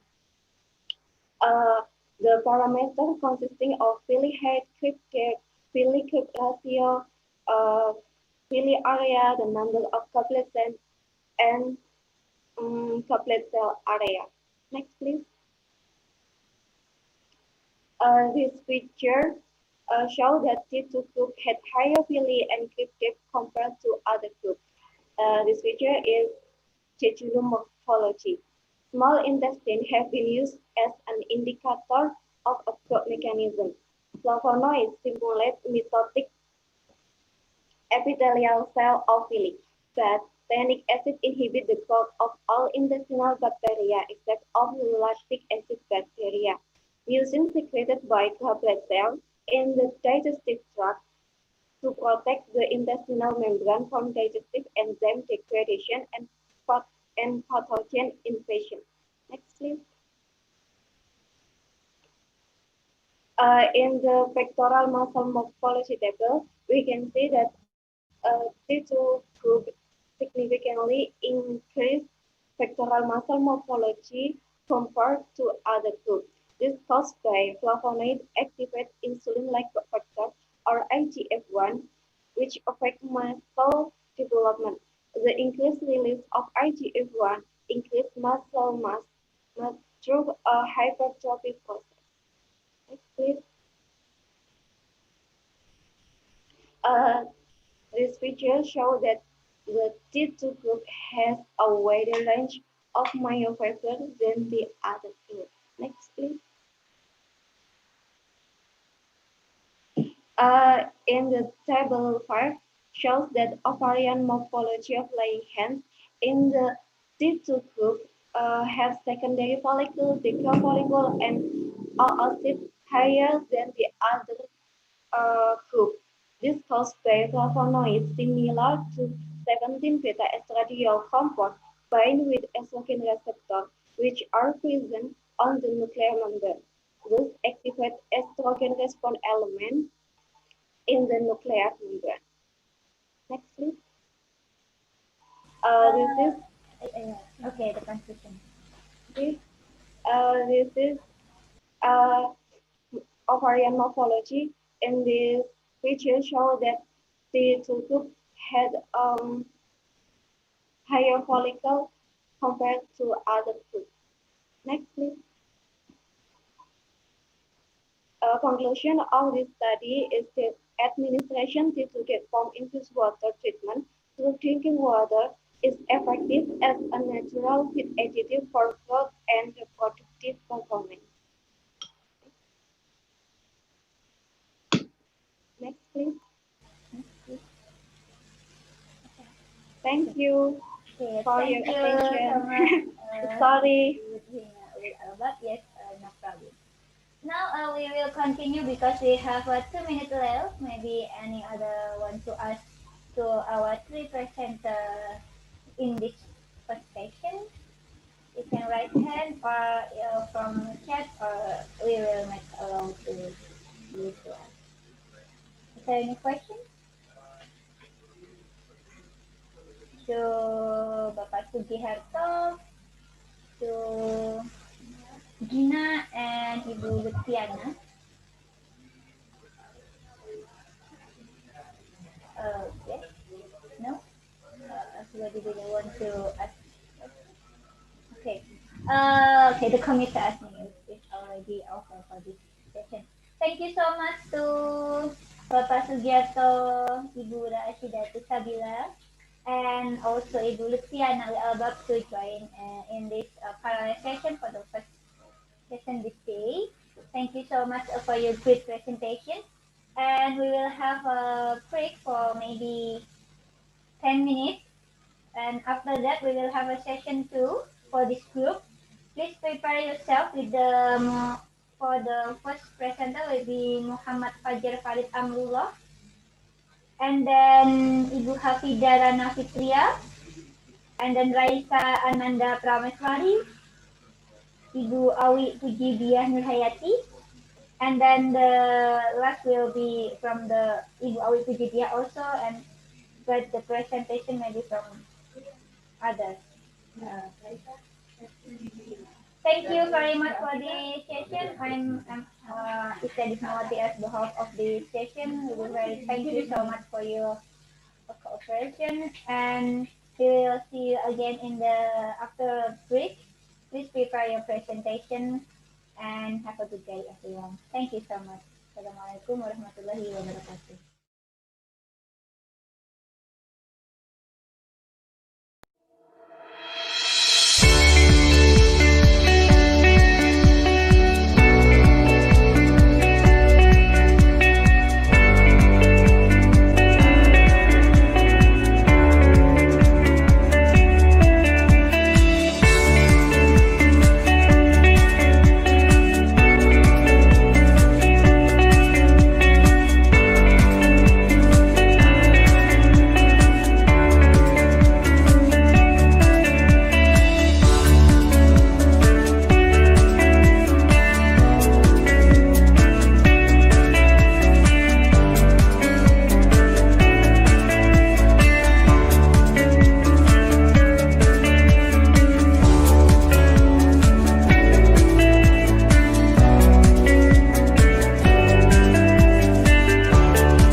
it's almost same with cellulase.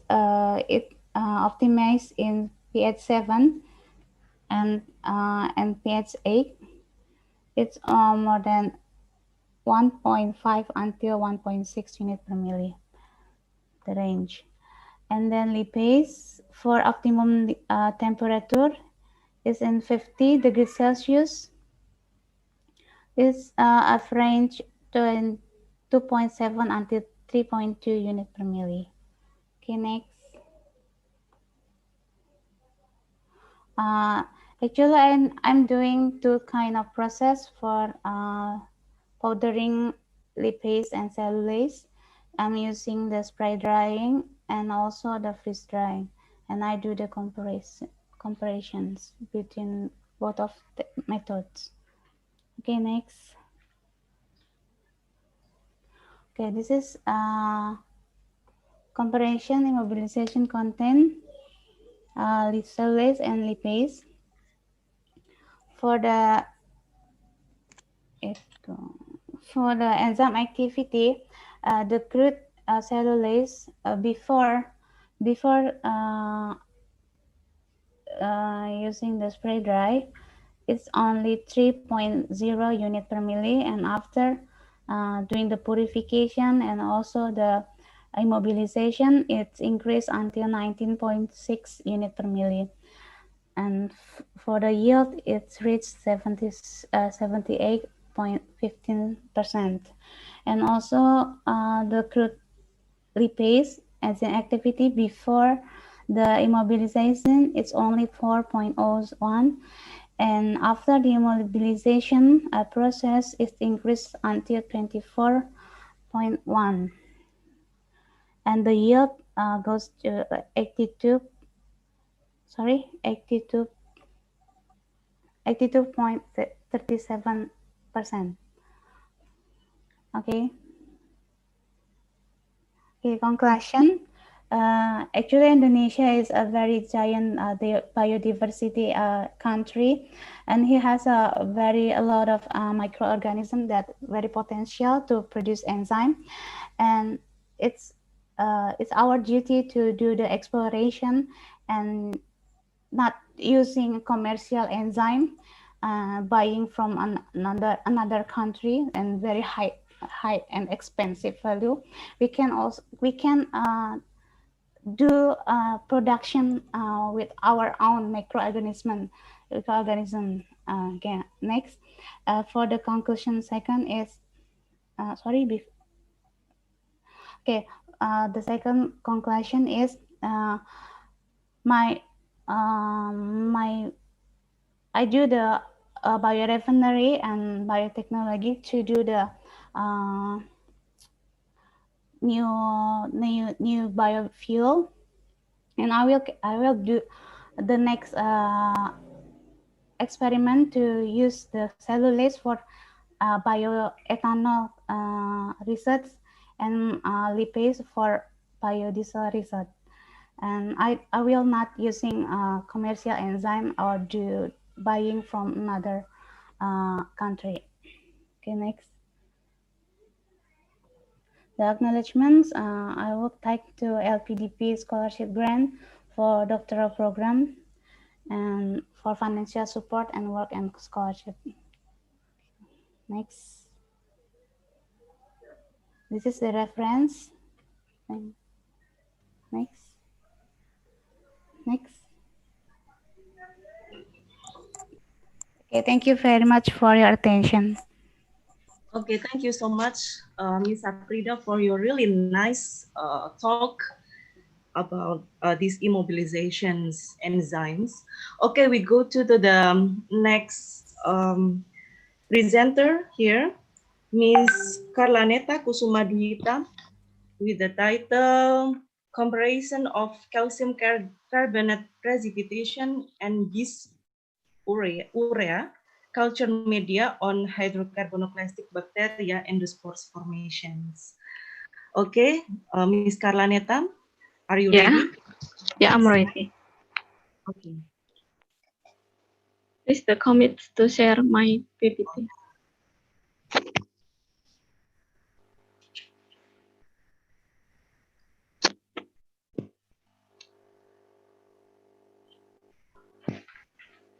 Okay.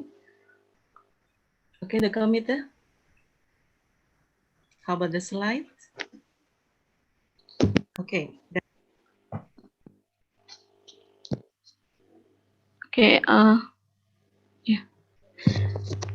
Okay, Assalamualaikum warahmatullahi wabarakatuh. My name is Karlanita. Not yet. I would like to present about our research. The title is Comparison of Calcium Carbonate Precipitation and Urea Culture Media on Hydrocarbonoplastic Bacteria in Spore Formation. Okay, next. First, I would like to explain about the introduction. Concrete is the most commonly used in concrete material that has advantage high compressive strength, long durability, compatible reinforcement, and can be poured as desired.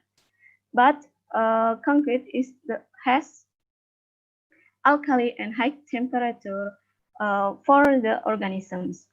Several studies have been using hydrocarbonoplastic bacteria to increase the compressive strength in concrete, and it's called bioconcrete. Bioconcrete is applied for the fill the pores so that it strengthens the concrete structure and can reduce water permeability so that increase the compressive strength and tensile of concrete.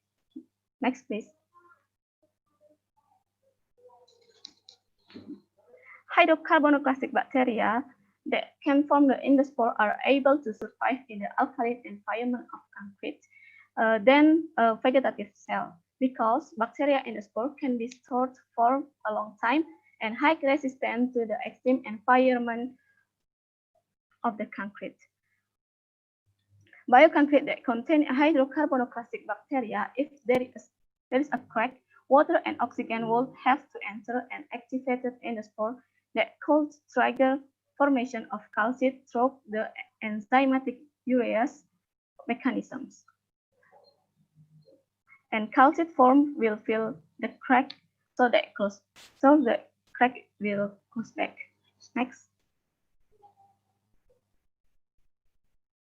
Okay, next. Media complexity affects the formation of bacteria in the spore, and one of the example is CCP media and U media. Several bacteria were isolated from the limestone mountain of East Java, which was Bacillus GA1, GB3, AK4, SU1, Lysine-Bacillus GB2, and Sporosarcina GA4 that able to form endospores. In the study, the production and viability of endospore hydrocarbonoplastic bacteria cultures on CCP and U media will be compared. Next, please.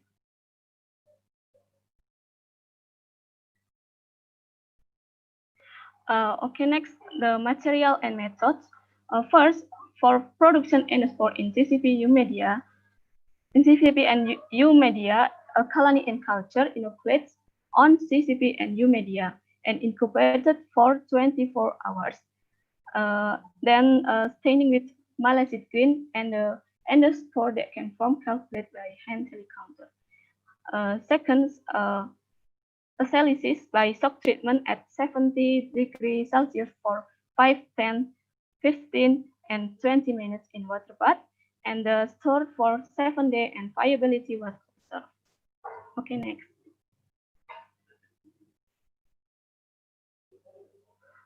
For the results of production of hydrocarbonoplastic bacteria in the spore, all isolates are able to form endospore in both media, in CCP and U media. In U media, the formation of endospore was higher than CCP, and Lysine-Bacillus GB2 produced the highest number of endospore than other isolates. Next, please. For the results of endospore viability after 7 days storage, the longer the exposure time, the higher viability of endospores. With an exposure time of 20 minutes, is more endospore formed. Lysine-Bacillus GB2 has the highest endospore viability compared to the other isolate. Next. For our study, we can conclude that first, all cultures are able to form endospore, and the production of endospore in new media is more than CCP media. Number two, Bacillus GP2 endospore was the highest than the other isolates. And the last is Bacillus GP2 endospore also has better viability than other isolates with soft treatment for up to 20 minutes. Okay. Next, please. Next, please. Okay, thanks. That's all my presentation, and thanks for paying attention. Okay, thanks a lot, Ms. Carlaneta, for your nice talk. And it's really fast. I think it's less than 10 minutes. Okay, it doesn't matter. We can continue for the next presenter is the title of the paper is Urease production by Bacillus using different source of urine substrate. So who's gonna be the presenter here? Miss Dia, yeah? Yeah, Rika. Okay, Dia Rika, okay. Are you ready with your slides? Yes, I'm ready. Okay.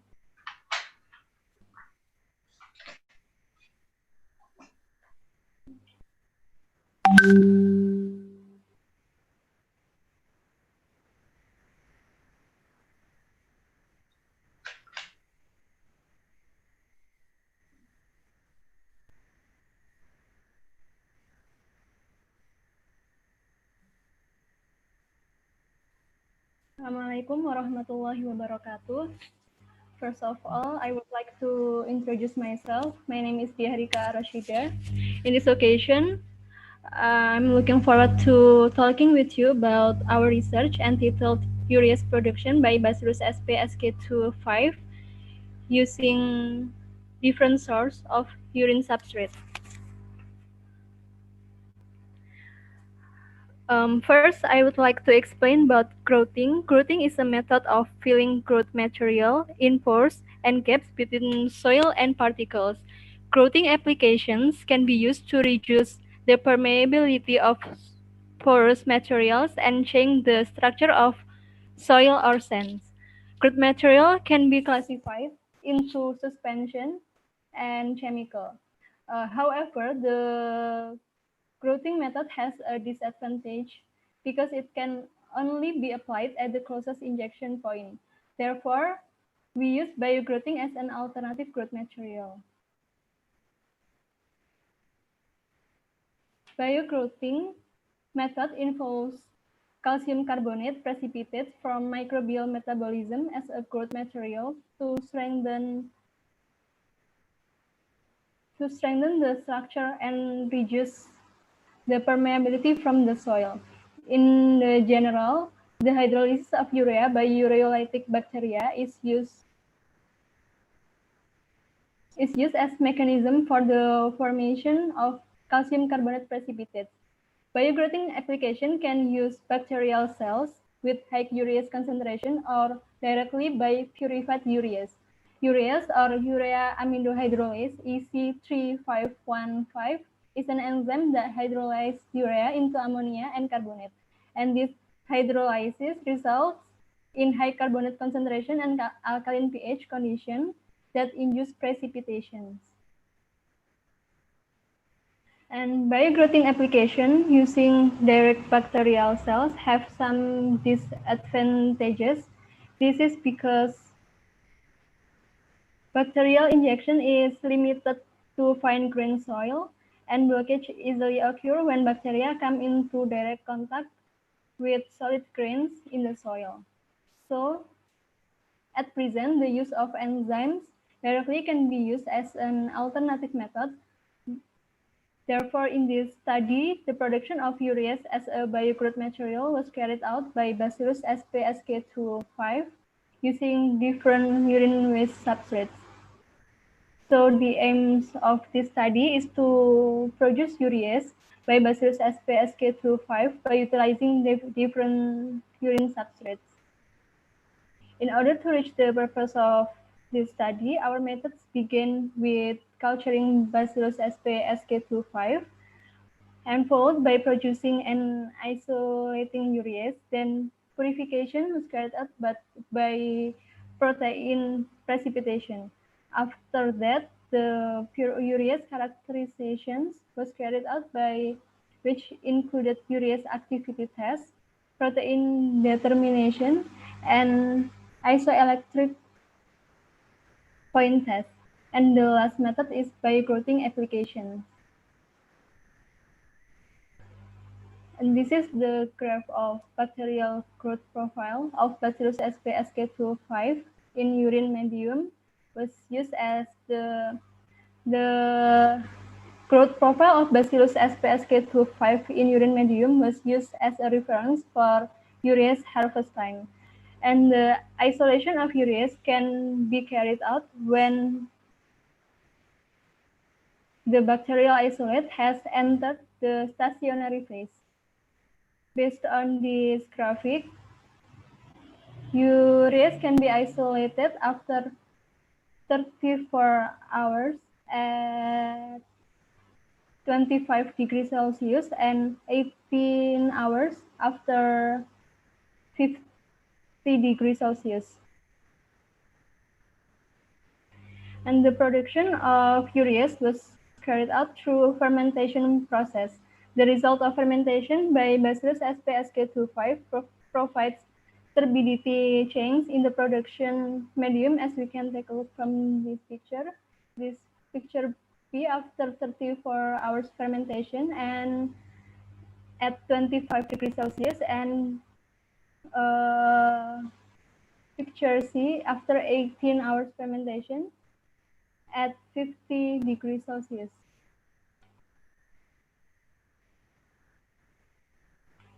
And the urease activity after precipitation with ethanol is listed in this table. The highest activity of urease was obtained from the ruminant urine substrate at 25 degrees Celsius with an activity value of 102 unit per milliliters and the protein content of 0.019 milligram per milliliters. And the purification was continued by using ammonium sulfate. Based on this table, it shows that the urease activity at the purification fraction of 60% to 75% was higher when compared to the crude urease activity before purification. And the isoelectric point of purified urease resulted in the deposition at pH 6, which characterized the coagulated urease protein characteristics. And this is the result of compressive strength test of the sand. And biogroting application was performed using urease produced from purified ruminant urine as a substrate, and the measurement of the repulsion power of the sand produced on average value of compressive strength in sand with urease treatment in graph A about 1.99 Newton, while in the sand without enzyme has a repulsion power of 0.76 Newton. So this is the conclusion of the study, that urease production by Bacillus sp. SK25 with different urine waste substrates showed that the use of ruminant urine waste as a substrate gave the highest enzyme activity of 102 units per milliliters, and the resulting urease has a protein content of 0.019 milligram per milliliter with an isoelectric point at pH 6, and the resulting urease can be applied in biogroting by giving an increase in compressive strength of 18%. And some advice for further research are there are need further optimization of the urine substrate is needed to determine and obtain more specific urea content so that it's easier to be used as an alternative substrate in urea's isolation. And there needs to be a further study regarding the performance comparison of purified ureas and ureas directly produced by bacteria in biogrowing application. Thank you for your attention. Okay, thank you, Ms. Rika, for your nice presentations. Now we continue for the next presentation will be presented by Mr. Hendra Susilo with the title Diversity of the Cellulitic Bacteria in Rumen of Ruminants as a Probiotic. Okay, I will present my paper. I will share. I will share the PPT.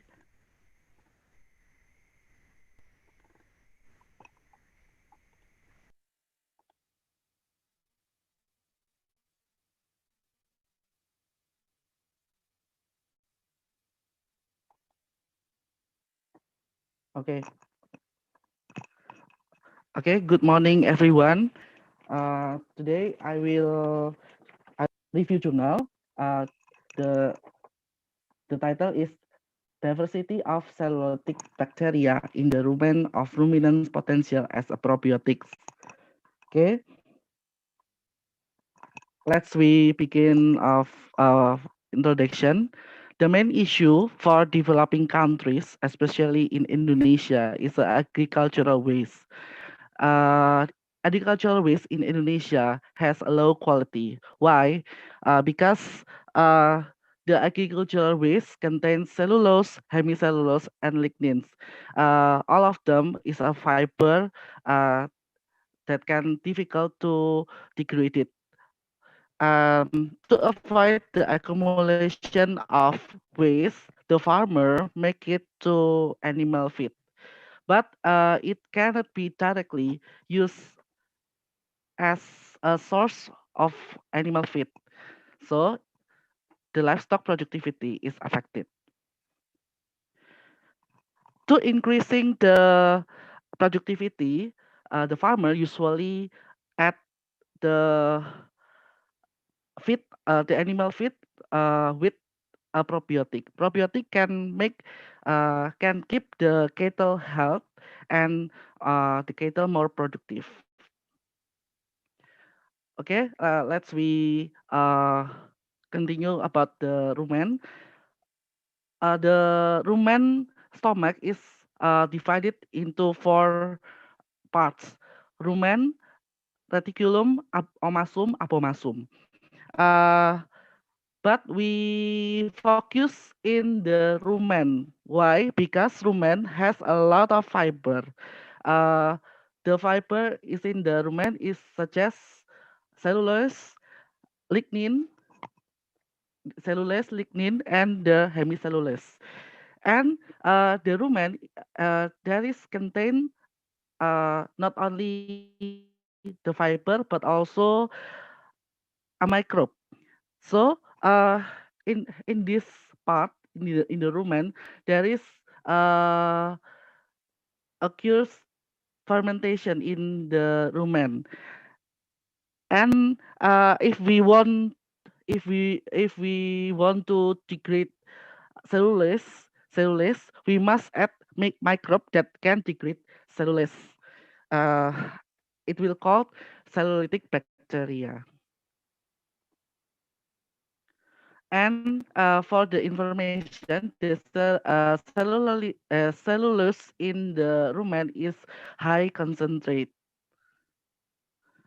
Okay, let's we continue about cellulitic bacteria. Cellulitic bacteria can degrade cellulose because the cellulitic bacteria can produce cellulase.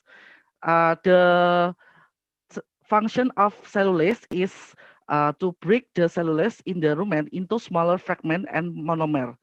We call it glucose it can help the kettle metabolism. So we continue about the probiotic. Probiotics are microbes that intentionally aided dietary supplements and can benefit their hosts. Um, Giving of the live microbes in the sufficient quantities can affect the composition and ecosystem of the digestive microflora. Probiotic can reduce the population of the pathogen bacteria. Probiotic can also act as alternative ingredients for growth enhancer.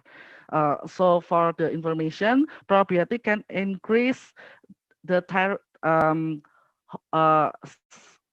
hormone called thyroid. Thyroid can help regulate the body metabolic rate. Good metabolic can help. Uh, it can also increase the production of milk and meat.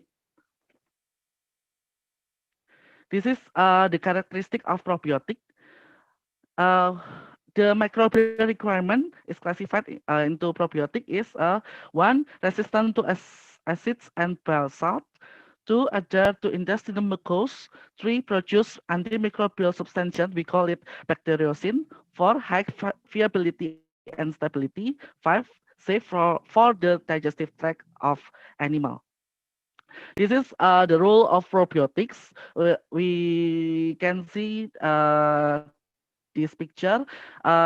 It can have metabolic effect because probiotic can produce bacteriocin, decrease pH.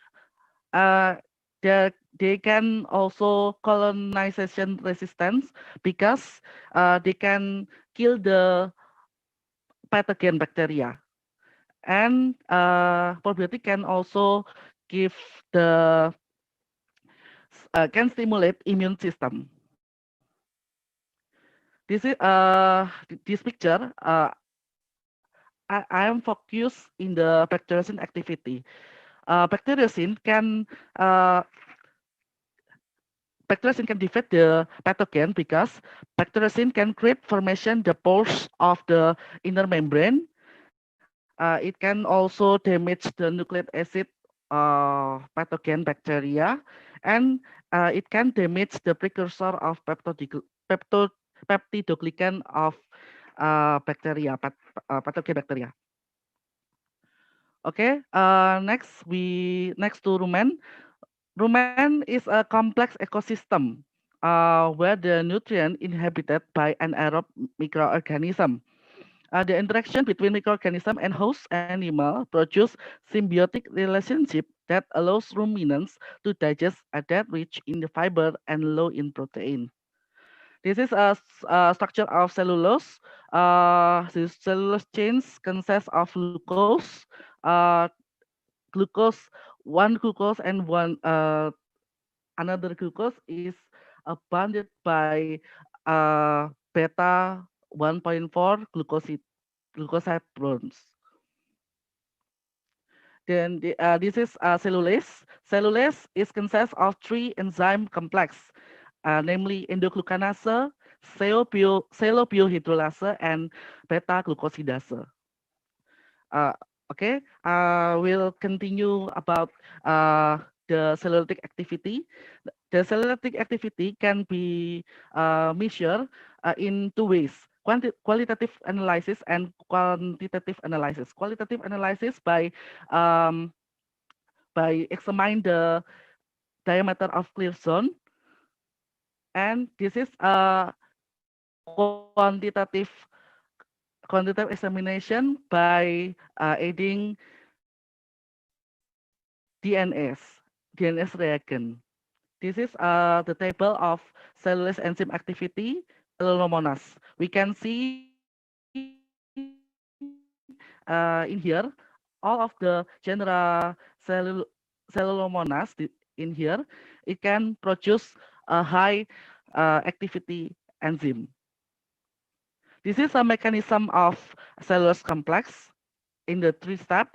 Step one, cellulose is hydrolyzed by endoglucanase by form the fragment cellulose, small fragment cellulose. Step two, cellulose is further hydrolyzed by exoglucanase it can release small oligosaccharides and cellulose. And step 3, beta-glucosidase can hydrolyze cellulose into glucose monomer. This is identification of cellulosic bacteria in bovine rumen. I get the species. I get 50 species in NCBI from the accession code. I get the accession code from the journal last 10 years. This is about all of the species in the dominant family is Lactospiraceae, Ruminococcaceae, and etc. Prevotelaceae. This is bovine rumen. Not only bovine rumen, we can see the cellulosic bacteria. It can found in the sheep rumen and mouse rumen. So the ruminant wild and domestic ruminant, we can see the cellulosic bacteria. Okay, this is the simulation of phylogenetic tree. I use the Mega 5. In the scale in here, it represented about the similarity index. The similarity index, I give example for this. In the large similarity index, it showed that Acinetobacter and Pseudomonas is related. In the phylogenetic tree, we can see this is the family of the diversity family of the bacteria rumen. We can found Prevotelaceae, Lactospiraceae, Eubacteriaceae, Spirosetae, Spirosetaceae, Closidiaceae, Chrominococcaceae, Streptococcaceae, and Bacillacea. This is the tree analysis phylogenetic tree. The percentage value of the similarity between 50% in the we found it in the Clostridium autotolerant and Pseudovibrio ruminis, and the highest 100%, namely in the pair of Prevotella ruminicola, Prevotella brevis, Butyrovibrio proteoclasticus, Butyrovibrio hungate, and etc. In the genus of Cellomonas and Prevotelaceae were reported to have the highest cellulosic activity. This is a potential probiotic based on cellulosic activity. So the potential of probiotic in ruminants is related to the function of microorganism in the rumen by changing the low quality. The mechanism is two. One is improve fiber digestibility, and two, accelerate VFA, volatile fatty acid. With the addition of probiotic, feed containing high crude fiber will be digested by a cellulosic probiotic group because it is able to produce cellulose enzyme. So animal can utilize energy source more quickly. Increasing VFA can increase lipid concentration in milk production. Okay, this is a conclusion. We know that cellulosic bacteria, the family is Prevotelaceae, Lactospiraceae, Eubacteriaceae, Spirosetaceae, Eubacteriaceae, and Ruminococcaceae. Cellomonas and Prevotella has a highest cellulosic activity, and the analysis of phylogenetic tree in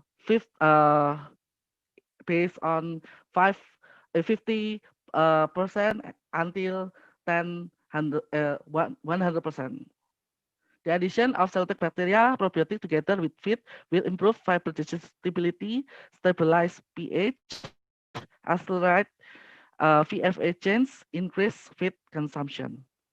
That's all about my presentation. Thank you for your attention. Okay, thanks a lot, Mr. Hendra Susilo. I think that was really awesome. So we can eat our informations about, it seemed like a review, right? So about the diversity of the bacteria in a rumen. Okay, thanks a lot. Now we move to the last presentations in these sessions. The paper with the title Fungal Applications in Bioflotation of Sinking Fish Feed, Possible Roles of Surface Mycelium by Mr. Chatur Sri Herwanto. Okay, Mr. Chatur, time's yours.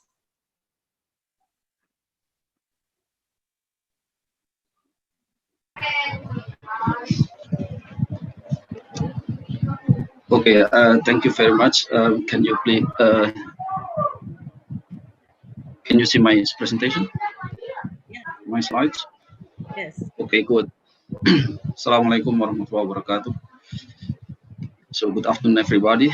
Thank you for the organizer for having me here to present my research, my group's research titled Fungal Application in Bioflotation of Sinking Fish Feed, a Possible Role of Surface Mycelium.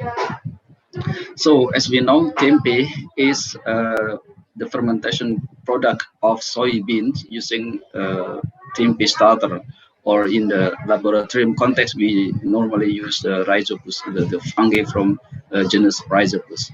Due to the scientifically proven nutrition content of this tempeh, now tempeh has been has been consumed in worldwide, and also has been used not only for fermenting soybeans, but to ferment any beans which are locally available. It's not limited to soybeans. More importantly is, in the last few decades, the rhizopus fermentation has not only been limited to be studied for human consumption or human nutrition, but also has been extended in the study of its usefulness in the nutrition for the animals, like cattle, like birds, as well as fish. Particularly for the fish, rhizopus has been researched, and numerous studies has produced results, which is rhizopus contain high amount of proteins. Some say it is about 40 to 62% of protein, and then it contains also essential amino acids, which is comparable to the fish meal, which is normally used in the fish feed. It has high protein digestibility, up to 80%, and which importantly, rhizopus is easily grown, and it can use various substrates, especially waste and also agricultural byproducts, which is very cheap. So now I'm showing you at least two types of feeds. On the left is the commercially floating fish feed. This floating fish feed is usually produced using a very high-tech machine called extrusion machine.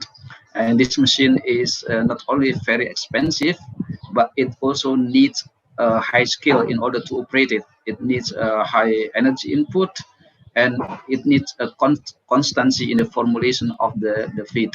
And this feed is very expensive. So that's why for the moderate and small scale fish farmer, they usually don't use 100% of this feed, because if they use it 100% from the beginning until the harvest time, then they will get very low profit.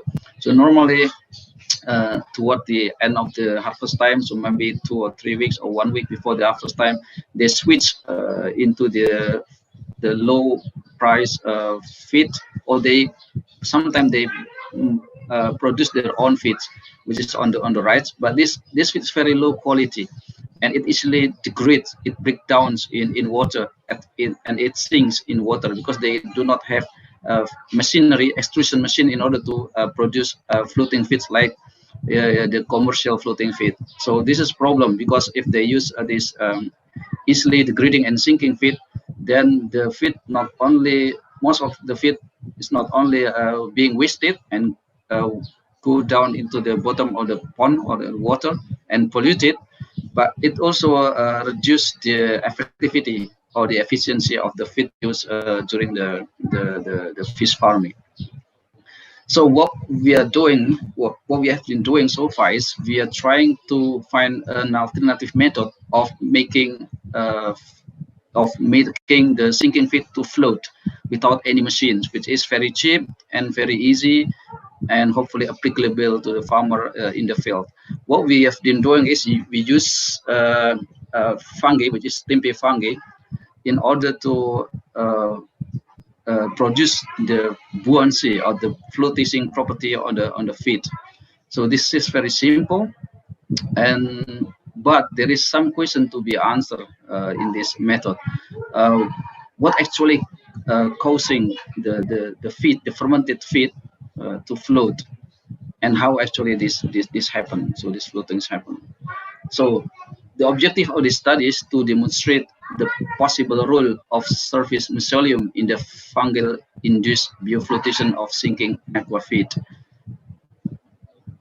Okay, so the steps that we use in our research is the first is solid fermentation. So we do the fermentation like what the tempeh, the people making tempeh, so it's solid state fermentation, and then after that we do some treatment to the fermented product, and then after that we did physicochemical analysis. So this is the first step, which is solid fermentation. So we use commercial sinking feed. We didn't formulate our own feed because our concern is not the nutrition but the physical properties of the fish feed. So this is, we got a sinking feed which is normally for shrimps, and what we did is we pulverize using blender, and then we mix with the water to have about 35 hydration or moisture, and then we mix with tempeh starter or tempeh inoculum, which we purchased locally near our lab. And then after we mix homogeneously, then we transfer it into petri dish, inside of which we have like a frame, okay, like rectangular shape frames, and we incubate for about 28 to 33 degrees centigrade for 48 hours. So this, after the fermentation, we get the fermented sinking feed like the one in the picture. So we see the surface of the petri dish was covered by cotton-like structure. So it indicated that the fungi, the normally rhizospus, grew very well. And then we did 3 different treatment. Okay, the first treatment is actually we didn't do fermentation. We just directly do the oven drying. So the sinking feed without any fermentation. And the second treatment is after the fermentation was resulted, then we peel. So we peel the surface of the surface mycelium. We peel like we are peeling what you call it, apple. So we remove the skin completely. And the third treatment is we didn't do any peeling, so we just do the oven drying directly. And then after oven drying, we did 7 analyses, which consisting of 5 physical analysis, and the last 2 is chemical analysis. So the 5 physical analysis include the density, floatability, water stability, hydrophobicity, and water absorption rate analysis. And the chemical test includes soluble protein, carbohydrate. So this is the macroscopical appearance, so before and after fermentation. And this is after 3 different treatments. So on the left is the feed without any fermentation, so just oven drying. And as you can see here, the particles making up the feed broke down easily. And then in the middle and on the right, as you can see, the structure is preserved. Okay, the cubicle or the block structure is preserved, indicating that the mycelium of the tempeh mold function like what do you call it, joining the particle of the feed to make a single structure and not easily broke down. And on the in the middle one is the one with mycelium surface intact, so without any peeling. And on the right is after the peeling, so the mycelium, the surface mycelium is completely removed. And then we did the first test, which is on in using water. As you can see here, in the first minute of the test, the unfermented one completely sank at the bottom and disintegrated, so break down easily. But the unpeeled fermented feed and peeled fermented feed, it didn't disintegrate. But the one without surface mycelium, then it sank. Whereas the one with intact mycelium, surface mycelium, it float better. It can float better than the others. So this is the graph of the floatability, which is to measure how good the feed can float on water. So as you can see, the one without fermentation or unfermented feed control, it sink right at the beginning of the floatability test. And then in the middle is unpeeled fermented feed.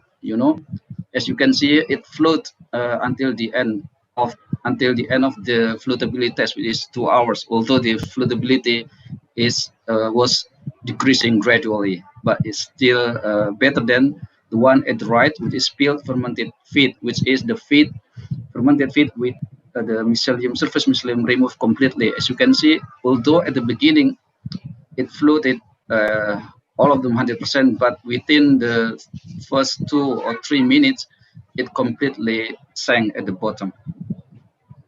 So then we measure the hydrophobicity of the surface of these 3 feeds. As you can see, unfermented feed, when we tested using a droplet, the water droplet was easily quickly absorbed by the surface, and it took only 0.63 seconds to absorb completely the droplet, and the hydrophobicity or contact angle is less than 90%. So sorry, 90 degree. So it means it is not hydrophobic; it's hydrophilic. But in the case in the middle and on the right, which is fermented feed, as you can see here, when the surface of the mycelium was still intact, so the water droplet was not easily absorbed. So it took about 20 seconds to absorb, compared to the one on the right, which is without surface mycelium. It was more quicker than to absorb the water. And as you can see here, the one with mycelium intact has the only hydrophobic contact angle, which is more than 90 degree. Okay, Mr. So, Chatur, walk a little bit faster. Okay, I will be finished at 2 more minutes. Okay, so the possible explanation is maybe the mycelium contain this chitin and chitosan, as normally the cell wall of the fungi do have. So this chitin and chitosan have a hydrophobic nature, as well as the protein called hydrophobin. So hydrophobin is the proteins normally found on the filamentous fungi, which is also hydrophobic.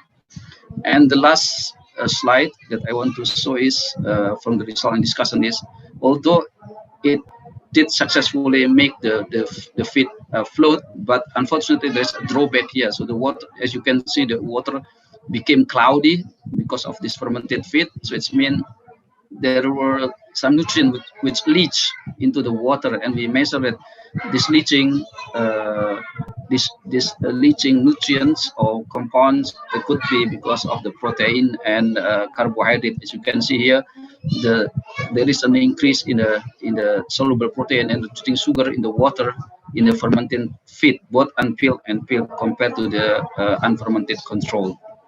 So my conclusion is that the surface mycelium did show hydrophobic properties that slowed down water infiltration to the feed matrix. it maintains the density below that of water and thus prolonging the flotation duration in water.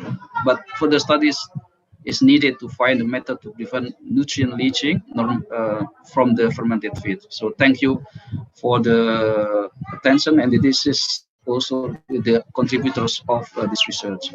So thank you. Thanks a lot, Mr. Chatur, for your really clear explanations about the potential of fungal. Okay, also all of the presenters have been present their paper. So now we continue for the Q&A sessions. Is there any question here?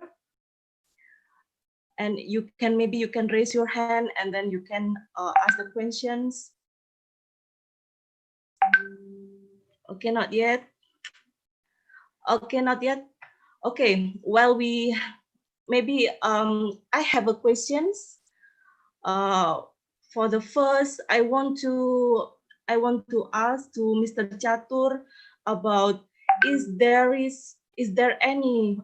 possibility to use any other kind of fungal? I mean that especially for individual people, they have a lot of fermented foods. So can you tell us we can use other fungal?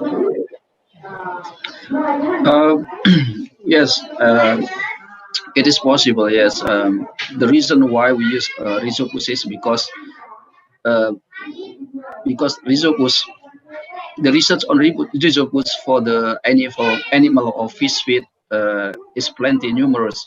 So, and they have shown actually the result of using rhizopus to substitute fish meal in the fish culture. So yes, so the reason why we use rhizopus because rhizopus has been shown to be applicable in animal or fish diet. So of course you can try other edible fungi, not only rhizopus. So as long as this fungi can actually colonize or can grow on this fish feed as well, just like rhizopus, then yes, it is possible to make the fish feed floating on water. Yes, thank you. Okay, so the key point here is maybe we can choose any other edible fungal. Is that right? Yes, the main thing is it is edible and it is grass. Okay, it's recognized generally as safe. So because it's on for consumption of the animals and the animal will be consumed by human, so you have to make sure at the beginning that this fungi is safe for the animals and also for human. Okay, thank you so much for your explanations. Okay. Okay, is there not any question? I think the time's up. So, but before we leaving the sessions, what you mind to we take a picture first, and then after that we can close the sessions. Okay, maybe Helen or Edo can help us. Okay, I will write the photo session today. So all the participants of the Zoom, I would like to ask you to turn on the camera, please, because we are going to enter the photo session. Okay, there's only one page here, so there's some half of the participants who haven't turned on the video yet.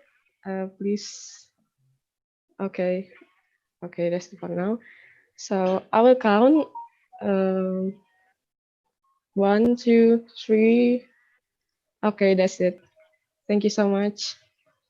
Okay, thank you, Helen. Okay, so I think that's all for the sessions. Thanks a lot for your really nice participations, and thank you so much. Wassalamualaikum warahmatullahi wabarakatuh. Waalaikumsalam warahmatullahi wabarakatuh. For the participant, we have about 10 minutes or to break the committee. Okay, maybe we are continue straight to the third session.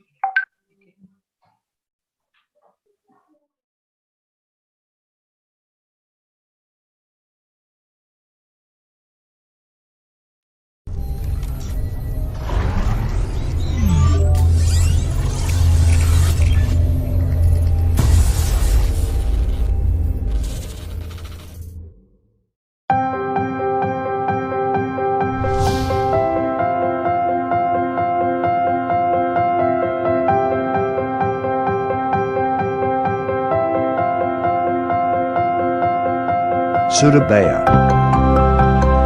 The provincial capital of East Java is the second largest city in Indonesia. This city has a huge number of diversities among the people, cultures, and ways of living.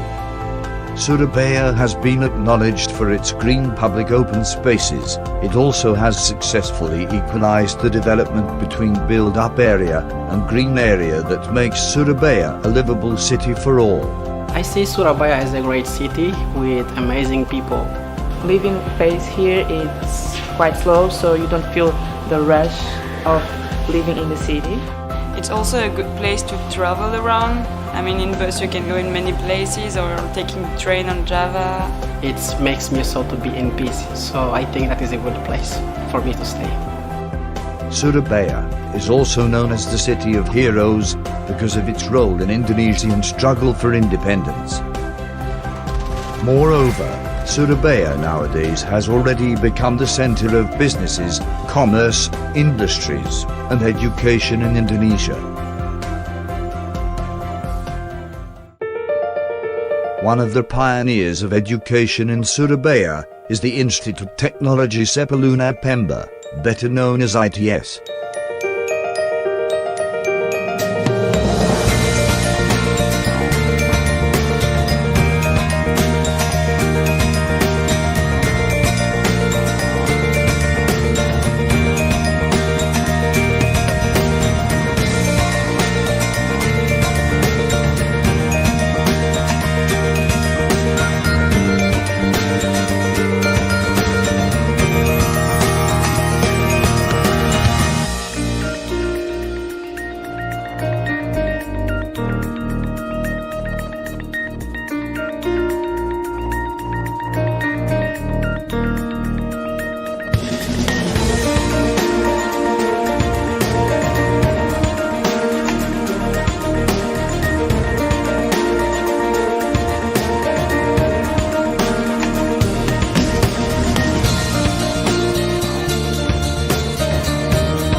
ITS has 3 campuses in Surabaya.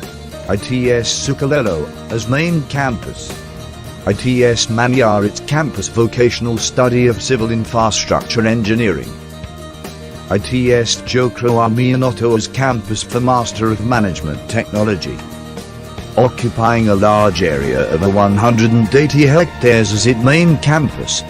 ITS has 20,000 students, 1,000 academic staff, 1,000 non-academic staff, 10 faculties, and 38 departments.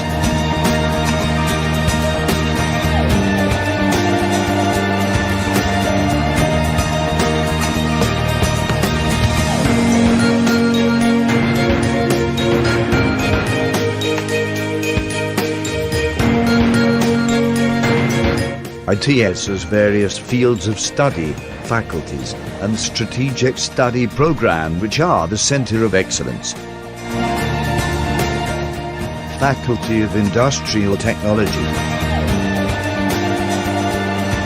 Faculty of Marine Technology, Faculty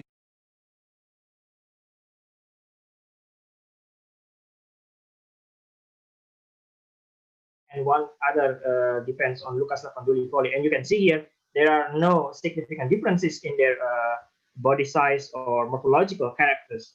But here, they show that they have a very divergent host plant specialization. So they only use their own host plant. So because they cannot use alternative host plant, even though they're very close with each other, they cannot mate with a potential partner that eat a different host plant. So the mating itself limited to the beetle from the same population. And that's not the only population of Hemianopsipelana diki. In Indonesia, there are one other population in Sulawesi and the other one in southern Bandung. This is what we wanted to know more, because the population in southern Bandung, in Mount Patuha, they can only be found in this location only. A very small population, and you can see here a very significant differences in morphological characters, not only the different use of host plant. And it was shown also in the genetic analysis that this beetle is evolutionarily older compared to the Micania race that recently diverged from Lucas race. So the basic question is, we wanted to understand, is there any reproductive isolation between these two races? And if that yes, what kind of factors that limit the probability of them to mate with each other? So in order to do that, I conducted this microspatial survey to validate the distributional pattern of these host races. So we collect them and read them to obtain the virgin stocks. We also use the wild type beetles to check the habitat isolation using a host food preference assay.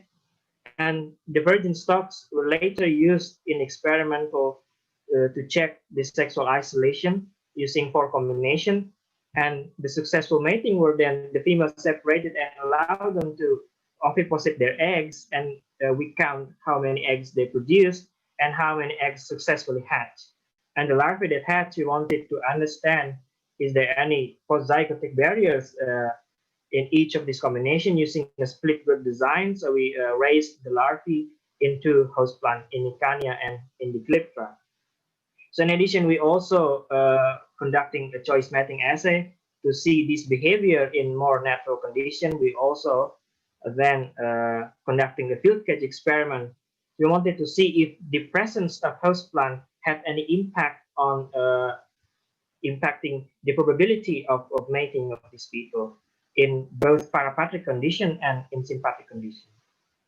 So this is what we get. This is the map of the southern part of Bandung. So we can easily see here that the host plant itself, the Dicliptra and Micania, is basically overlapped with each other.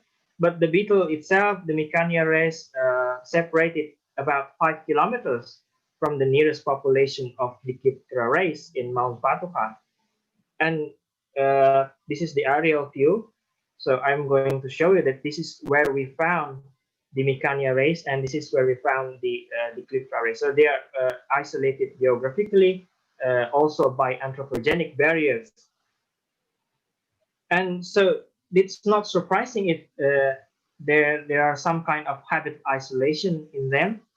So the Cliptra race only chose the Cliptra for their food, and Micania race also chose their own food. And we see here in field cat experiment the beautiful pattern, as you can see. So the beetles of the Cliptra only sighted and chose to stay in their own host plant, as well as the Micania race. And you can see here in the right side the migration pattern of each beetle, very strict, moving from pod to pod with their the same host plant. Even under sympathetic condition, you can see the checkerboard pattern here, very beautiful. So the beetle of the Cliptra only chose to stay in their own host plant compared. So the question is now, what is the impact of this behavior? So under laboratory condition, they mate randomly, so they can mate with both races. But in the presence of host plant in field cage experiment, they are showing a behavior of assortative mating. It means that they only can mate with the males or with the females from their own types. In laboratory condition, as I already mentioned before, they're showing a random mating, but in statistically speaking, there are no significant differences in attractiveness of females to be approached by males from both races.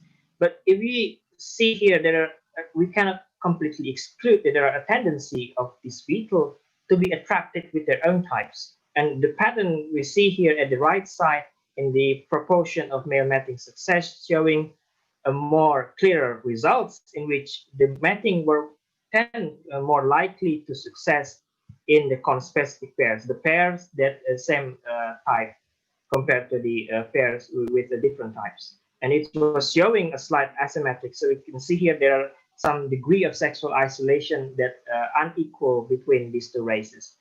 We don't really understand what the reason behind this behavior, but I think it might be related to the differences in morphology, in their size, not only in their size, but I also think maybe there are some kind of sensory drive divergence that related to the recognition of mating partner. And the third hypothesis that I think it might be related to the physiological adaptation of the Dicliptra race and the Nicania race. And also because of that, I think there are some kind of divergence in their behavior. But if we see how many eggs they produce, they basically no differentiation between them, or between the females with the same type. But if we see here how many larvae successfully hatch, we find an asymmetric pattern in which the hybrid larval progeny more likely to be failed to reach the larval stage. And for the last step, Excuse me, Mr. Yes. Excuse me, Mr. Arif. 2 Yeah. minutes left. Thank Okay, you. thank you. Okay, so in the last part here, the larvae that successfully hatch, we see an asymmetric pattern, but the larvae of parental types, both the Dicliptra and Nicania, showing the same pattern as adult. But in hybrids, we can see that hybrids both can use both host plant, but showing a reduced fitness. So I think they fall between niches, so they are not very well adapted both in the Dicliptra or in Nicania. And the last interesting pattern which we see here is in DM larva from mating combination of DM, there are no single larvae that successfully reach the adulthood. So I think that there might be a genomic incompatibilities here that happen between the autosomal loci and the uniparentally inherited factors.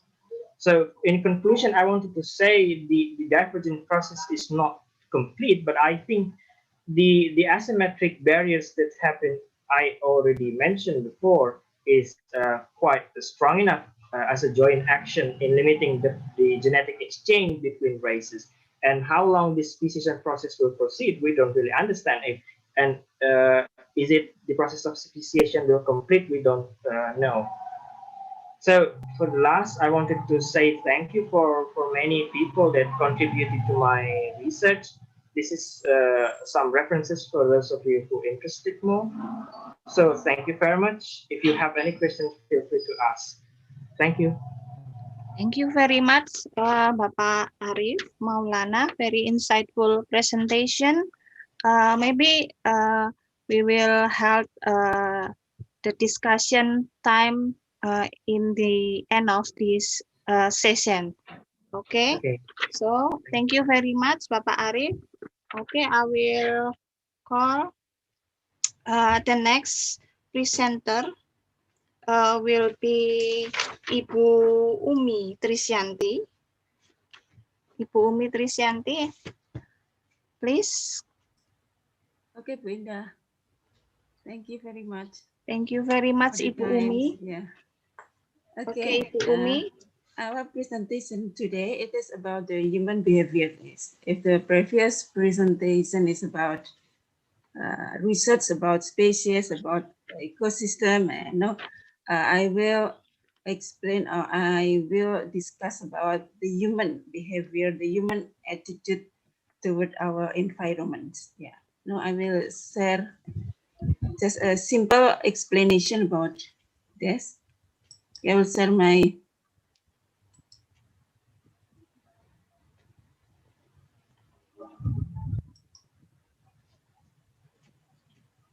yeah.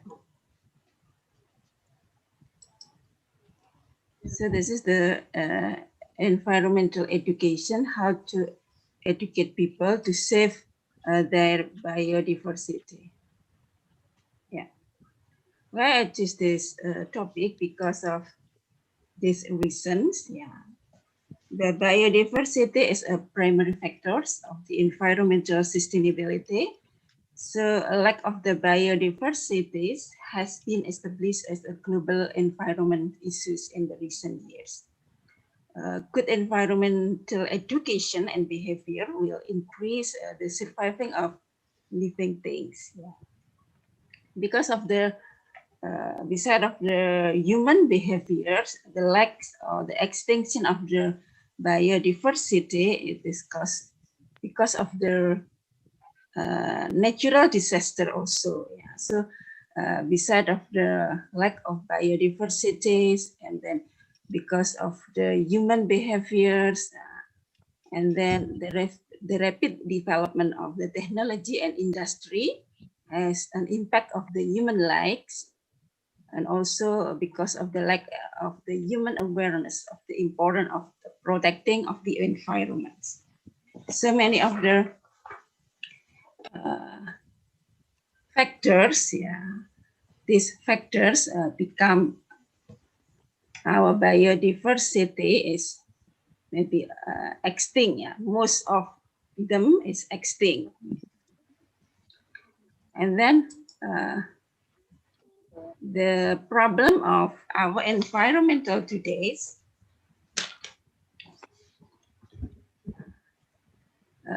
because of the human is the many human behaviors and attitude have become the cause of the destruction and extinction of the living things.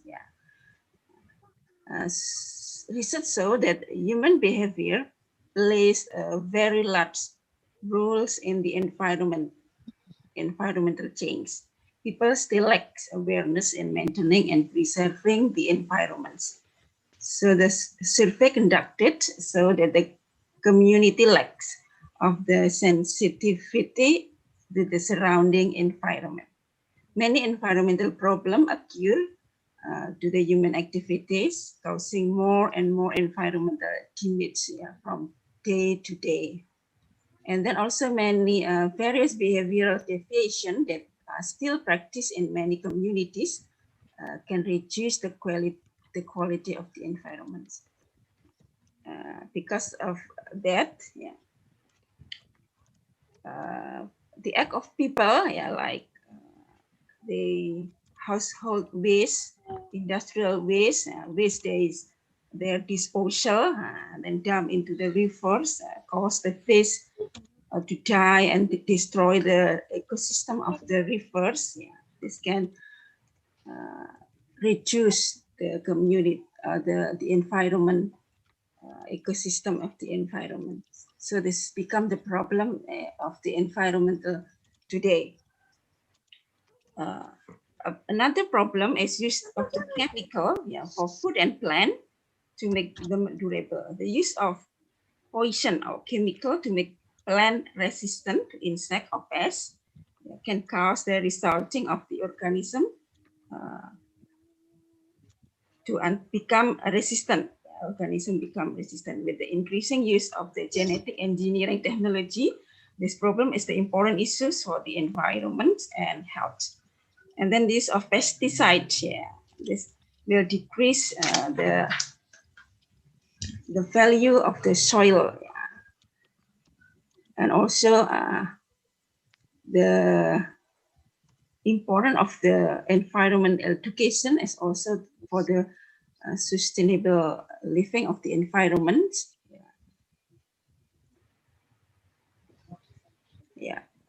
This is the problem of our environmental today.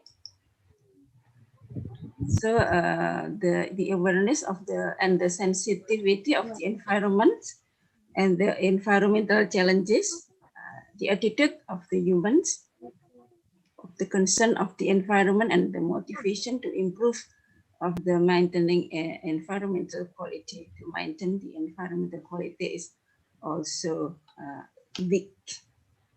So this is become the problem of the environmental today. So what is the purpose of the environmental education? Our purpose today is environmental education is interdisciplinary thought rooted both in science and society, concerned not only with the environmental literacy, but also with the relationship people with the environment. This is the learning process, increasing people knowledge, people awareness about the environment, and also to develop necessary skill and expertise to address and the challenges, foster the attitude and motivate committees of the Sorry. So this is the problem, and then the purpose. Excuse me, Ibu Yeah. Umiati. 5 minutes left, Bu Umi. Okay, thank you. The purpose of the environment is to help people understand and change the behavioral toward the surrounding, and then to explore the environmental issues, and then engage in the problem solving and take action to improve the environment.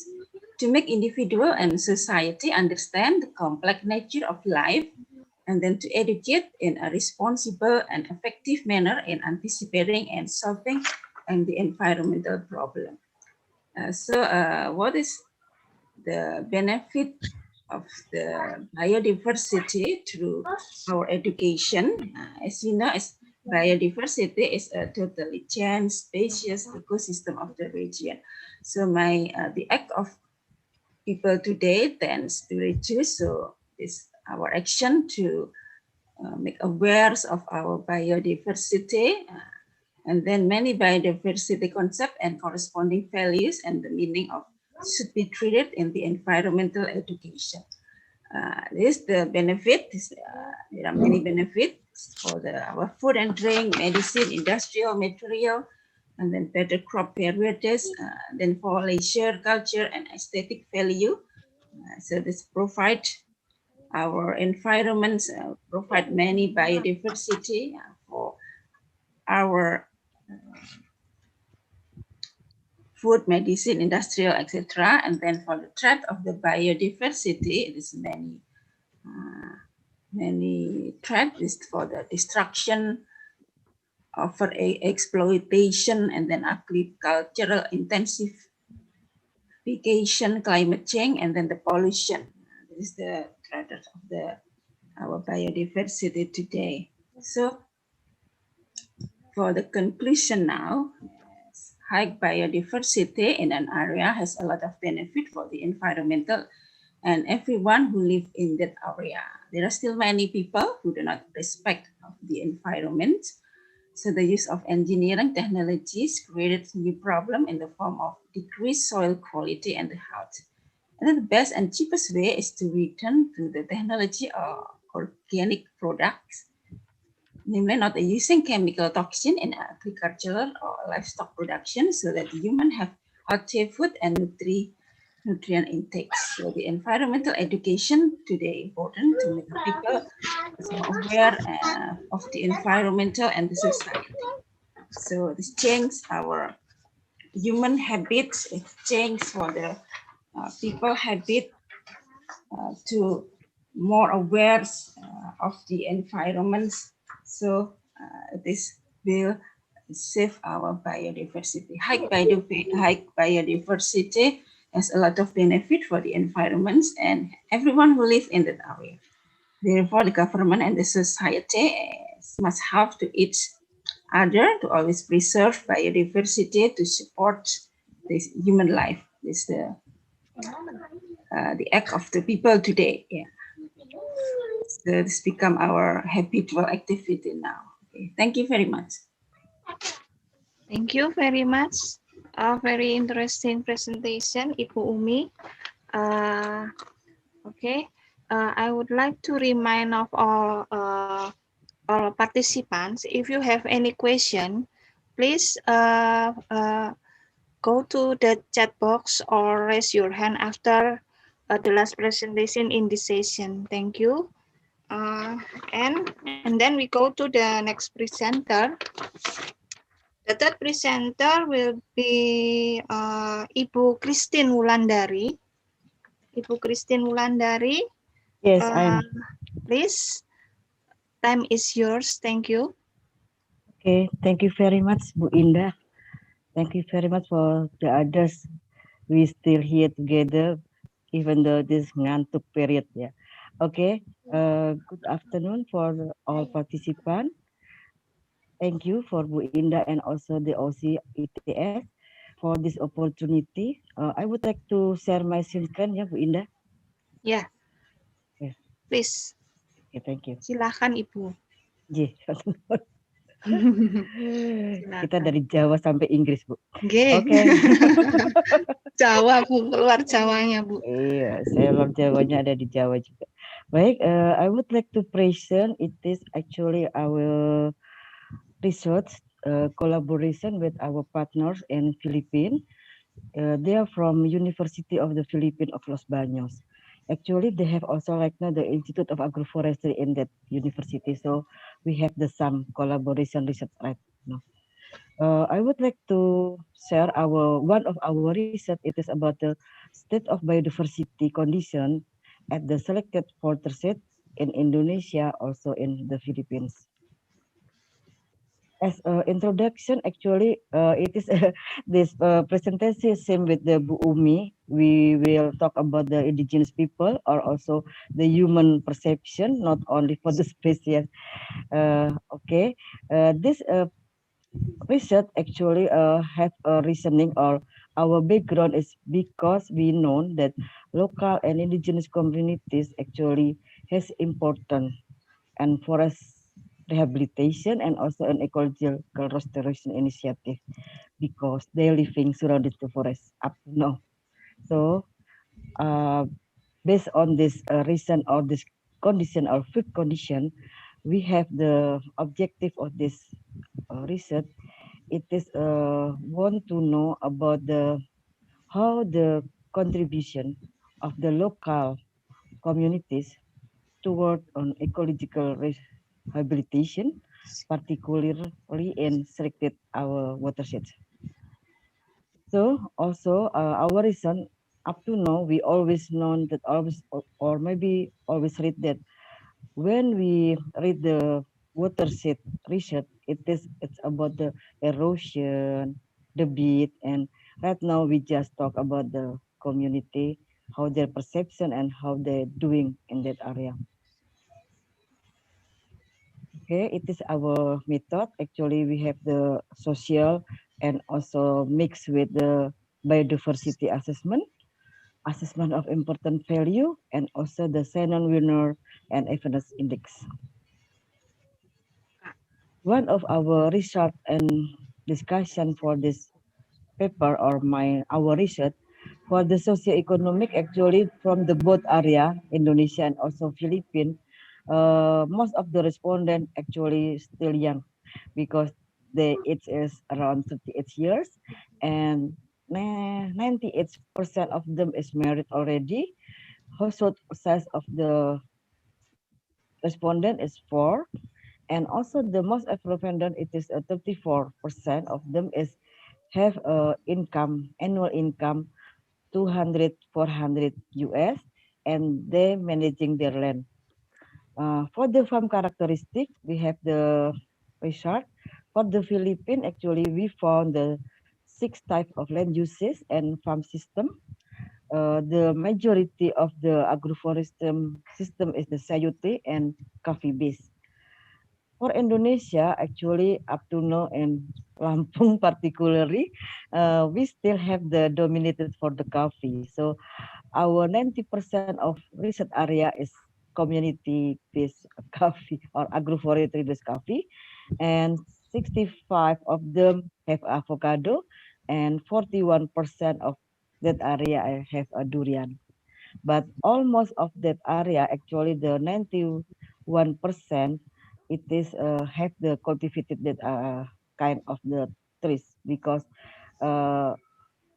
non-timber forest product is the only one of product can be harvested by the people in Indonesia for the protection forest. So they cannot cut the trees.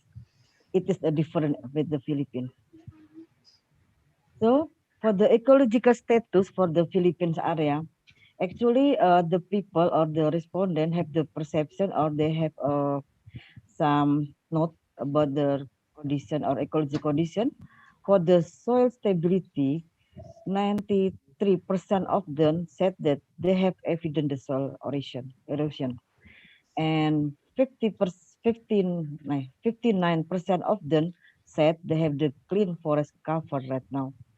And 60% or 60 of them person said that they have depleted and scars during the summer or dry season, and 42 of them said that they have no fire forests observed in that area. How about in Indonesia? It is opposite with the Philippine condition for our coast area, because 96% of our respondents in Indonesia said actually there is no more soil erosion, and 88% of them said they have improved their forest cover, and 93% of them said that still have the good in quality and also quantity of water, and 96 of them said that they have no forest fire up to now. Maybe it is a what different with the Kalimantan or Indonesian issue. Yeah, we have always forest fire, but different in Lampung. Okay, for the species composition in Philippines, we found 105 tree species. It is divided as 69 individuals, which belong 10 families, and 36 species belonging for the 5 families. From this area, so we can see in Philippine area research, we can have the data reveal that Pinacea had the highest number of individual and the community, and for the Rubiaceae had the highest of the individual farm. For Indonesia, we found the 44 species of trees in community forestry. It is consisted of 425 individuals that belonging to 22 families, and also we have we have 9 species in customary forest. From the data, it is shows that Fabaceae has the highest number of species and individuals, and Dipterocarpaceae have the highest species in our farm lot. So for Lampung or for Indonesia side, we can see that family of the Fabaceae is a dominance. It is about the important value of identified plant species. From Philippines area, we can see that important value, it is a 195.05%. It is dominant by the Benguet pine or Pinus insularis. And another one, so we can see here that the dominance of the Benguet pine, it means indicate or it's indicator that farmer preference for the species. At that area, actually, the species have a good suitability. So it means they have the preference of species suitable with their land area. So for Indonesia, we have the highest index for the some species, but the highest we have in Gamal. It is one of the protection trees for the coffee actually. We have the highest index 135.198%. How about the winner diversity index and Pilu evenness index? It is for Philippines and Indonesia. We can see here that Indonesia, it is good because for diversity index for the both area in Indonesia actually still have a moderate. And for the evenness index, we have the categorized as high. So for the Philippines, diversity index unfortunately is already low. But for the evenness index, they have high and moderate. Excuse me. Yes. Yes. Ibu, the time is out. Maybe I Okay. will give It is the last one. around Okay. It is the last one. 2 minutes. Okay. So, yeah. Thank you very much. Yeah. Okay. It is the conclusion, but we can see here for the Philippines and also Indonesia, it is the opposite condition actually, because in Indonesia, what has happened in Philippines is it has already 10 or 15 years already years ago.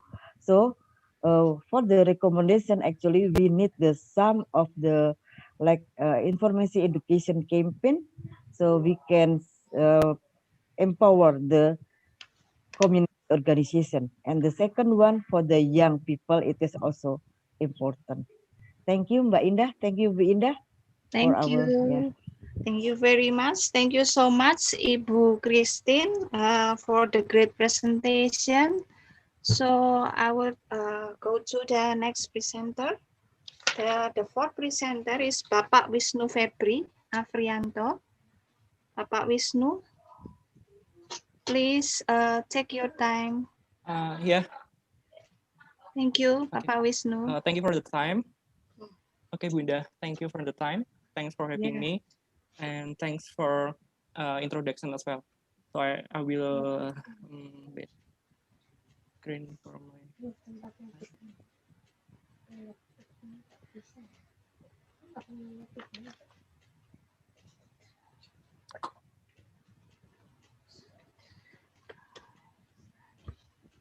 So yeah. Good evening, good afternoon, everyone. So I will share my small research in Kediri. So basically, I try to sustainability assessment of urban tree species diversity in small urban parks and one urban forest in Kediri City, East Java, Indonesia. So actually, urban tree species provide a crucial function for ecosystem service. Such as carbon sequestration, stormwater attenuation, energy conservation, and then habitat for wildlife, as well as air, water, and noise pollutant reduction. So a lot of the benefits of the urban trees, but the question is, are they suitable as urban trees in green open space? Will they survive when in the climate change condition? Or are they invasive species, or can they reduce the carbon dioxide, so it will be benefit for the environment as well? So aims of my study actually, I have two. The first is to identify the true diversity in Kediri small urban parks. It was conducted in for small urban parks and one urban forest. And the second is to evaluate the suitability of the tree diversity species based on three indicators. The first is silviculture, and the second is management, and the third is aesthetic. So I will talk about the biological aspect, and then social aspect, and as well as the environmental aspect. So this is the site location. So I did in 5 location, or not 4 location. The first is the Sekartaji Park, and the second is Ronggo Park. Yeah, and the third is Memorial Park. The fourth is Keduri Square or Alun-Alun. The fifth Harmony Park, and the biggest one of my set location is Yoyobi Urban Forest. Is the one only of the urban forest. The other are urban parks. So the other is the small, smaller than the urban forest. So the next is this is the method. The research was carried out using identification in the field. So it was conducted by survey all the trees with DBH more than centimeters, and also the diameters, I mean the height more than 15 meters. So I also the prior literature from Pak Mklison. So yeah, and to the usability, so I with you. So the indicators were used in this research. There were 12 silviculture indicators, 7 management indicators, 5 aesthetic indicators, and after that we classified into 3 categories. The first is unsuitable. So unsuitable when they had a score of the 23 until 30.30. The second is medium, when the score was 20.34 until 38.30. And the suitable, when the score was 28.30 until 46. How to get the score? So actually, every single indicators we divide into two categories. The first, when they are suitable with the first category, I will give 2 points, and when they are not suitable, so I give the 1 point. So after all the after I assessment all the indicators, so I can calculate all the score. So I get the score. So the score will be in the indicator of this. What is this? Is the species is the species or suitable or not? So this is the 12 indicator of silviculture indicators. The first is altitude. The second is rainfall. The third is tolerance of nutrient, poor soil. Then restoration of soil fertility. Are they resistant to pests and disease, set leaves, steam and brain resistant from wind, root condition of surrounding buildings. This is important because some of the trees that I found, the root can disrupt the other environment. So like block in the near of the trees. Tolerant to high temperature, tolerant to strong solar radiation, tolerant to drought stress. The kind of the tolerance is very important because the trees will face the climate change condition. So maybe in the next year or maybe we have already started with the climate change condition that we cannot predict anymore the condition of the climate, or maybe in the dry season is longer than before or something like that. So it's very important to choose the urban trees, the suitable urban trees in the green open space. The 7 management indicators is planting method, security method, utilization method, the function of the canopy for a shade, or the canopy as wind protection, ability to reduce pollution. Ability to reduce pollution is the most important thing as well. So when trees has ability to reduce pollution, it will be so beneficial for the environment, because in the cities we face the high level of the air pollution. Planting, maintaining, security, and utilization is very important because it related with management of the department or ministry related. The function of the canopy is very important as well, because this is for sometimes we are going to urban green open space in the cities because we want to do something to get the fresh air, or just to gathering something, or just to organize something to gathering. So it's important as well. So the second is the five aesthetic indicators. The first is habitat, canopy, branching, leaf and flowers. The function of the education is this is very important as well, because sometimes when we are going to urban forest or on the green or open space area, we will find some species that actually they are rare species or conservation species as well. So it will be a great opportunity to introduce these species to introduce to the common community. So fruits. Excuse me, Bapak Wisnu, 2 minutes left. Oh, yeah, okay. Okay, thank you. So this is the list of the 3 species. Actually, everyone can see the 3 species.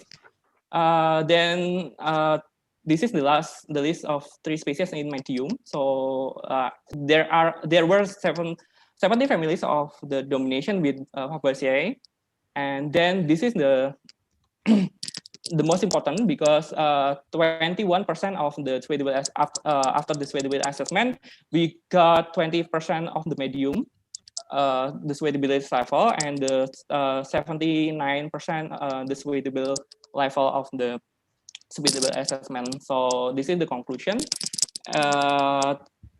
There were 29 urban trees belongs to 17 farmers, and yep, 81% suitable and trees, and 90.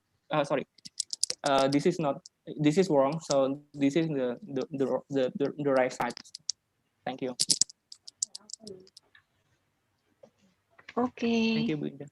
Oh, thank you very much, Bapak Wisnu. Very insightful presentation. Thank you. Okay, I will go to the last presenter in this session. I will call Ibu Rita Diana for the presentation.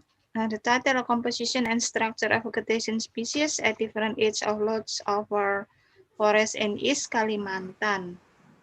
Ibu Rita, yes, it's yours. Thank you. Can I share my screen? Okay, please.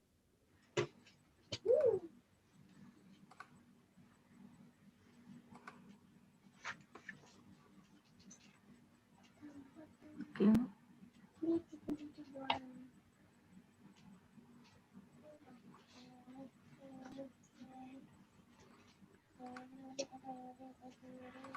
Okay.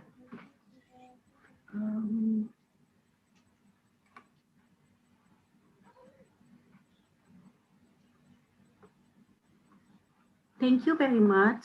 My name is Rita Diana. I am from Forestry of Faculty, Mula Warman University. Today, I will present our research. The title is Composition and Structure of Vegetation Species on Different Age of Log Over Forest in East Kalimantan. I cannot share.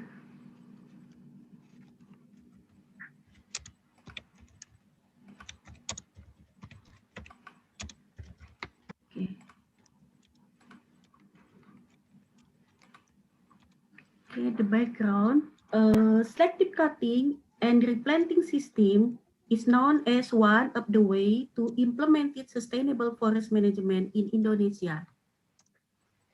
PT Karya Lestari is one of the forest concession with implemented selective cutting management system. The main activity of this system is selective cutting with minimum diameter and replanting in line to enrich standing stock of tree. However, selective cutting system is risky and it obviously affects the various species of plant community unevenly. Any disturbance such as logging or landslide result in stand or seedling damage, including change in the forest structure and composition. The impact of selective logging on structure and species composition and its implication to the second cutting cycle need to document it. It is well understood that the decrease and degradation of tropical forests affect not only the production of timber, but also the environment. The loss of biological diversity threatens the sustainability and development of forest ecosystem in the future. Information about condition of residual stand, it is important and urgently required. Such information in basic prerequisites for estimating the harvestable volume for the next cutting cycle and for scheduling timber stand improvement. Most importantly, It is change the ecological balance with change in stand structure and species composition. One can explain the change through study approach known as functional species group or cluster. A group or cluster of species with the same identical pattern of resource use or growth rate or wood characteristic and regeneration. This is will explain the unity of species of tree selected in a group on the harvesting, selection, silvicultural technique, and ecosystem management system to expand its biodiversity characteristic such as its habitat quality and ecosystem process. Identification of functional group can help understand and predict how community and ecosystem properties might be affected by environmental change. So the objective of this study is to determine the stand structure and species composition on different ages of log over forest. And the second is to find out the species diversity, species richness, and species evenness. The result, location, and method. So the location of this result is in East Kalimantan, exactly in PT Karya Lestari Concession in Berau District. The field data collection utilized for vegetation analysis to determine the structure and composition of the tree stand. Plot used for this study were combination of path and terrace. The size is 20 meter time 125 meter in size with 3 replication for each log over forest. So the log over forest is 2 years after logging, 4 years, and 6 years after logging. And inside the plot, there should be the stump and skid trail inside the plot. So this is the stump and the road. The result is the important value is to determine the dominance of one species over another. For the seedling level in 2010, log over forest, it was seen that the seedling from Dipterocarpaceae family, namely Soria parvifolia, had the highest important value. In other words, in this log over area, the seedling of Soria parvifolia species is the most dominant compared to other species. Another, in 2012 log over area, the dominant species is Coliodepas bantamens, and in 2014, the most dominating seedling were the Pordia spendicissima. For the sapling, in 2010 log over area, it was seen that the Racontomelon costatum species had the highest important value. This means in this log over area forest, the Dracontomelon costatum species were the most dominant species compared to other species. In 2012 log over area, the same as in the seedling level, the dominant species was Coliodepas bantamens, while in the 2014 log over area, the most dominating species was Diospyros sumatrana. The most dominant species in the tree level in each log over area are different. However, the type that previously dominated the most is still found in the another log over area, although not in the most dominating position. The highest important value in 2010 log over area was Neolamar kiakadamba, and in 2012 log over area, the dominant species at the tree level was Compassia malacensis, while in the 2014 log over area, the dominant species was Syzygium. So this is the cluster of tree species and species number. In the graph, show that the number of seedling, sapling, and tree has increased. However, the larger the tree diameter, the smaller the number. This is because not only tree species continue to grow and reach large diameter. In some tree species, for example, from Ebenaceae family, the average tree can only reach in a diameter 10 to 20 centimeter, and then after that the tree was falling or dies. So another case with trees which are generally from the Dipterocarpaceae can reach more than 50 centimeter in diameter. And this is the density of seedling based on commercial and non-commercial tree.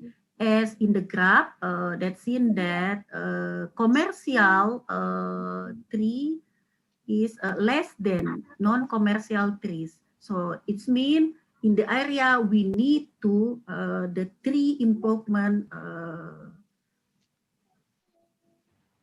planting. And also the density in the sapling level based on commercial and non-commercial tree, as in the graph shown that non-commercial tree are higher, lower than commercial. And also in the other for the density of tree based on commercial and non-commercial, and also the commercial tree are higher than non-commercial trees. So in this graph, let's see that the diversity index in the sapling is lower than in the seedling stage, but in the tree level there is a high in diversity index and also in evenness. So this is because some of the sapling trees die before they become the big diameter.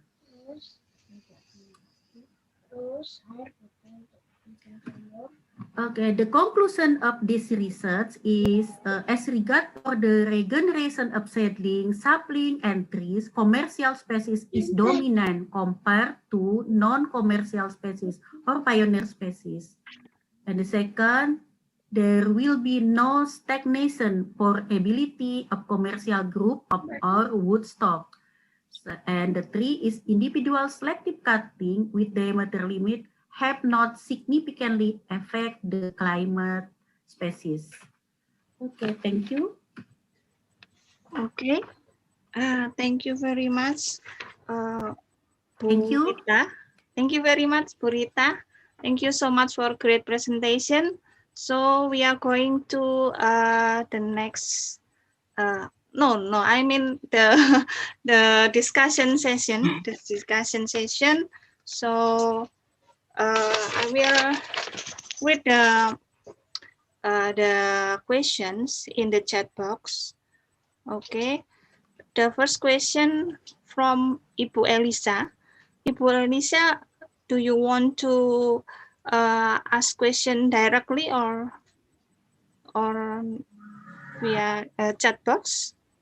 Do you want to raise your hand, Ibu Elisa? Yes. Halo Ibu Indah. Do you want? Okay. Yes. Silahkan. Okay, Please, thank you Ibu for Elisa, maybe you can explain your question well to Bapak Arif. Okay. Okay, thank you for the time. I'm Elsa. I have a question about the beetle species. Um, that species that you observe is those species also exist together? I mean, is that are that species live in the same area in previous study, or whether these types exist from single only on some place? Okay, maybe I can show you. Yeah, can you see the slide? Yeah, I Okay, can. so this species, the Henospira hanadiki, there are four populations. So there are four populations that not only morphologically different but ecologically different. I mean, they are used different host plants. We call them as the host race, or in other taxa they called as subspecies. So for the first race, the Micania race, they are distributed all over western part of Indonesia, can be found also in Sulawesi, and in some parts they are sympatric with other populations, so they live in the same area with other races, the Plectranthus race. And also the Micania race distributed in Malaysia, Sarawak, and also in Thailand, but there are no other reports on another country. For the Lucas race, the green one here, they are only distributed in Java and Lombok, and in some parts like Bogor, as I already mentioned before in my presentation, also in Yogyakarta and East Java, they are sympatric with Micania race. So this is where they can meet with each other, but there are no hybridization happen. And the last one that I explained is the Decliptra race. So they are can only be found in a very restricted area at the southern part of Bandung, in Mount Patuka, or people maybe more well known as Kawah Putih.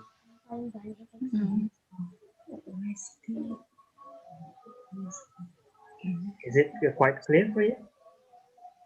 Okay. Ibu Okay. Elisa, is it clear? Clear enough? Yes, that's clear enough. Thank you. Thank you very much you. for your explanation, Bapak Arif. The next question is for Ibu Christine, I think. Yeah, for Ibu Christine from Reni Lestari. Ibu Reni, do you want to asking your question directly, or I will read your questions? Do you want to raise hand?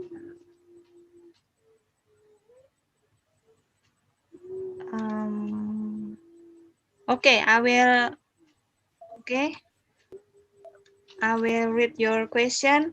This question from Reni Lestari for Ibu Christine.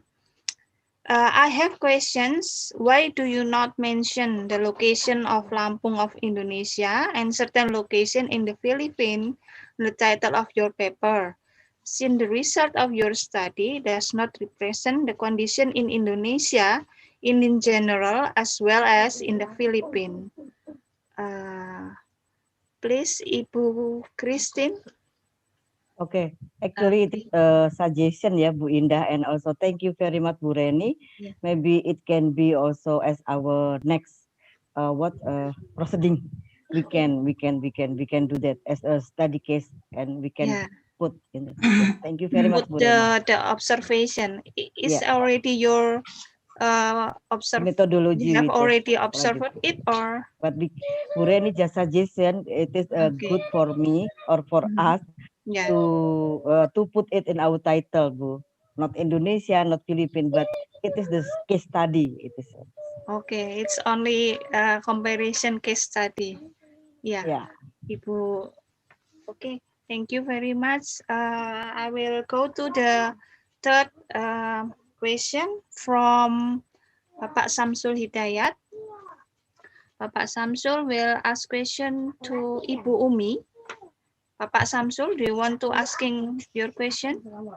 Please read it. Please read it, please. Okay. please.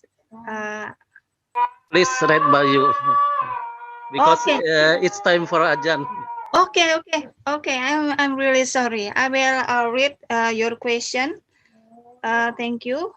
The question from Bapak Samsul. What kind of environment education is appropriate for Indonesian people to make their behavior and attitude better and not damage the environment or living things? Maybe it's related to the environmental education for Bu Umi. Okay, thank you, Pak Samsul. Yeah. As we know that many human activities from Indonesian activities now tend to reduce, tend to damage for the environment, like the use of motorcycle, the use of plastic, and then the use of chemical pesticides. So for the best, I think for Indonesian people is continuous education and give them example every day, every time, so it become a habitual activity. So it become the habit for them. Yeah, so not just in a moment, but continuous education, I think. Okay. Okay, so the education should be continuous. Yeah, continuous, every day, every time. Yeah, maybe should be start in primary school or preschool. So yeah, from child to adult. Okay. Oh, maybe we have already have time. Okay. Ibu Umi, maybe I will ask a question about the education. Yeah, environmental education. How we can improve the attitude and the motivation, especially for our students, for their awareness of environmental condition or environmental problems in their home or yeah. How we can improve their awareness, especially for our student, our college student. Yeah, the first one, so tell them how to make good environments, and then not to maybe to the simple ways, not to maybe dispose the waste everywhere inappropriate ways, maybe, and then reduce the use of motorcycles, maybe, and also after tell them how to make a good environment. After that, maybe give them the examples. So it's become the habit in our, at least in our family, in our homes. It's become a habit to reduce the use of plastic, and then healthy food, not instant food anymore. And then after, give them examples. The actions must be every day and everywhere, every time. Okay, and maybe the important things we give the example, good example. Yes, good examples. Yes, from us. thank you very much, Ibu Umi. I think this is all of third session. Before we are going to the next session. Please take photograph together. Please take photo together. I will ask help for the committee. Could you please help us to take photograph for our presenter and participant in this session?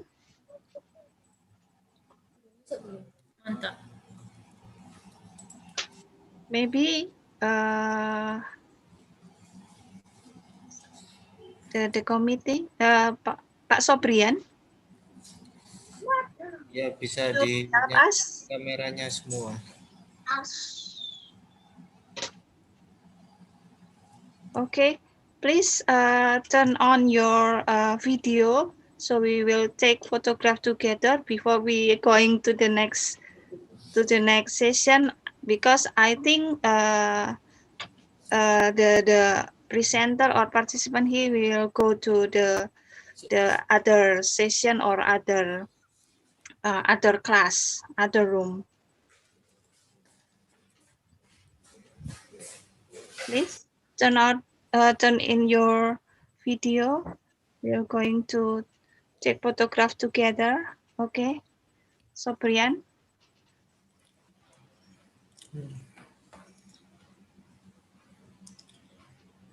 Okay. 1, 2, 3. One more. Once again.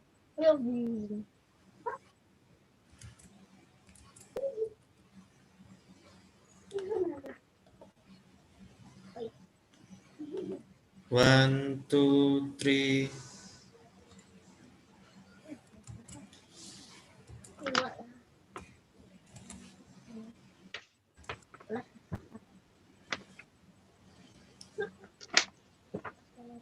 Is it already done? Okay. Okay, thank you very much for your kind attention for this third session. I hope we will going through this information, get this information, this useful information, and we still how say that, bekerja sama gitu ya, terus bersilaturahmi, tidak hanya di seminar ini. Oke. Aku nge-screenshot tapi anak chat-chat yang nanti saya. Gimana?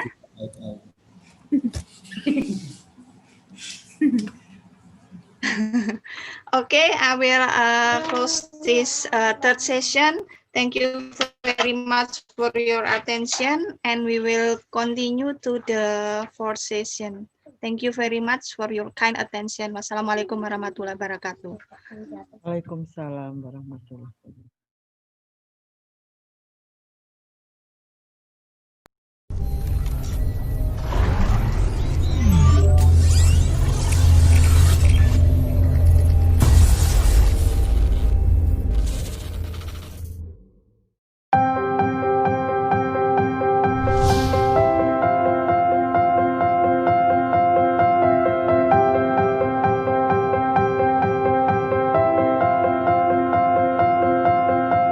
Surabaya. The provincial capital of East Java is the second largest city in Indonesia. This city has a huge number of diversities among the people, cultures, and ways of living. Surabaya has been acknowledged for its green public open spaces. It also has successfully equalized the development between build-up area and green area that makes Surabaya a livable city for all. I see Surabaya as a great city with amazing people. Living pace here is quite slow, so you don't feel the rush of living in the city. It's also a good place to travel around. I mean, in bus you can go in many places, or taking train on Java. It makes me so to be in peace, so I think that is a good place for me to stay. Surabaya is also known as the City of Heroes because of its role in Indonesian struggle for independence. Moreover, Surabaya nowadays has already become the center of businesses, commerce, industries, and education in Indonesia. One of the pioneers of education in Surabaya is the Institute of Technology Sepaluna Pemba, better known as ITS.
ITS has 3 campuses in Surabaya, ITS Sukolilo as main campus, ITS Manyar its campus vocational study of civil infrastructure engineering, ITS Jokro Aminoto as campus for Master of Management Technology.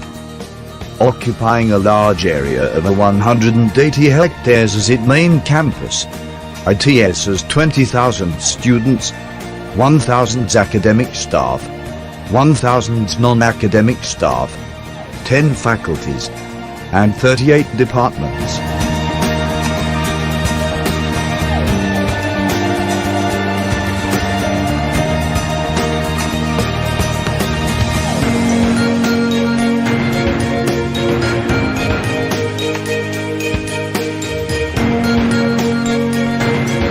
ITS has various fields of study, faculties, and strategic study program which are the center of excellence. Faculty of Industrial Technology, Faculty of Marine Technology, Faculty of Electrical Technology, Faculty of Civil, Environmental, and Geoengineering, Faculty of Business and Management Technology, Faculty of Architecture, Design and Planning, Faculty of Information and Communication Technology, Faculty of Mathematics, Computing and Data Science, Faculty of Natural Science, Faculty of Vocational Studies. Study program at ITS consists of vocational program, bachelor program, master program, and doctoral program. ITS also has more than 130 full-time international students and 400 international student mobility short program, KNB program, student exchange, and another programs. I work with many projects and many assignments, so it's helped me to improve my personal skill and also for communication skill. There are many things that we have to fulfill, and ITS has been helping me to improve this kind of things. Beside my hard skill, I also have been able to develop my soft skill, which is important for nowadays leadership. Also with ITS, I had a lot of opportunities to join different events for free, like the Rujak Connect Festival, which was the cooking event, something. Yeah, this is like kind of opportunities that you don't have every day, and it's funny to take part for once. Yeah, it's nice.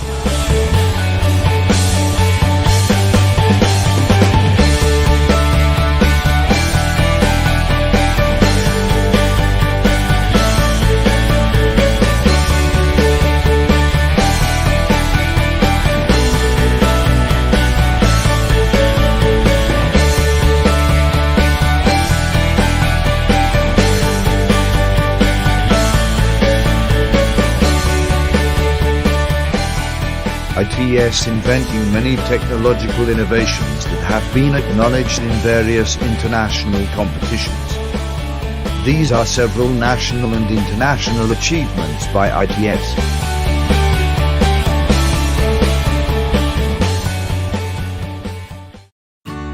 ITS Central Library is in a 6-story building, with total building area 9,000 meters square.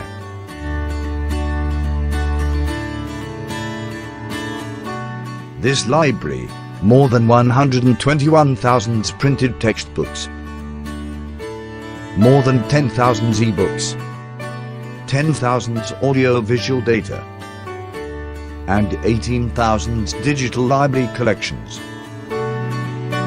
Besides providing students with the books, the library also provides students with comfort study area, like discussion area, hotspot cafe,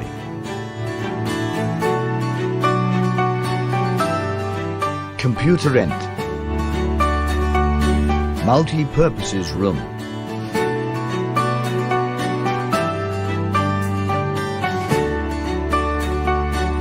and Indonesia Development Information Services, which connect to the World Bank database.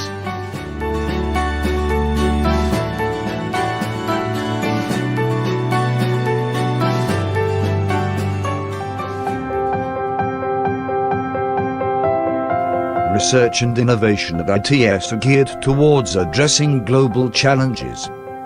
Therefore, creative inventions are increasingly being produced by ITS researchers.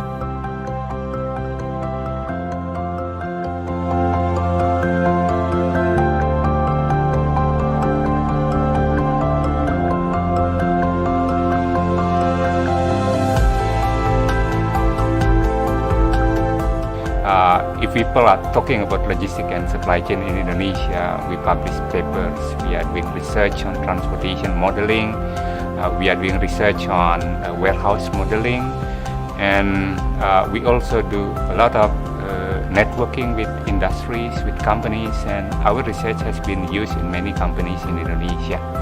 We know that Indonesia is the second biggest biodiversity in the world after Brazil, but I think if we combine with our sea area, Indonesia will be the biggest biodiversity in the world. And we do believe that if we perform science of nature and how to utilize it, it is very big opportunity for the treatment of some disease, not only for Indonesian people, but also for the world. Considering the fact that Indonesia has unique climate characteristics, and also Indonesia is also very well known as the laboratory of disaster, therefore a lot of issues, a lot of problems have to be solved. But this is a challenge for us.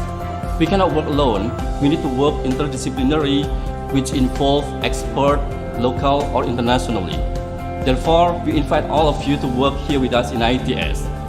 We expect that our contribution and our work will bring ITS as the Center for Excellence in Disaster in Indonesia. ITS has more than 180 laboratories spread over 10 faculties. The laboratory is used to support faculty and students' research and provides the opportunity to collaborate on big projects and create impactful research programs.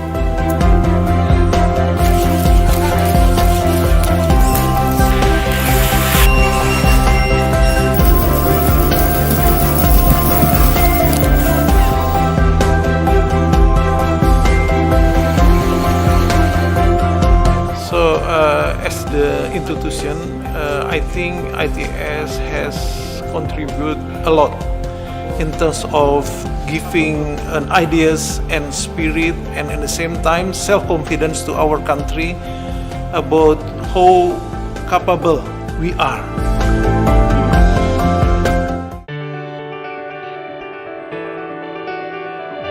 ITS, within the next 5 years, it would be a research and innovative university. It means that ITS will be playing a big role in the region, especially in Asia. For the next long term, in 2045, ITS would be an entrepreneurial university. Means that it having a big role playing in the global world.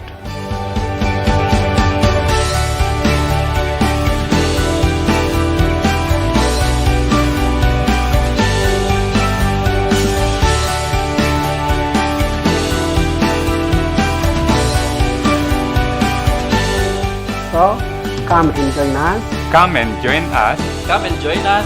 Come and join us. Come and join us. Come and join us. Come and join with us. ITS. ITS. ITS. ITS. University of Heroes.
Surabaya.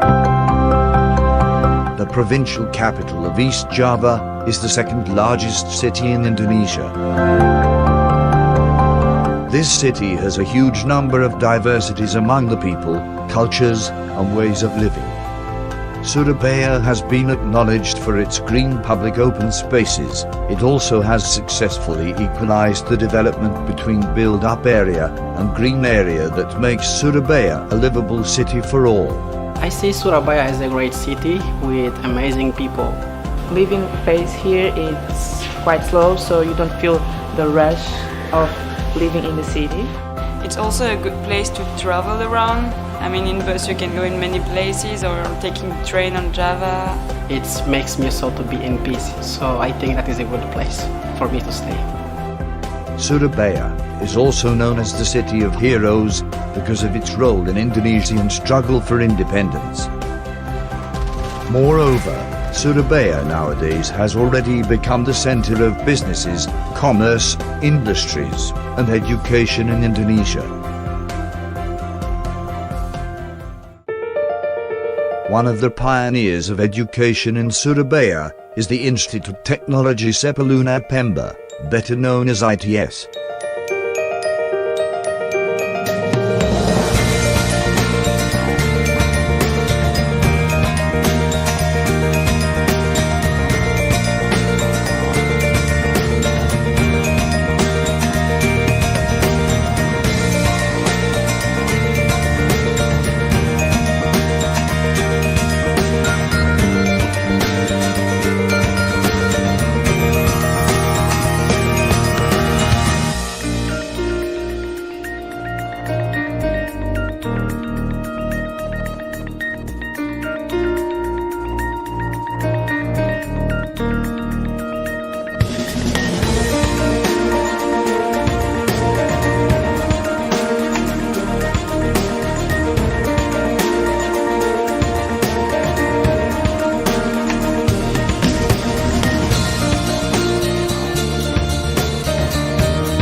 ITS has 3 campuses in Surabaya. ITS Sukolilo as main campus. ITS Manyar its campus vocational study of civil infrastructure engineering. ITS Jokro Aminoto as campus for Master of Management Technology. Occupying a large area of 180 hectares as its main campus. ITS has 20,000 students, 1,000 academic staff, 1,000 non-academic staff, 10 faculties, and 38 departments.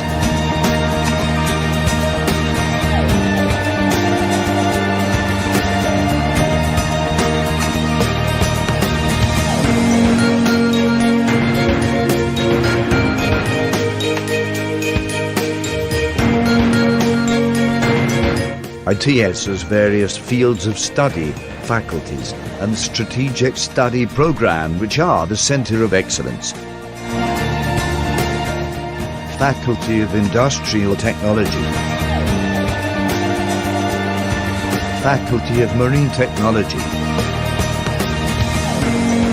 Faculty of Electrical Technology, Faculty of Civil, Environmental, and Geoengineering, Faculty of Business and Management Technology, Faculty of Architecture, Design and Planning, Faculty of Information and Communication Technology, Faculty of Mathematics, Computing and Data Science, Faculty of Natural Science,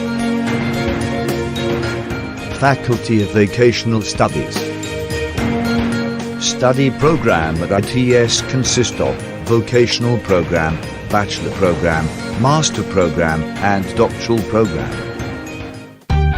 ITS also has more than 130 full-time international students and 400 international student mobility short program, K&B program, student exchange, and another programs. I work with many projects and many assignments, so it's helped me to improve my personal skill and also for communication skill. There are many things that we have to fulfill, and ITS has been helping me to improve this kind of things. Beside my hard skill, I also have been able to develop my soft skill, which is important for nowadays leadership. Also with ITS, I had a lot of opportunities to join different events for free, like the Rujak Connect Festival, which was the cooking event, something. Yeah, this is like kind of opportunities that you don't have every day, and it's funny to take part for once. Or yeah, it's nice.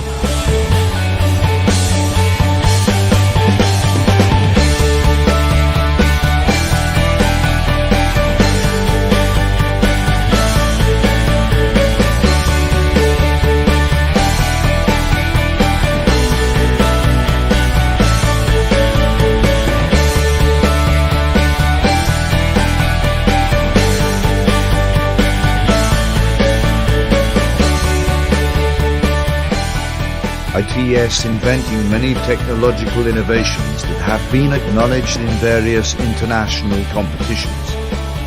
These are several national and international achievements by ITS.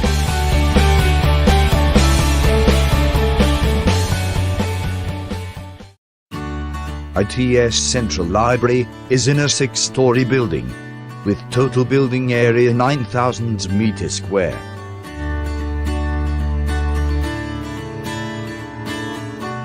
This library, more than 121,000 printed textbooks, more than 10,000 e-books, 10,000 audio-visual data, and 18,000 digital library collections. Besides providing students with the books, the library also provides students with comfort study area, like discussion area, hotspot cafe,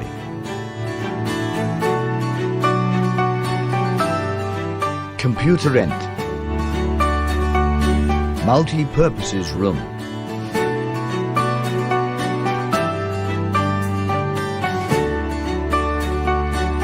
and Indonesia Development Information Services, which connect to the World Bank database.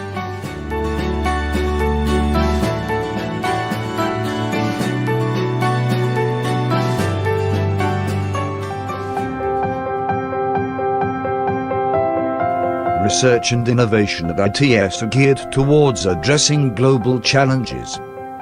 Therefore, creative inventions are increasingly being produced by ITS researchers.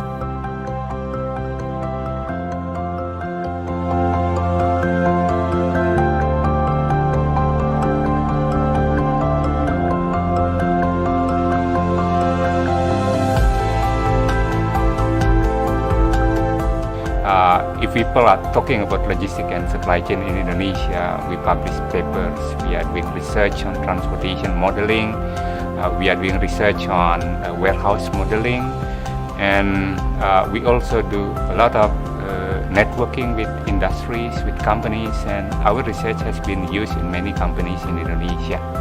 We know that Indonesia is the second biggest biodiversity in the world after Brazil, but I think if we combine with our sea area, Indonesia will be the biggest biodiversity in the world.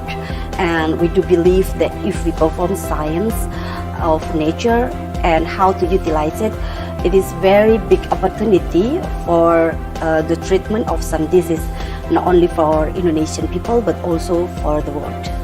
Considering the fact that Indonesia has unique climate characteristics, and also Indonesia is also very well known as the laboratory of disaster, therefore a lot of issues, a lot of problems have to be solved. But this is a challenge for us. We cannot work alone, we need to work interdisciplinary, which involve expert, local or internationally.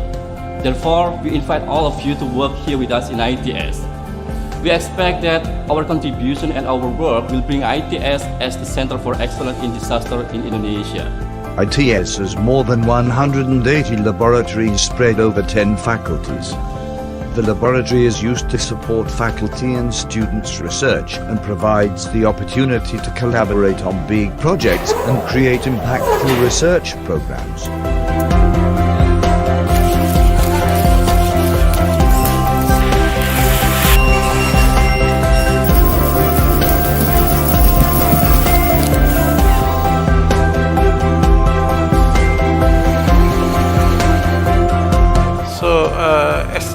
institution, I think ITS has contributed a lot in terms of giving an ideas and spirit, and at the same time self-confidence to our country about how capable we are.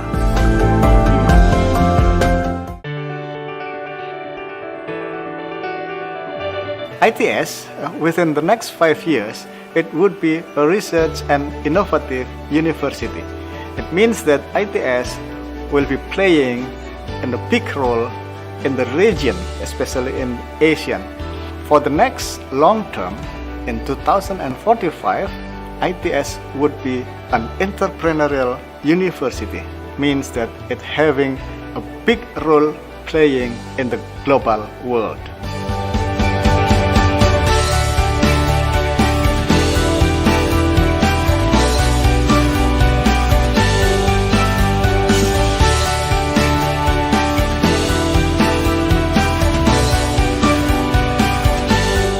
So, come and join us. Come and join us. Come and join us. Come and join us. Come and join us. Come and join us. Come and join with us, ITS. ITS. ITS. ITS. University of Heroes.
presenter.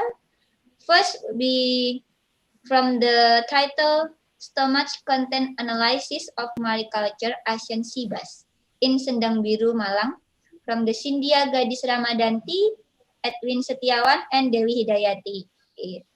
And the second will be microplastic in the gastrointestinal tract of milkfish and tilapia from the east coast of Surabaya, will be presented by Brigita Diana Arafah, Aunur Rahim, Nova Maulidina, Indah Trisnawati, Nurlita Abdul Ghani, and Maskuri Albab. And the last will be the title Microplastic Characteristic found in gastrointestinal tract of pelagic and demersal fishes in Tuban, East Java, from Dewi Hidayati, Fauzia, Aunur Rahim, Nova Maulidina, and Edwin Setiawan. So please, for the three presenter is already in here. Bapak Edwin. Yeah, for the first presenter. Yes. Yes. Excuse me, we cannot hear your voice yet, Bapak Edwin. Could you please hear my sound? It's clear. No? It's clear. And Bapak Aunur Rahim also. And the last one will be from Dewi Hidayati. For me, it will be. Okay, the time is yours. Please welcome to first maybe Bapak Edwin Setiawan. Yes. Could you please share the co-host because I could not share the slide.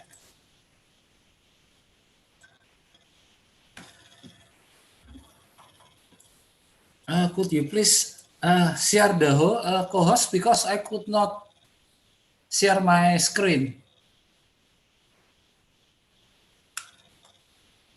Hello?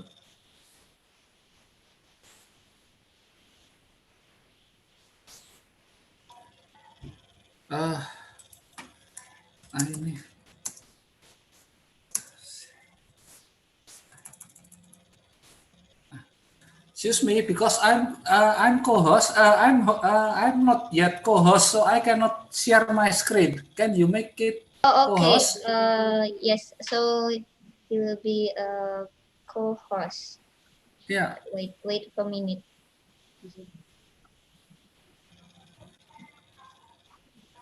Yes, Bapak Edwin, could you share your share screen? Yeah.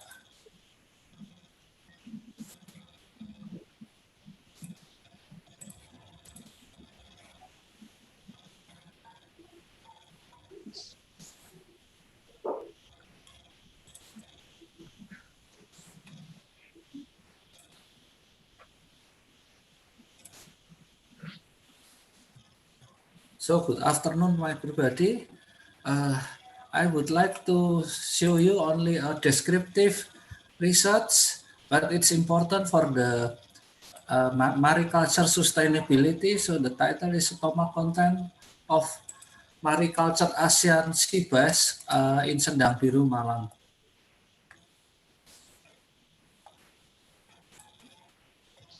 So according to the data of Ministry of Fisheries, Aquaculture and Marine Fisheries has the biggest portion also. Likewise in the East Java. So aquaculture and marine fisheries also improving and also an important point for providing nutrition for the people.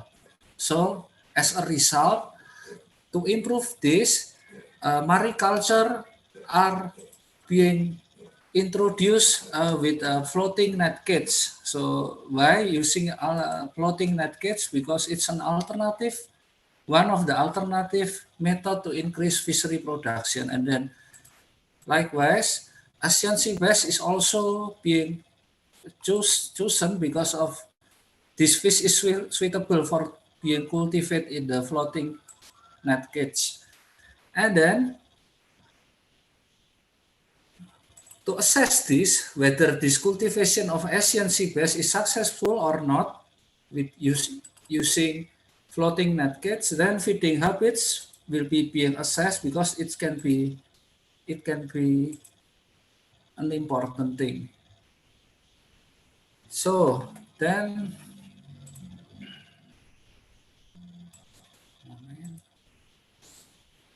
So the purpose of the research, we have to see what is the feed type of the Asian sea bass, which is cultivated in the clothing based on prepotence index, and then feeding habits with the numerical diet composition index, and then feeding intensity using somatic gastro index. So an important benefits here we have to provide information on good feeding habits and feeding composition of this fish in the floating net cage. In addition, increasing production of Asian sea bass with an appropriate feed composition can be obtained with this method and assessment for getting a maximum growth. So the methods, we took Asian sea bass and then measuring the fish morphometry, and then continue by dissecting sample, assess the stomachs, and then observe the stomach content. Then we measure with these three index: preporant, numerical, composition, and somatic gastro index. So this is, I don't want to tell detail with this. This is only the parameter. So it can be divided into 5, the stomachs, very full, fullness, half full, quarter, or no food. So based on the morphometry, here we can see that in the different level of fish, pet phyllis and trash fish, fish growing with the three different how you call it, three different assessment value, then there is an indicated that all of the feed which is being fed by the sea bass are being consumed. So there is a growing size on the floating net cage.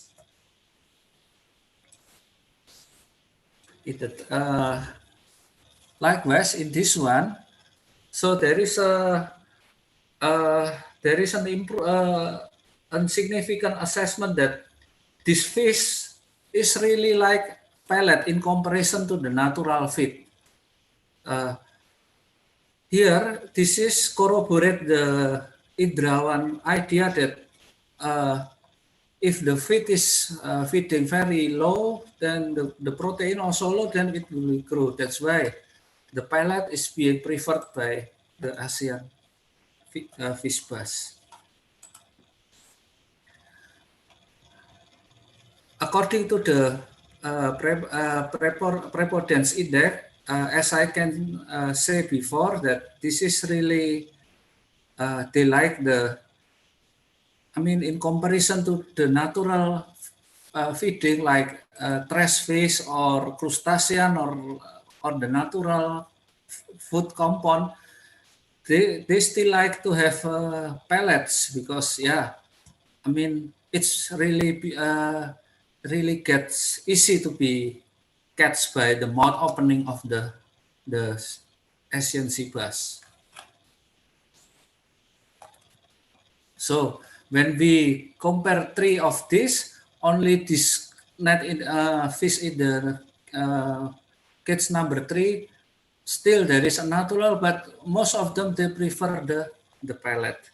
Why? Because as this one, they are really attracted to the pellets, and likewise, they are actually is a crustacean feeder, but maybe in the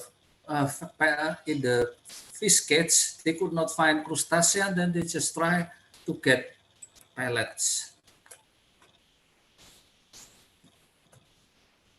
This one, the feeding intensity also full, so they are easier to get pellet in comparison to get the trash fish. So most of them are full. So as a comparison here, like I come back again, so it can be concluded based on these 3 parameters, the pellets are the most important thing, and because of this pellet, it's really easy to be kept and caught by the Asian fish bass pellet, and it can be using for the next next research we have to assess to what extent this pellet can help to the growth of the Asian pellet. Thanks a lot to Iska. Maybe it's enough.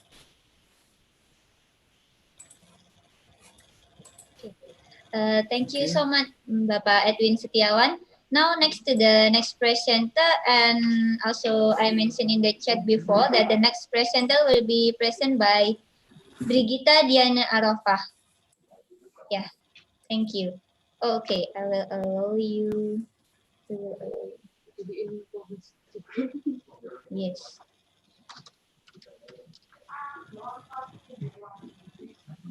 I'm so sorry.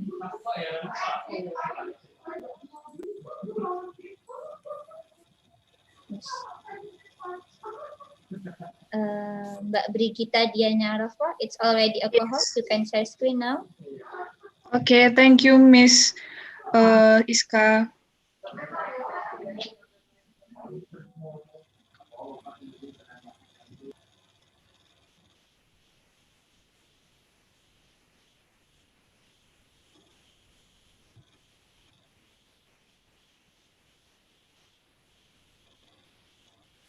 Excuse me, is my screen already shown up in the screen?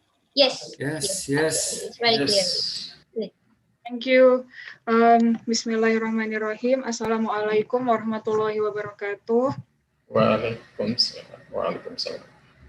Good afternoon to the all participants of this conference and the lecturers of biology department. Today I will present about our research result that with the title of microplastics in the gastrointestinal tract of milkfish or chanos and tilapia fish, Oreochromis mozambicus from the east coast of Surabaya. The authors of this research are it's me, Brigita Diana Rafa, and then Mr. Aunur Rahim, Mrs. Nova Maulidina, Mrs. Indah Trisnawati, Mrs. Nurlita Abdul Ghani, and then Mr. Maskuri Albab. We are from Department of Biology, Faculty of Science and Analytical Data at ITS Surabaya. The background of the study about aquatic environment that polluted by microplastics. In 2016, the world's plastics production reached around 335 million tons based on Plastics Europe's report, and it is increasing year by year. In Indonesia itself, produced the second largest plastic production in the world after China, with a percentage of 10.1%. Now talk about the microplastics. Microplastics have the size below 0.05 millimeters. The main source of the microplastic comes from large plastic fragmentation through rivers, runoff, tides, winds, and other natural catastrophic phenomenon. With the lightweight, waterproof, and flexibility of plastics make them spreading widely and turn environment into polluted. If microplastics are potentially ingested by the aquatic biota, and it adversely impacted to them. Surabaya has an East Coast coastal area that has been used for various functions, including directly adjacent to the sub-districts, which are fishing areas. Aquatic organisms in terms of cultivated fish, which are in the east coast of Surabaya ponds with the fish of milkfish and tilapia fish, with the characteristic of these habitats include milkfish and tilapia fish. The production of milkfish and tilapia fish categorized as high production in East Java. Milkfish and tilapia were suspected ingested microplastics. Therefore, observations were made on gastrointestinal of both fishes. This research structure is divided into 3 sections. They are research formulations, research limitations, and aim of the research. The formulation of the problem in the study was how the differences in the physical and chemical characteristics of microplastics in milkfish and tilapia fish through the extraction of gastrointestinal tract samples. And then the research limitations are milkfish and tilapia fish were obtained from ponds in the East Coast area of Surabaya. The second one, microplastic samples were obtained from parts of the gastrointestinal tract. The total length used for milkfish, I mean this total length for the body of milkfish and tilapia, the milkfish itself is 25 until 35 centimeters and the tilapia itself around 11 until 20 centimeters. The third one is the homogeneity analysis test used the total length of the fish and was analyzed with ANOVA one-way. The number of fish samples used each as many as 40 individual. The aim of this research is to find out the microplastic characters found in the gastrointestinal tract of milkfish and tilapia fish obtained from ponds along the east coast of Surabaya. This research was done by January until June of 2020. The research location was divided into 4 locations. The sampling of the fish location in Surabaya, East Coast Pond area, and then measurement of morphology, surgery, immersion of samples into potassium hydroxide with a percentage of 10%, as well as screening of sample extracts was carried out in the Laboratory of Zoology and Animal Engineering, Department of Biology, Faculty of Science and Analytical Data of ITS Surabaya. Next, visual character of microplastic observations were conducted at the Ecology Laboratory, Department of Biology, Faculty of Science and Analytical Data of ITS Surabaya. Character identification microplastic components using ATR FTIR in samples was conducted based on literature studies due to pandemic of COVID-19. These are the shapes of microplastics. The first one is the shape of fiber. The fiber shaped like a circular rope with a thickness around 30 micrometers. And the second one is the shape of film. The film's shape is hard textured and flat with a size around below 0.1 millimeters.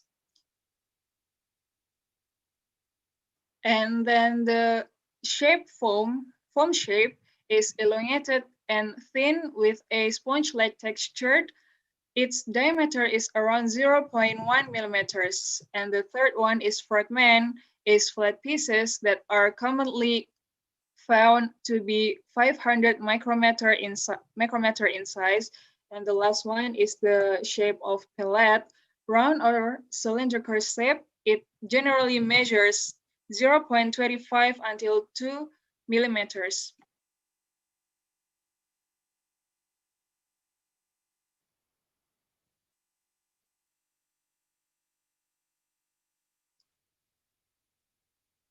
Now, let's go to the result and discussion. The fish type, we were measuring the number of samples and the average of total length of their bodies. We used the number of samples of milkfish and tilapia. Each of them were 40 individuals, and the average total length of milkfish around 29.30 and 3.03, and the tilapia fish with the average total length around 15.27. And then about the total and average number of microplastic in milkfish and tilapia fish on the east coast of Surabaya.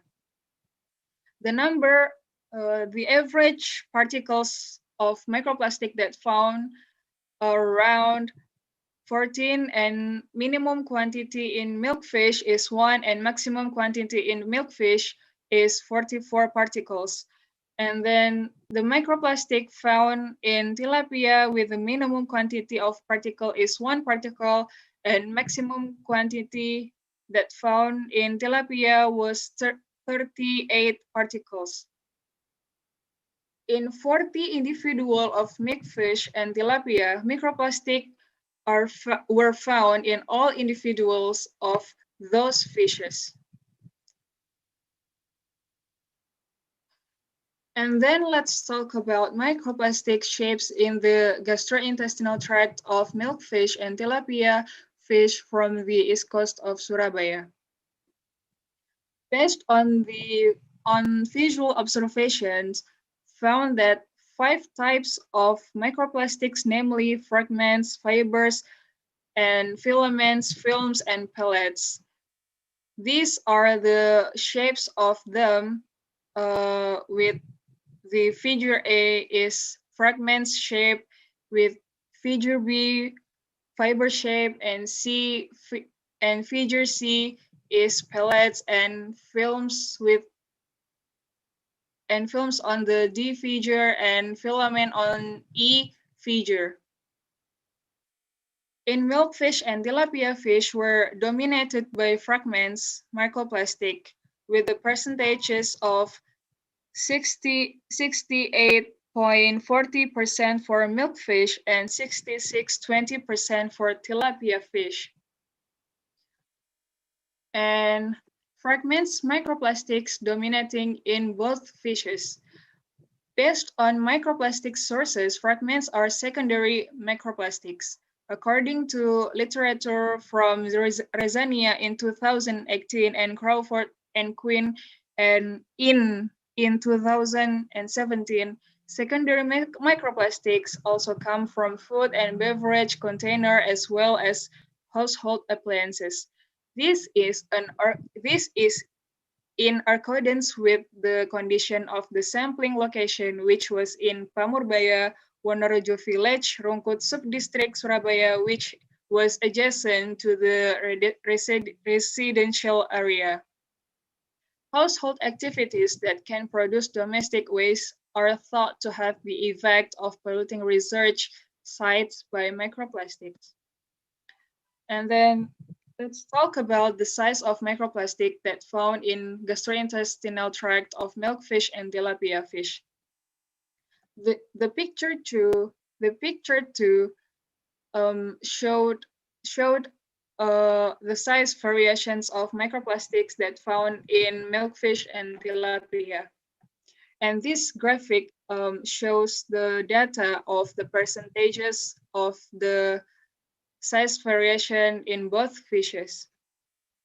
And the result about the size of microplastic is in milkfish gastrointestinal tract, the dominated size of microplastic was around 100 until 500 micrometers with a percentage of 33.72%, while the smallest percentage of 1% was the size of 80 until 100 micrometers, and in tilapia fish was dominated with the size of microplastic around more than 1,000 micrometers by 29.65%. The milkfish tend to ingest microplastic larger than tilapia. Milkfish categorized as the planktivore, it is suspected that milkfish has a visual error on catching the prey. The wider diving power of milkfish and is a type of fast swimmer can also be correlated with a greater tendency to ingest larger microplastics. The dominance of microplastic size in tilapia was more than 1,000 micrometers. This is related to the feeding habits of tilapia that tend to forage at the bottom of the habitat. According to Hastuti in 2019, the literature of Hastuti, large microplastics tend to be at the bottom of the water, such as large fragments and fibrous microplastics. It is also in accordance with the dominance of microplastic form found in tilapia fish, such as fragment with a percentage of 66.2% and fiber with a percentage of 25.9%. Microplastics color. Excuse me, Miss Brigitta, because I think the time is already almost over to the 1 minute. Oh, okay. I'm sorry. I will jump to the Yeah. conclusion. May I? Yes. Okay, thank you.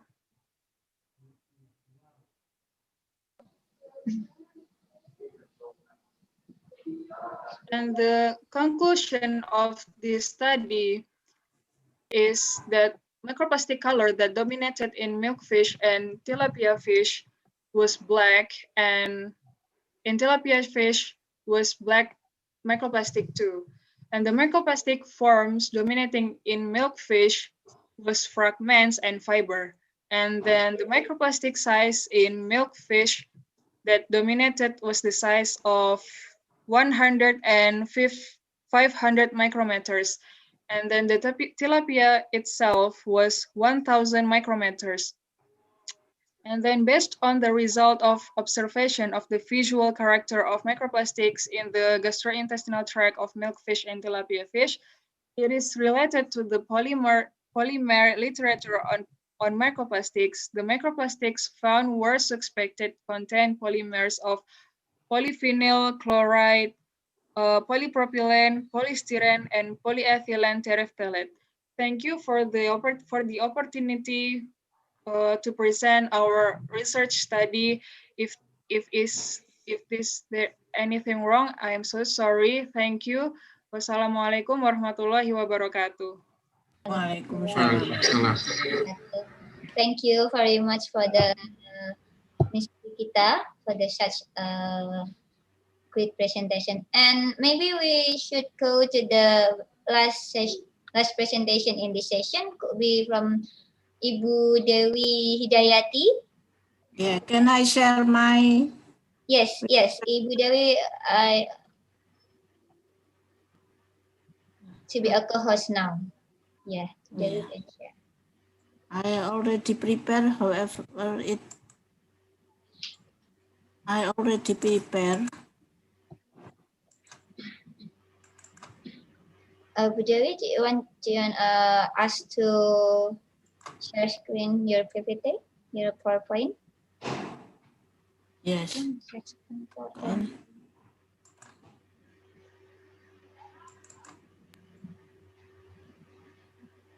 It's already seen?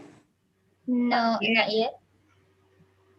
We didn't see your presentation in here.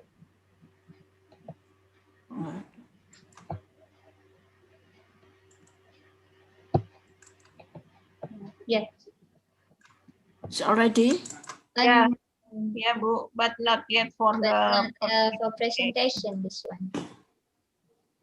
I already. Thank you, because I'm the last, and in the 4 o'clock p.m. we have to finish this going to the closing ceremony. I will a quick presentation about the microplastic characteristic found in gastrointestinal tract of pelagic and demersal fishes in Tuban, East Java. I'm from biology department. Background, there are several pelagic and demersal fish found in the waters of Tuban, such as Bonimus, Excuse me, Leognatus. Dewi. Yeah. Excuse me, but we cannot see your presentation in the share screen. That's only Yet? Windows. Yes.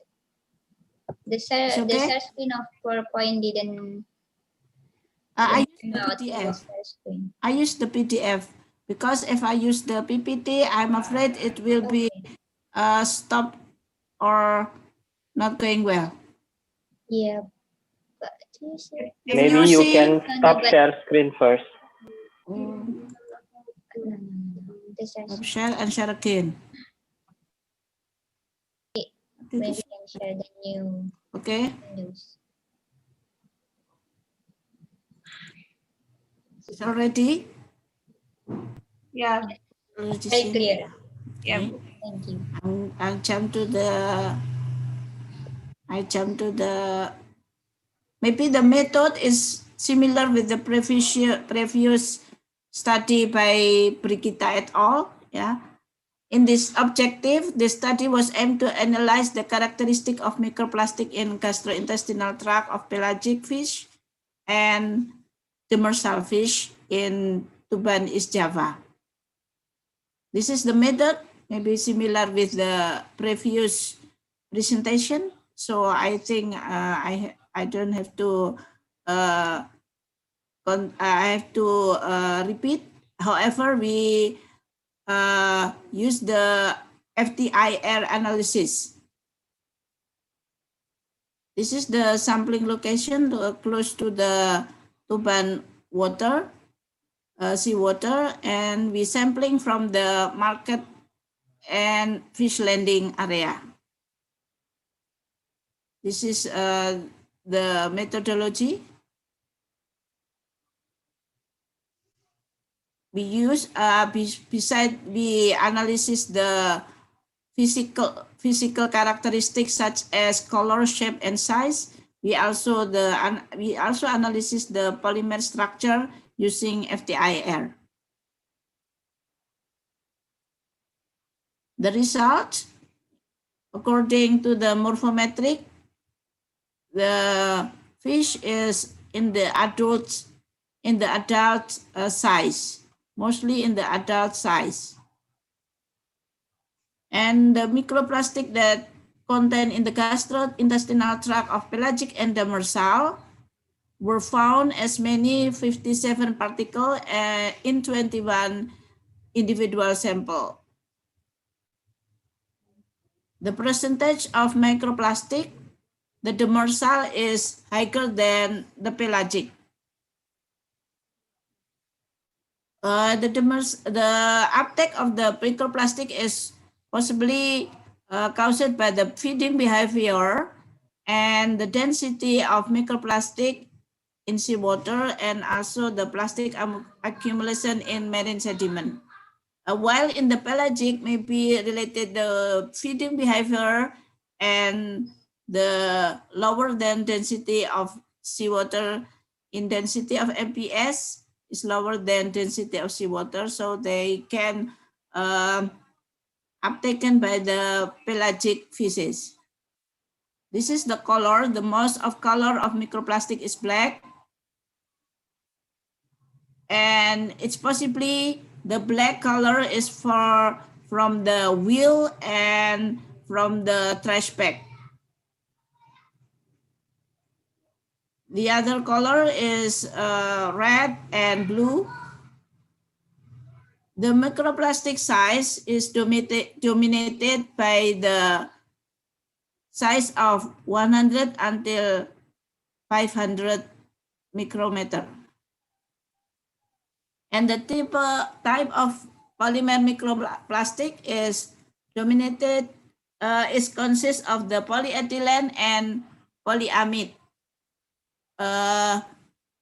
In the black and blue fiber, blue fragment and pellet, while the polyamide found in the black and blue fiber.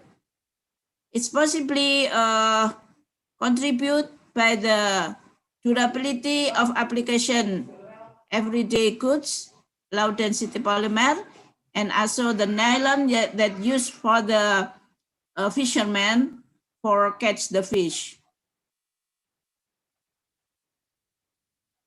The conclusion of our research is there are microplastic with various color and shape, size, and polymer types in pelagic fish as well as demersal fish.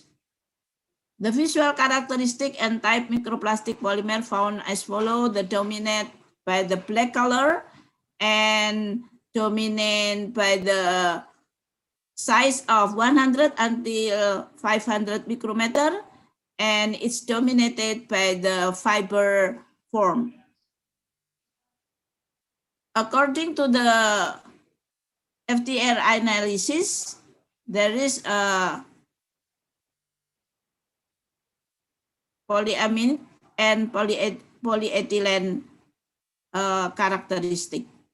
Thank you for the opportunity to present my research. Assalamualaikum warahmatullahi wabarakatuh. Thank you so much for such a great presentation. Also, Ibu Dewi, although it's very short today because of the time. So we have participant almost 90, and we will have a break for 1 minute. After that we will have a closing ceremony, and we will announce the best presenter also. So we hope you can always stay in this room, because we will have announced the best presentation, and also we will have announced about the publication of this seminar. Thank you.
Okay.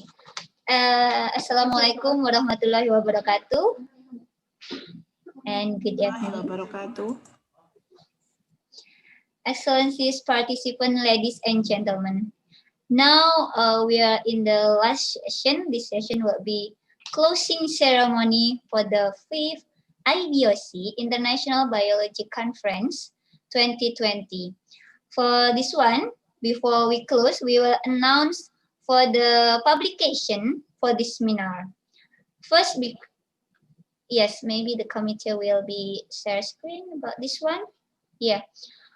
For the participant or the participant who already submit the paper in our seminar, the first, because of the very large request to do some to the journal request, so and then the scope of the paper that already submit to our seminar is most probably is not suitable for IOP, Earth and Environmental Proceedings.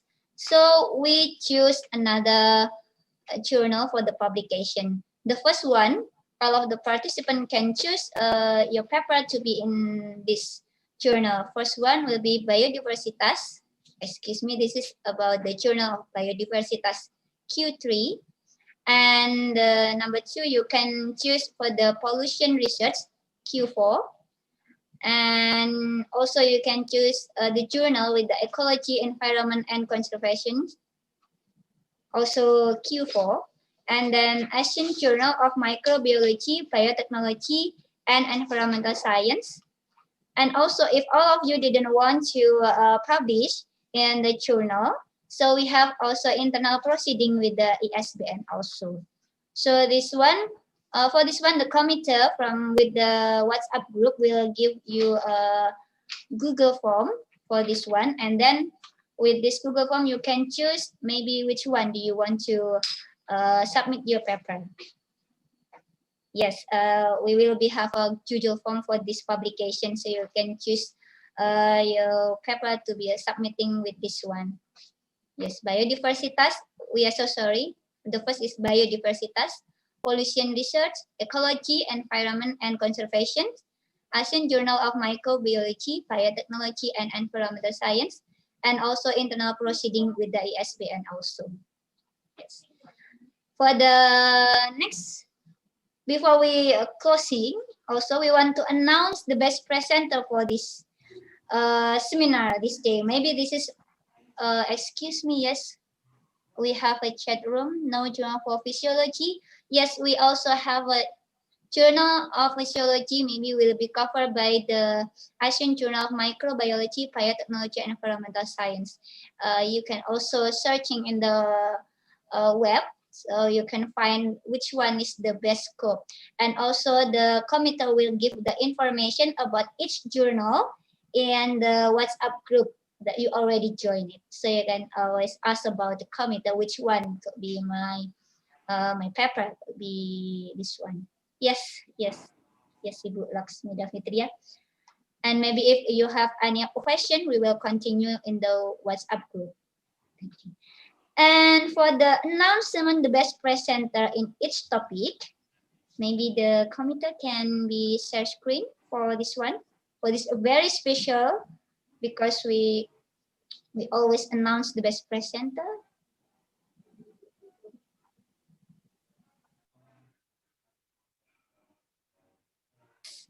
This one. So congratulations to the group A with the name of Arif Lukman, with the title of the paper could be the effect of tryptamine on gram-negative bacteria.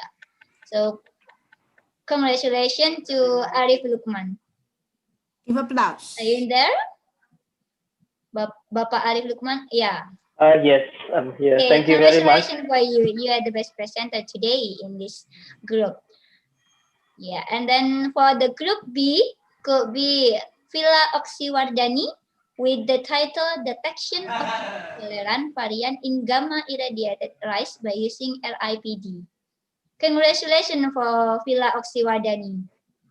And for group C could be Alifah Efis Kania with the title Vitamin C Content in Marine Macroalgae from Sepanjang Gunung Kidul Yogyakarta and its potential as a vitamin source in nutrition. Congratulations. And for the group D could be Carlia Mehta with the title Production of High Antioxidant Microgreens in an Urban Farming System. Congratulations also to Ibu Carlia Mehta.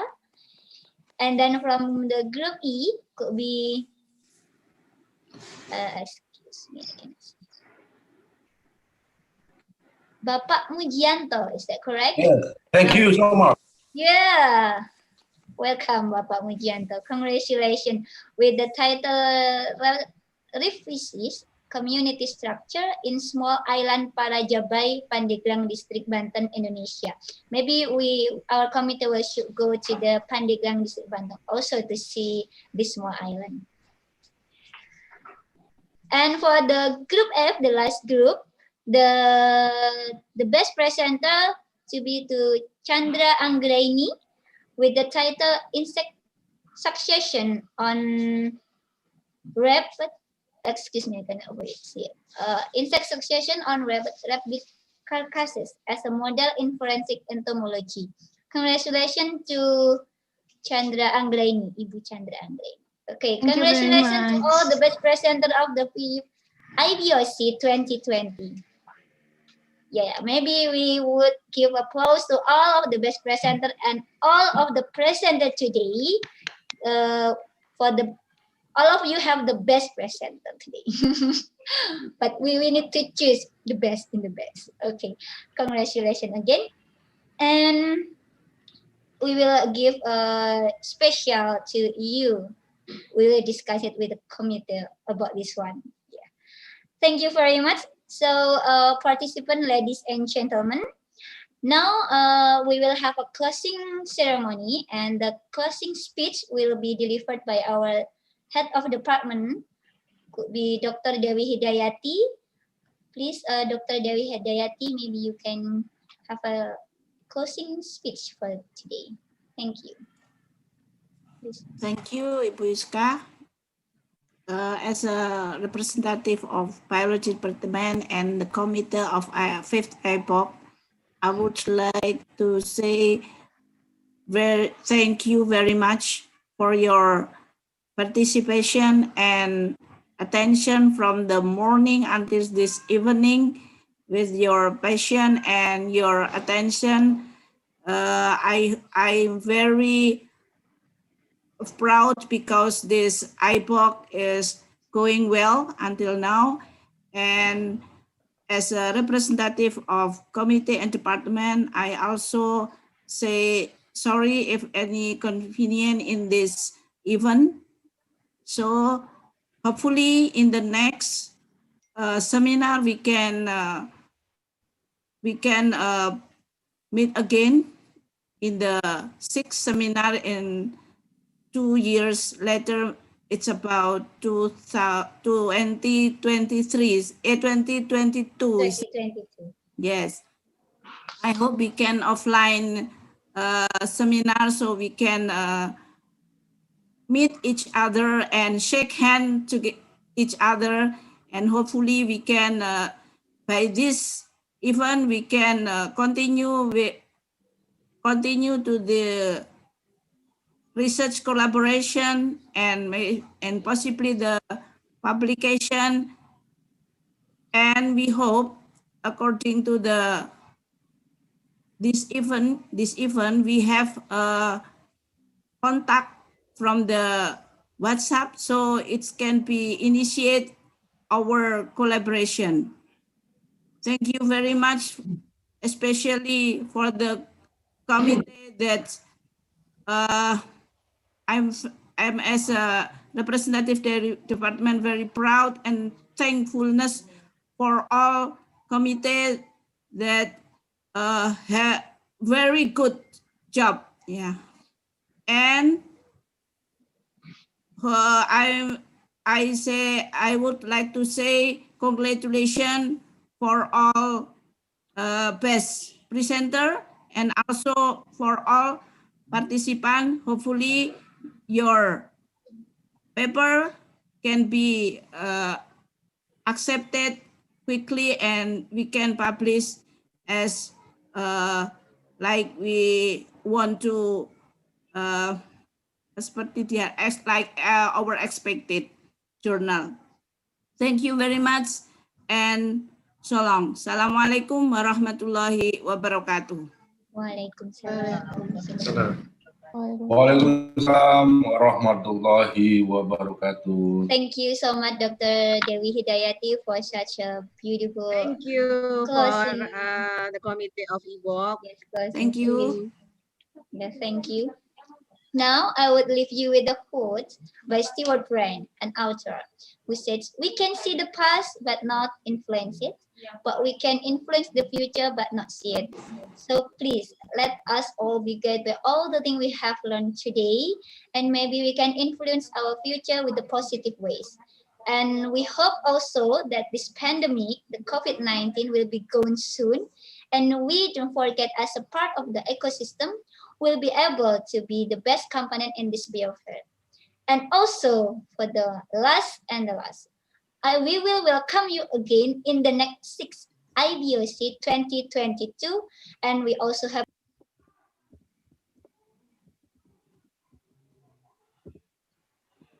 Excuse me, Bu Iska, that your mic is off.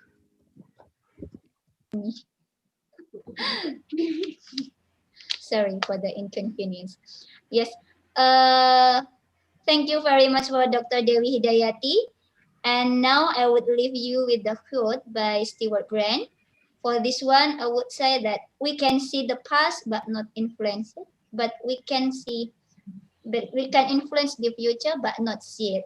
So we hope that by all the things we have learned today in this seminar, we will be able to see and influence our future to be the better.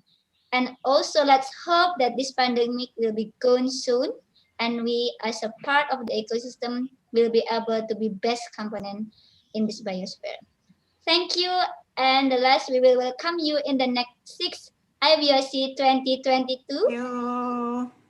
And we will always happy to have you as our participant again. Thank you so much for the all keynote speaker, for the invited speaker, for all of the participants today. That still have we still have 100 more people participant join this until this evening. So this is such a great pleasure to us to have you all of this time. Please be safe and always greeting from us. Thank you, and thank you. Wassalamualaikum warahmatullahi wabarakatuh. Waalaikumsalam warahmatullahi wabarakatuh.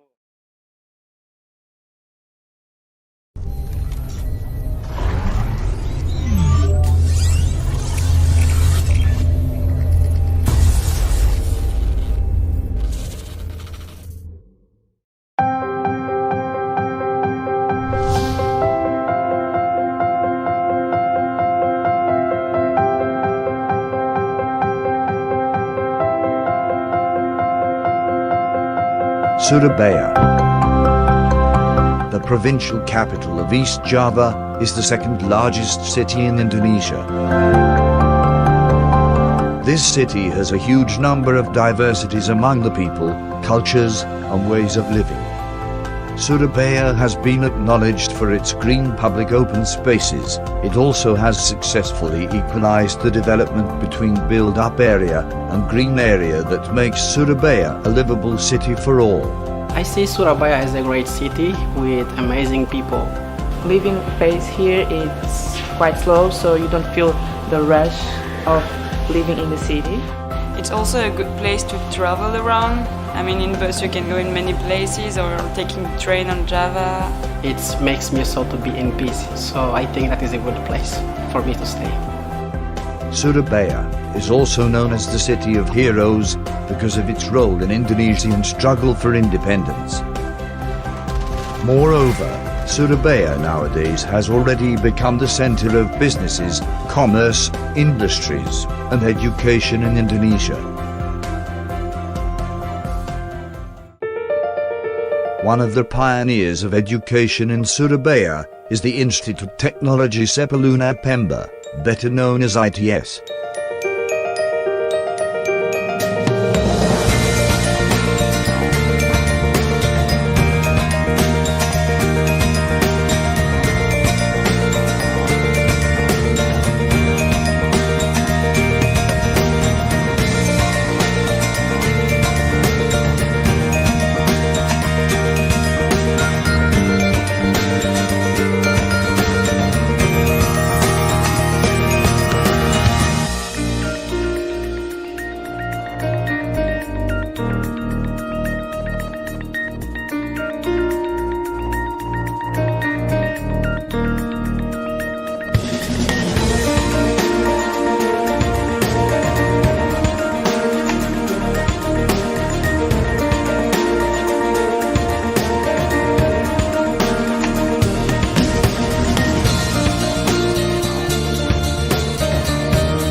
ITS has 3 campuses in Surabaya. ITS Sukolilo as main campus. ITS Manyar its campus vocational study of civil infrastructure engineering. ITS Jokro Aminoto as campus for Master of Management Technology. Occupying a large area of 180 hectares as its main campus. ITS has 20,000 students, 1,000 academic staff, 1,000 non-academic staff, 10 faculties, and 38 departments.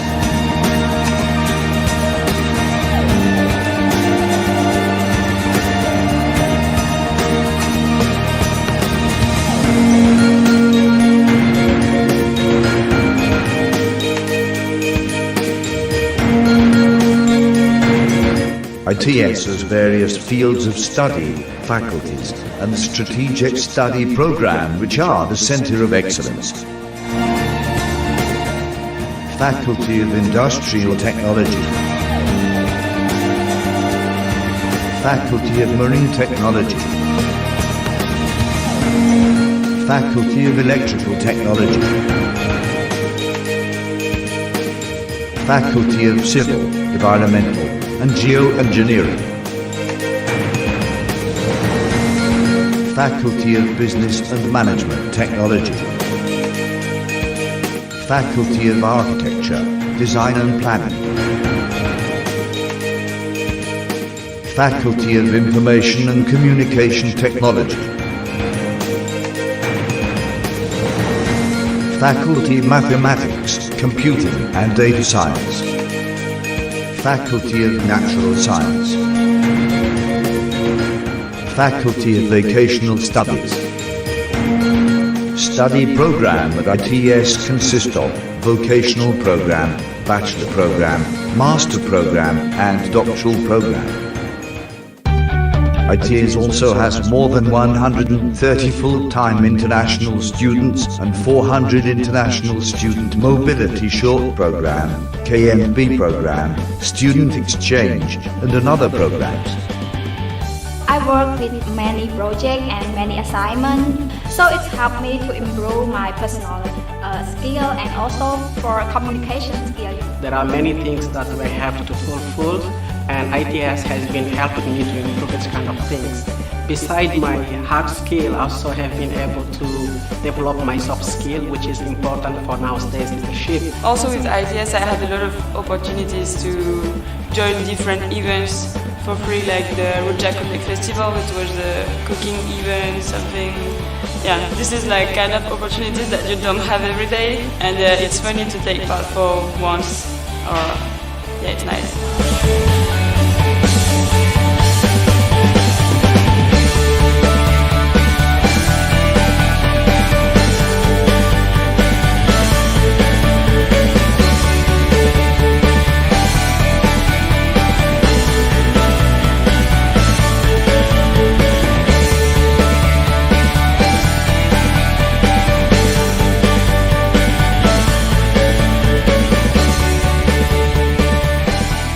ITS inventing many technological innovations that have been acknowledged in various international competitions. These are several national and international achievements by ITS.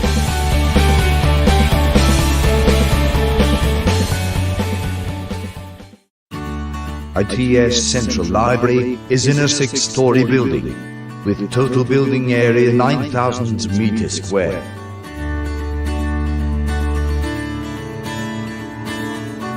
This library, more than 121,000 printed textbooks, more than 10,000 e-books, 10,000 audio-visual data, and 18,000 digital library collections.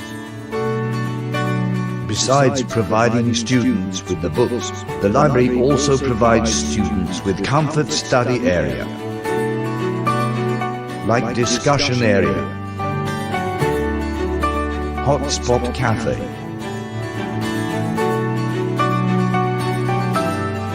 computer end, multi-purposes room,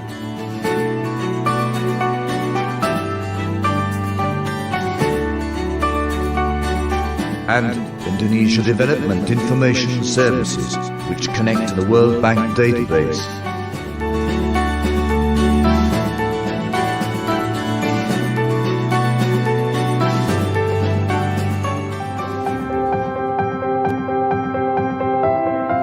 Research and innovation at ITS are geared towards addressing global challenges. Therefore, creative inventions are increasingly being produced by ITS researchers.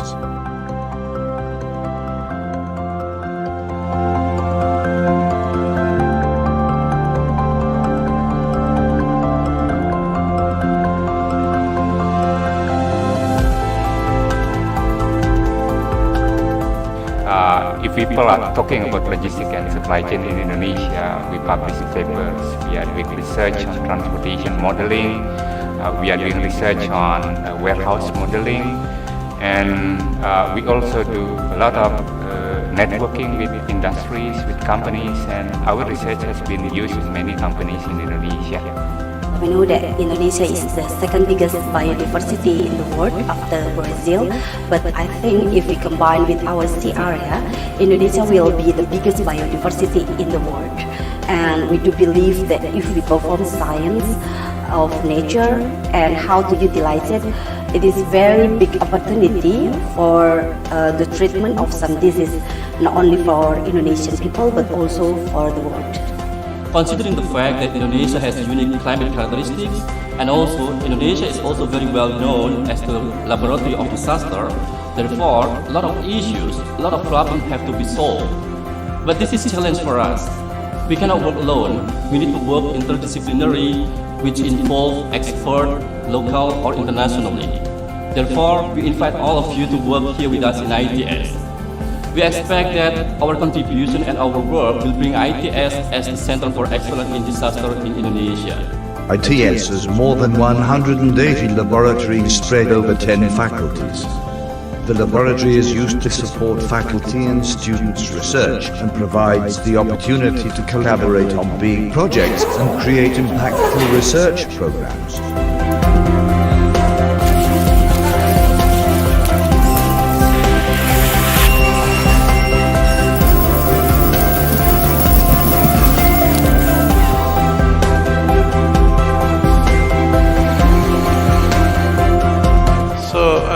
As the institution, I think ITS has contributed a lot in terms of giving an ideas and spirit, and at the same time self-confidence to our country about how capable we are.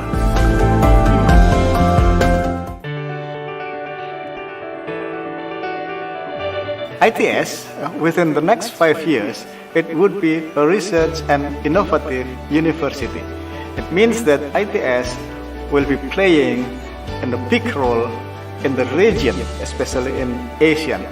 For the next long term, in 2045, ITS would be an entrepreneurial university, means that it having a big role playing in the global world.